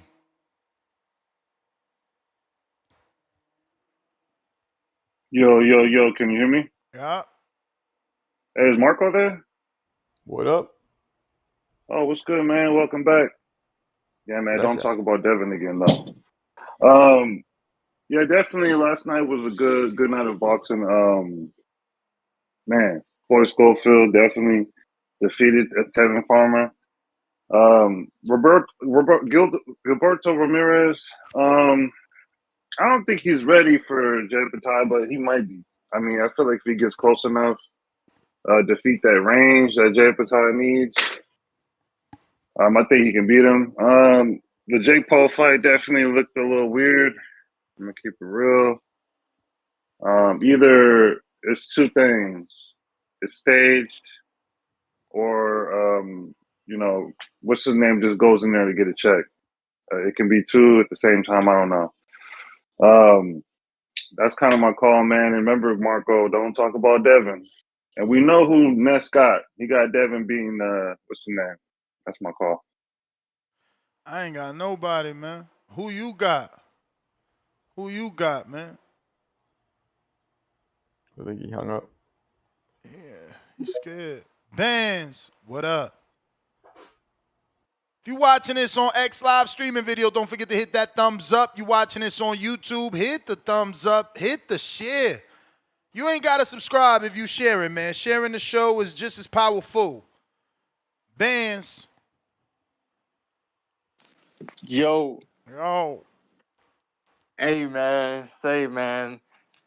Hey, it was a great night of boxing last night. Well, I would say starting off the main card, I got the card. I didn't go out and watch the fight. I had watched the back and forth between Kid Austin and Kevin Former. They had like that face-to-face thing, and I was like, dang, that junk is intriguing. So I just sat at the crib about the fight, and then, man, when the fight came on, bro, I just seen it in the freaking kid's eye. Like, the dude is ready. Like, he's not with all the talking. He's not gonna be like the mainstream guy to where he has his dad to carry him on that behalf. But man, what I seen last night from that kid, he was patient. It was very short. Not much you can see within like a minute or so. But man, he was patient initially, and the combinations, man. I don't know. It had to be the combination with the accuracy that caught my eye, because he was landing everything, dang near everything he landed or he was throwing. But yeah, man, I fell asleep on the Jake Paul fight, but I think the first 2 rounds it was like maybe like two punches thrown from Chavez. Yeah. So I was like, bro, what is going on, man? So that kind of got boring. But I am interested to see Jake, whoever he wants to fight next. Definitely not Tank. Tank needs to go with real fighters, and I'm definitely a Tank Davis fan. But yeah, man, it's time for him to get into there. We talk about that shit all the time. Let's not make it about him. But yeah, man, Devin Haney versus I just seen a notification. Devin Haney versus Brian Norman is official, November. That'll be a fight that I definitely want to go. I have a vacation around like October time frame, so maybe not even go on vacation. Damn. Why, bro? That fight should be in Atlanta. What the fuck, bro? Devin Haney is a star, bro. Atlanta is gonna gravitate towards Devin Haney. He dressed like the culture, bro. He's around. Like, man, that I think they're making a big mistake with that fight, even though it's still people gonna be tuned in. But man, that fight should definitely be. It could do a decent gate in Atlanta, man. A damn good gate, in my opinion. I'm from the South. You know what I'm saying? I'm moving to Charlotte soon, but I'm right in Augusta, Georgia. So, yeah, man. Shout out to boxing, man. That was a good time. Jake Paul needs to stay away from Deontay Wilder, because he definitely will get knocked the fuck out. But yeah, that's my call on this. All right. Appreciate you. Stock chasers. Yo. Oh, not supposed to go. You hear me? Yep. Yo, look, hold on, Ness. Let me ask you a question. How many dudes have called in to eat crow for Tevin Farmer? How many have done that this morning? Nobody. And that's exactly what the fuck I'm talking about. Bro, I'm telling you right now, bro. 70% was out here talking about Tevin Farmer. Bro, I posted about Floyd Schofield maybe 3 times, and all 3 times it fell on deaf ears, bro. Like, but now nobody want to eat crow. Bro, come November with Brian Norman Jr., I hope y'all pull up to come eat y'all fucking crow, bro. Or I'm going to go looking for all y'all dudes everywhere. Discord, on the chat. I'm going to be violating, bro. And you know what? If Devin Haney lose, shit, I'm going to eat my crow shit. But at the end of the day, one thing I don't do is disappear, bro. I don't disappear. Y'all some fake-ass fans, bro. Y'all quick to turn and flip on y'all fighters all the time. And it's nasty work. When Devin Haney got dropped by Ryan Garcia, What happened? Bro, I said, damn, Ryan Garcia, god damn. Oh, then it came out he was dirty. And I wasn't surprised because boy was tweaking the entire press conference. We all remember that shit. You get what I'm saying? Now, at the end of the day, after the Ramirez fight, I'm sure Ness might have seen a chat or two when I was talking. I was tight because I said, "Damn, you could have got that motherfucker out of there. If Devin wanted to, he would have got him out of there, bro." At the end of the day, I don't know if he wanted all 12 rounds to just fill the ring, see where he's at, see where his heart is at, bro. That was a practice run, so I'm not gonna hold that man to the Ramirez fight. But you know what? Y'all keep saying, "Oh, Devin's a runner, Devin's a runner," bro. Y'all don't believe that shit, bro. Y'all don't believe that shit. And Bill Haney said that was the plan, to move around the ring. So at the end of the day, I'm just coming out here to let y'all know I got Devin come November 100%. I'm not giving Norman Jr. I'm giving him very low chances. Anything can happen in boxing. But at the end of the day, I'm going with the elite of the elite, Devin Haney, come November. And, bro, don't be scared to eat y'all crow, bro. That's nasty work. Y'all a bunch of cowards, bro. Come up here and eat y'all crow for Tevin Farmer. All right, bro, I'm going to holler at you. All right, champ. James Benitez. Yo, what's up, Nash? You hear me? Yep. Yo, man. Hey, let me get my crow for Tevin Farmer, man, since stock chasers want to call everybody out, man.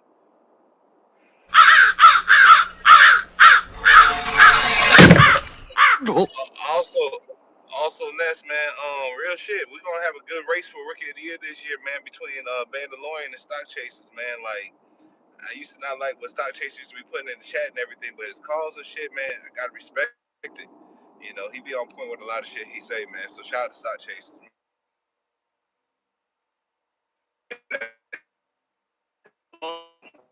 Yo, it's funny, man, when I was joking about this shit, or really saying it a couple of years. You hear me? Yeah. You hear me still? Yeah. Yeah, it's funny when I've been. You breaking up, fam. Jesus. All right, bet. I just heard Yo, Jesus. Brian Norman dropped his Rubber Band Man CGI video where he got his face. I saw that. He dropped it again, man. Every time he fight, he getting them bands. Rubber Band Man. Hey. AC. What up? Yeah, you hear me? Yes, sir. Yeah, man. Shout out to y'all this good Sunday, man. First off, the Georgia delegation says that we do not claim Tip Bayless. That boy's from the DMV. All right, so don't associate him with us. Next, shout out to Devin Haney, man. You know, major respect for the homie. But my boy Brian Norman about to beat the shit out that boy. And it's no disrespect to Devin, man. You know what I'm saying? Because I rock with homie, bro. It's home team all day, man. You know what I'm saying? Decatur all day. We about to beat the shit out that boy. And man, Bill Haney, that shit you said the other day was very disrespectful, bro, about that man mama. That's crazy as hell. So because of that, we really do have to pull that Allen Iverson on your ass. You know what I mean? Brian Norman, knock this dude out and pull an Allen Iverson on this nigga. Step over his ass, bro.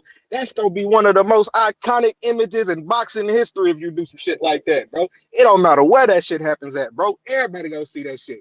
Knock this nigga out, man, and then make your State Farm debut in Atlanta July 4th weekend. You know what I'm saying? Turn the city up. But yeah, man, we finna beat the sleeves off this boy. Respect to Devin Haney, though, man. You know what I mean? Because he's a true stepper of the sport. He's a smoke chaser. You know what I mean? A lot of these dudes out here be scared and shit like that, man. And Devin Haney is a one motherfucker who was running to the smoke, man. You know what I mean? I don't understand why you don't respect it, why a lot of people don't respect it, but you know, when your favorite fighter is scary, you know what I mean? You got to discredit other people, you know what I mean, to kind of get passes for that shit. But man, you can't be no hater, bro. Just congratulate, you know what I'm saying? But hey, we about to step on this boy, man. We about to beat the shit out this man. It's gonna be viral. Everybody gonna see this shit, and afterwards, that the new king of welterweight, man. You know what I mean? Brian Norman Jr. That's how this shit finna go, straight like that. But shout out to Wilder, man. Y'all is wilding with this Jake Paul shit, bro. Wilder will knock this man the fuck out, bro. He ain't that washed up, man. God damn, he looked pretty decent. You know what I mean? He looked crazy at times when he had Buddy hurt. You know, he got to work on that shit, being too overexcited, throwing them goofy ass punches when he overexcited. Outside of that, man, the man boxed pretty well, bro. He'll knock Jake Paul head off. I don't even understand how that's a conversation. I feel like more than likely we might end up getting Jake Paul versus Zordo. I done said it a couple times in the chat, man. Zordo don't seem like the type of dude with a lot of pride, so he's the type of nigga to probably get paid off. He'll take a dive, bro. He'll take a little check on the side and be like, all right, Jake, go ahead. I fully expect Zordo to be that type of motherfucker. You know what I mean? So don't be surprised if Jake Paul fuck around and beat Zordo Ramirez, bro. Don't be surprised now. I'm not gonna lie to you. I ain't no Jake Paul fan, but don't be surprised if that shit happens. But yeah, man, that's all I got for you, man. I was just trying to rep for the home team one time, man. Shout out Brian Norman Jr., man. Shout out Devin Haney. Hopefully y'all have a fire undercard, man. And my boy, Brian Norman, you gotta knock this nigga the fuck out, bro. Knock this boy out and step over his ass, man. Straight up. You may feel like it's your time, but it's not your time. Try loss, Philly.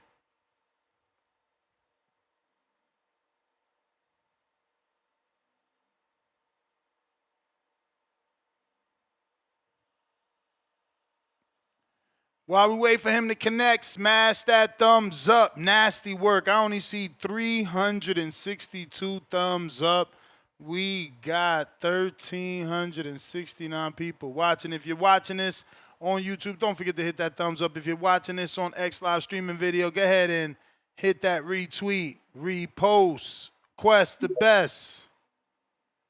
If you're on Twitch, I need that follow.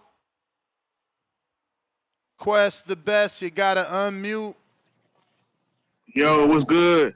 Yeah, y'all like the video, man. Stop being stingy with the likes, man. Shout out Marco. He still there? Gone. Only the strong survive. Shout out Marco though. Yeah. Damn, man. I be wanting to get after the like getting on. I be wanting to get on after CYP because man, that nigga be sounding crazy on here, bro. You know, shout out Facts, cause he said nothing but facts, you know what I'm saying? It's like every Tank show, or not even a Tank show, it's like every time we bring up Tank, the Tank fans come out, you know? Let's just not say his name, man. You know, let's put a ban on Tank name, you know what I'm saying? Let's just ban it until he has fights actually coming up. We don't even know if Roach versus Tank even happening, you know what I'm saying? I'm hearing this postponed. So yeah, let's stop with the Tank shit, you know what I'm saying? Let's move on. But yeah. What I want to talk about? Shout out Jake Paul. He got the win. I thought he'd knock him out, but he won comfortably. So I'll give him that. You know what I'm saying? Only big fights up from here now. Zerto, what's that dude named? Badu Jack. Give him. You know what I'm saying? We don't need Wilder. Wilder needs to go somewhere, bro. You know what I'm saying? Wilder needs to go to bare knuckle boxing, maybe the UFC. They need some heavyweights over in the UFC. John Jones just retired. So let's get him over there, man. You know what I'm saying? I'm tired of Wilder. It's craziness. If you can come on here, you know what I'm saying, and you can say Wilder need all these bum fights and stuff. No one's coming to watch those bum fights. People are actually coming to watch Tank. I say that for Tank, you know what I'm saying? I'm not a Tank fan, but I'm not even going to complain about Tank anymore, you know what I'm saying? It is what it is with Tank. We can't make him we can't make him fight these fighters, you know what I'm saying? But he can't say this. People are actually coming to watch these names, you know what I'm saying? People are not coming to watch Wilder fight, you know? Whoever you put him in there with. You can put him in there with fucking John Cena. Nobody's going to watch that shit. Wilder, he's washed now. You know, he's a scumbag too. Fuck Wilder. He beat up on his wife. You know what I'm saying? Oh, we might as well get Wilder versus Beevil. They both beat up on their wife. You know what I'm saying? We can see who the best woman beater in boxing is. Wilder or Beevil. But yeah, man, this shit, man. Wilder's done. I went 2 for 3. I went 2 for 3 last night. I had Jake Paul winning and I had Kid Schofield winning. The one person I got wrong was Avis, but I was just guessing. I'm not gonna lie, Avis. I didn't really know too much about him. I was just trying to support the show, and he was on there. So yeah. But whoever he fought, that dude's tough, man. You know, he went in there and got the late stoppage. That dude's tough. That was a good fight too. I say that was fight of the night, man. Both guys went in there, threw some punches, threw some haymakers. But I'm kind of sad how he went out, though. You know, he went out on the last round. You know, he could have waited a little bit. You know, got like a decision loss. But hey, man, it's whatever, bro. But what else going on, man? Tip, bro, Tip. I want to say, Tip, man, keep doing your thing, bro. I know you putting on a character, my nigga. It's let these niggas hate, bro. You know what I'm saying? We're gonna be there watching August 2nd. I got tips. I'm out though. All right, Quest, salute. Once again, if you're on X live streaming video, formerly known as Twitter, don't forget to hit that retweet, repost. If you're watching this on YouTube, I need that thumbs up notification. If you're on Twitch, go ahead and follow and share the stream. We're trying to get more people on the show. DGC Tay, what up? Yo, audio check. Straight. Yo, what up? Salute to the panel. Oh, I think actually you up there to the neck, huh? Right now, so Yeah, low. man. Solo dolo. Yeah, man. Crazy night, but hey, shout out to Stock Chasers, man. Let me get my crow, man. You feel me? I picked Tev. I definitely picked Tev on that one. Yeah, that boy Schofield surprised me, man. He definitely did. Yeah, he definitely surprised me. I ain't gonna lie. I was hating on him. I really be wanting to hate on bro because of Papa Schofield, you feel me? He be definitely giving some secret shopper Victoria's Secret vibes. Hey, but shout out to Schofield, great fighter. I don't think he should fight Shakur next. I see a couple of people asking for that. I think he should probably fight somebody else. You feel me? At least get a belt or something. To compete, or at least try to fight somebody else before he try to step up to Shakur again. On to the Jake Paul, Deontay Wilder. Nah, man, we gotta pack that up, man. Y'all want chaos and pandemonium, man. If that boy Jake sleep Wilder, man, shit, Trump already in office, boy. It's finna be a real race war out here. I already know motherfuckers is Yeah, but crashing out shit over the. he couldn't even knock out Chavez, who's smaller and way less active and never been on the level of a Wilder ever. He never fought the level like that, like Wilder, consistently. Hey man, that's true. I just don't got no faith in Wilder right now. Stoppage on Wilder. He would. I mean, damn. He could get a stoppage. A KO is crazy, but I just don't see Wilder pulling that shit through though. Like I didn't really like how he looked in his last fight. He was looking decent, but I still got flashbacks to how Big Bang Zhang took him out. You feel me? He did the spin move like he was in some basketball shit. Yeah, So but that's I think bro. You know how I met Zhang in person, bro. I was in the gym with him. That dude is huge. They asked me to spar with him. I said, hell no, bro. He's huge, bro. Huge. He's huge, bro. 300-pound, huge, bro. This dude ain't little at all. Wilder's thin. Like Wilder's, even though he be 225, but that's the high. I think the highest he ever been was like 235. Always coming in 219, 212, 209. I feel you. I don't know what you think he got on Jake though. Like I ain't saying Jake crazy, but like I just don't see Wilder I think really it's a pulling good that through. fight for sure. I think it's a good fight. I mean, Wilder's fucking 2-4 in his last 6, and he's 1-4 in his last 5. So it's like, yeah, it's a good fight. Jake could possibly, based off yesterday, if he could work on that stamina and eliminate that issue, same game plan he did on Julio Cesar Chavez should work. Beat him to the body early. He was doing great body work on Chavez. He just gassed. But yeah, I would say do that body work, get them hands to come down, and then try to come over the top. Wilder don't got good defense up top, man, to the head, but you feel me? He also don't got good defense to the body. He likes to clinch versus fight on the inside. So if they teach Jake how to really fight on the inside, maybe he got a shot. SDX.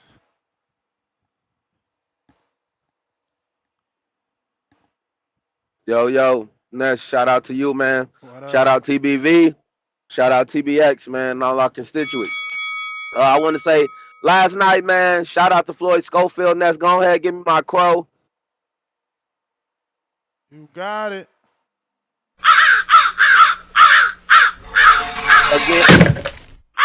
Again, I want to say, like the last caller said, man, honestly, I ain't got no hate against Floyd Schofield himself.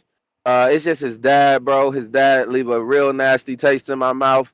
And I feel like he one of them fighters that probably could do a little bit more, publicly without Pops.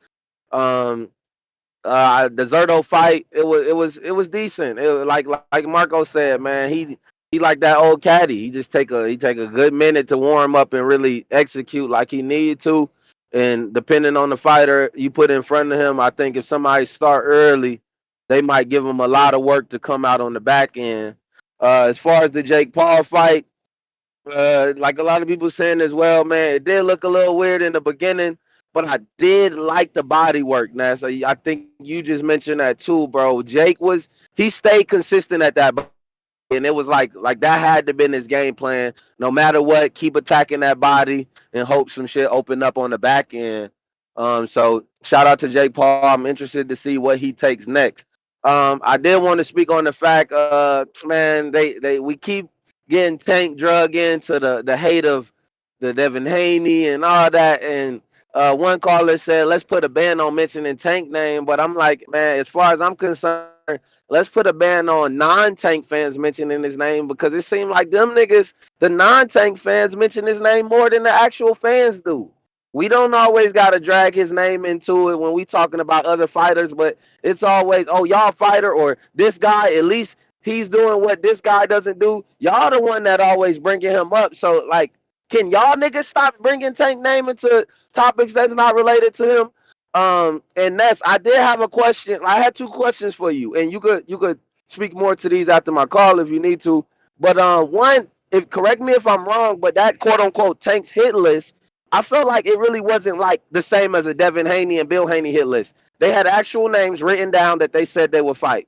Correct me if I'm wrong, but when Tank quote unquote made that hit list and mentioned the No, you're fight right. deal, You're right. One list was real. The other one is a mythical list.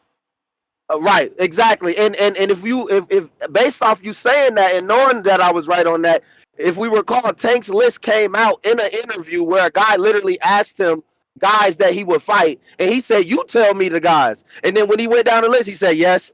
He said another name, yes. He said another name, yes. So it was like so he put him on the list. That was like some impromptu shit, and I don't really. He did another interview where he said all them guys on the list, all of them. They all easy work. Remember? Can I shoot you a counter? I got one more thing I wanted to leave you with, and I wanted to get your insight on this. I'll shoot you a counter right now. Well, I'll shoot you an Apple Pay. But bro, Ness, and you said this. You just said this now.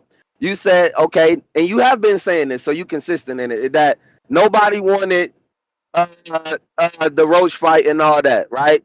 And then y'all said even with the Loma fight, I remember you saying you didn't want the Loma fight, even when Tank was trying to offer it to Loma on his way out. Cool. Now you said that fight was like niggas wanted that fight 7 years ago. So I'm like, okay, how long ago did you want the Tank Dev fight?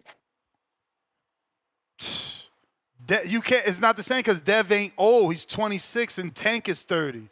It's Tank that's getting old. Loma's 36. That's what I'm saying though. But I'm saying even this though. No matter how old Tank get, we'll still call for them fights and we'll take them if they happen. He owe us them fights. He owe us them fights. I would argue the same thing. But listen, that it's not a, instead of Devin being spoiled milk like Loma, he is past his sell date because of the weight.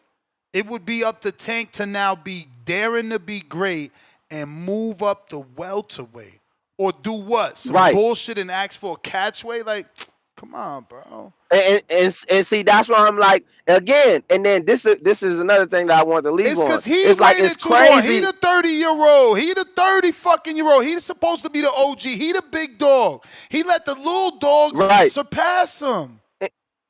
And see, now this is my thing, right? Even in that aspect, right? We can say it's Tank's fault that the Loma fight didn't happen and he waited so long. But in same arguments, people will argue that it was Loma's fault that he petitioned to be franchise champion to avoid Devin. We saying he'll drop his belt to avoid Devin, but he would rather go into a Tank fight back then when he dropped his belt. Yeah, because to him, Devin didn't represent the money that Tank represented. Tank always represents a bigger fight than Devin. Come on, champ. But I mean, I'm talking about as far as like a possible. You would rather take a risk taking a Tank fight for the money over what we saying the Devin fight. What Devin wasn't worth the money. So it's like Devin Devin would have been an easier fight for Loma, or which one you think would have been an easier fight for Loma, Tank or Devin? I think they Back both. then. I think they both equally was bad for Loma. I always was picking Okay. Devin. All right. Well, all right. Then that's my call, champ. Keep doing what you're doing. Next, shout out to TBV, man. Again, like we said, we putting a ban on non-Tank fans. If y'all niggas don't mention his name, we won't mention his name because we That's don't cap. when there's That's other cap. topics, man. Y'all niggas stop mentioning them. All right, Ness. That's my Cappity call. cap. Cappity cap. You may feel like it's your time, He get brought up all the but it's time, not your time. bruv. He get brought up all the time. Who we got? Coach Hyman.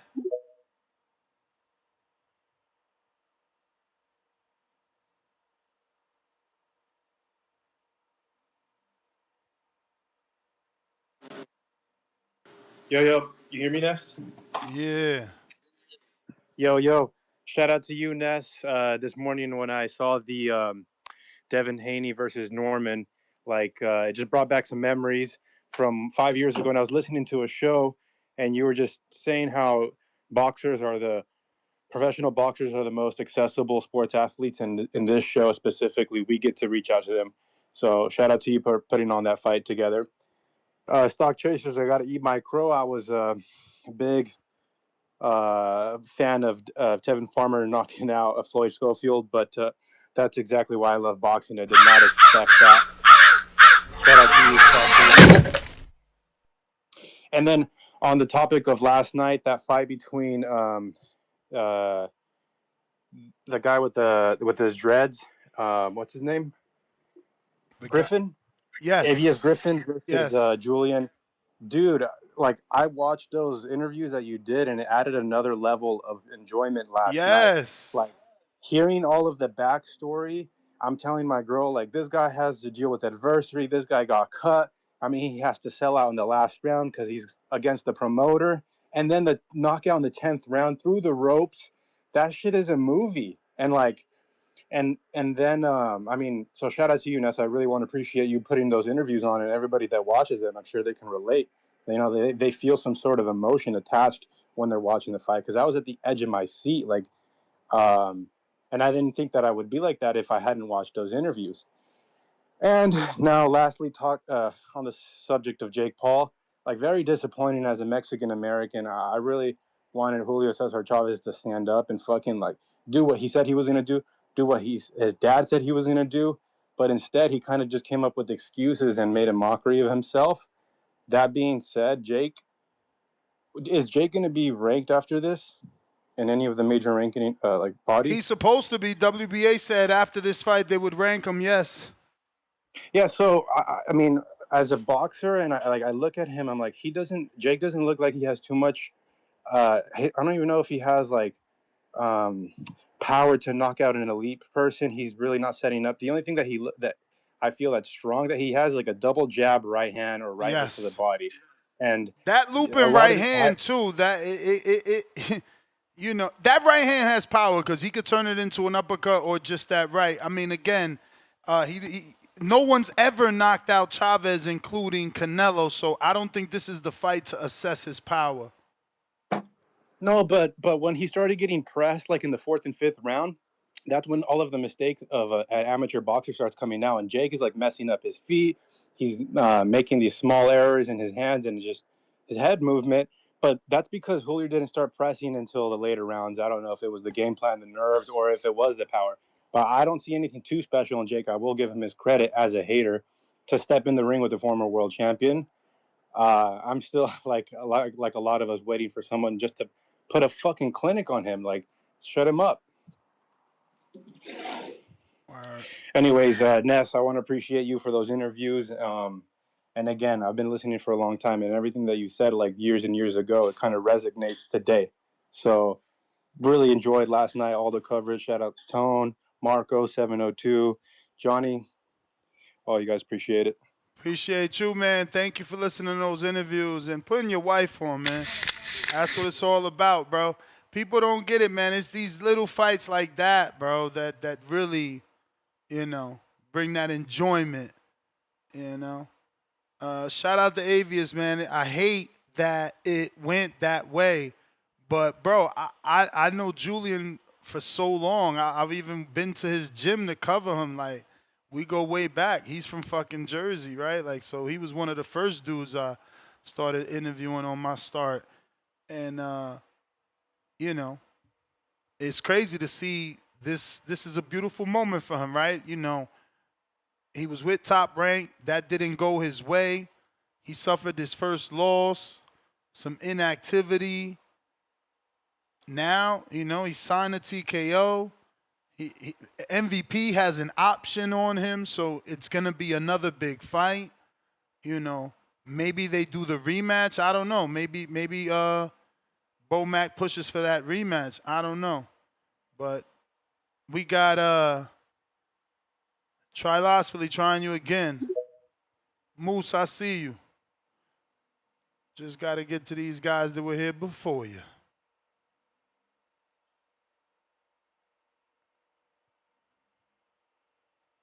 Here, Trilosphily. Yep. All right, Moose.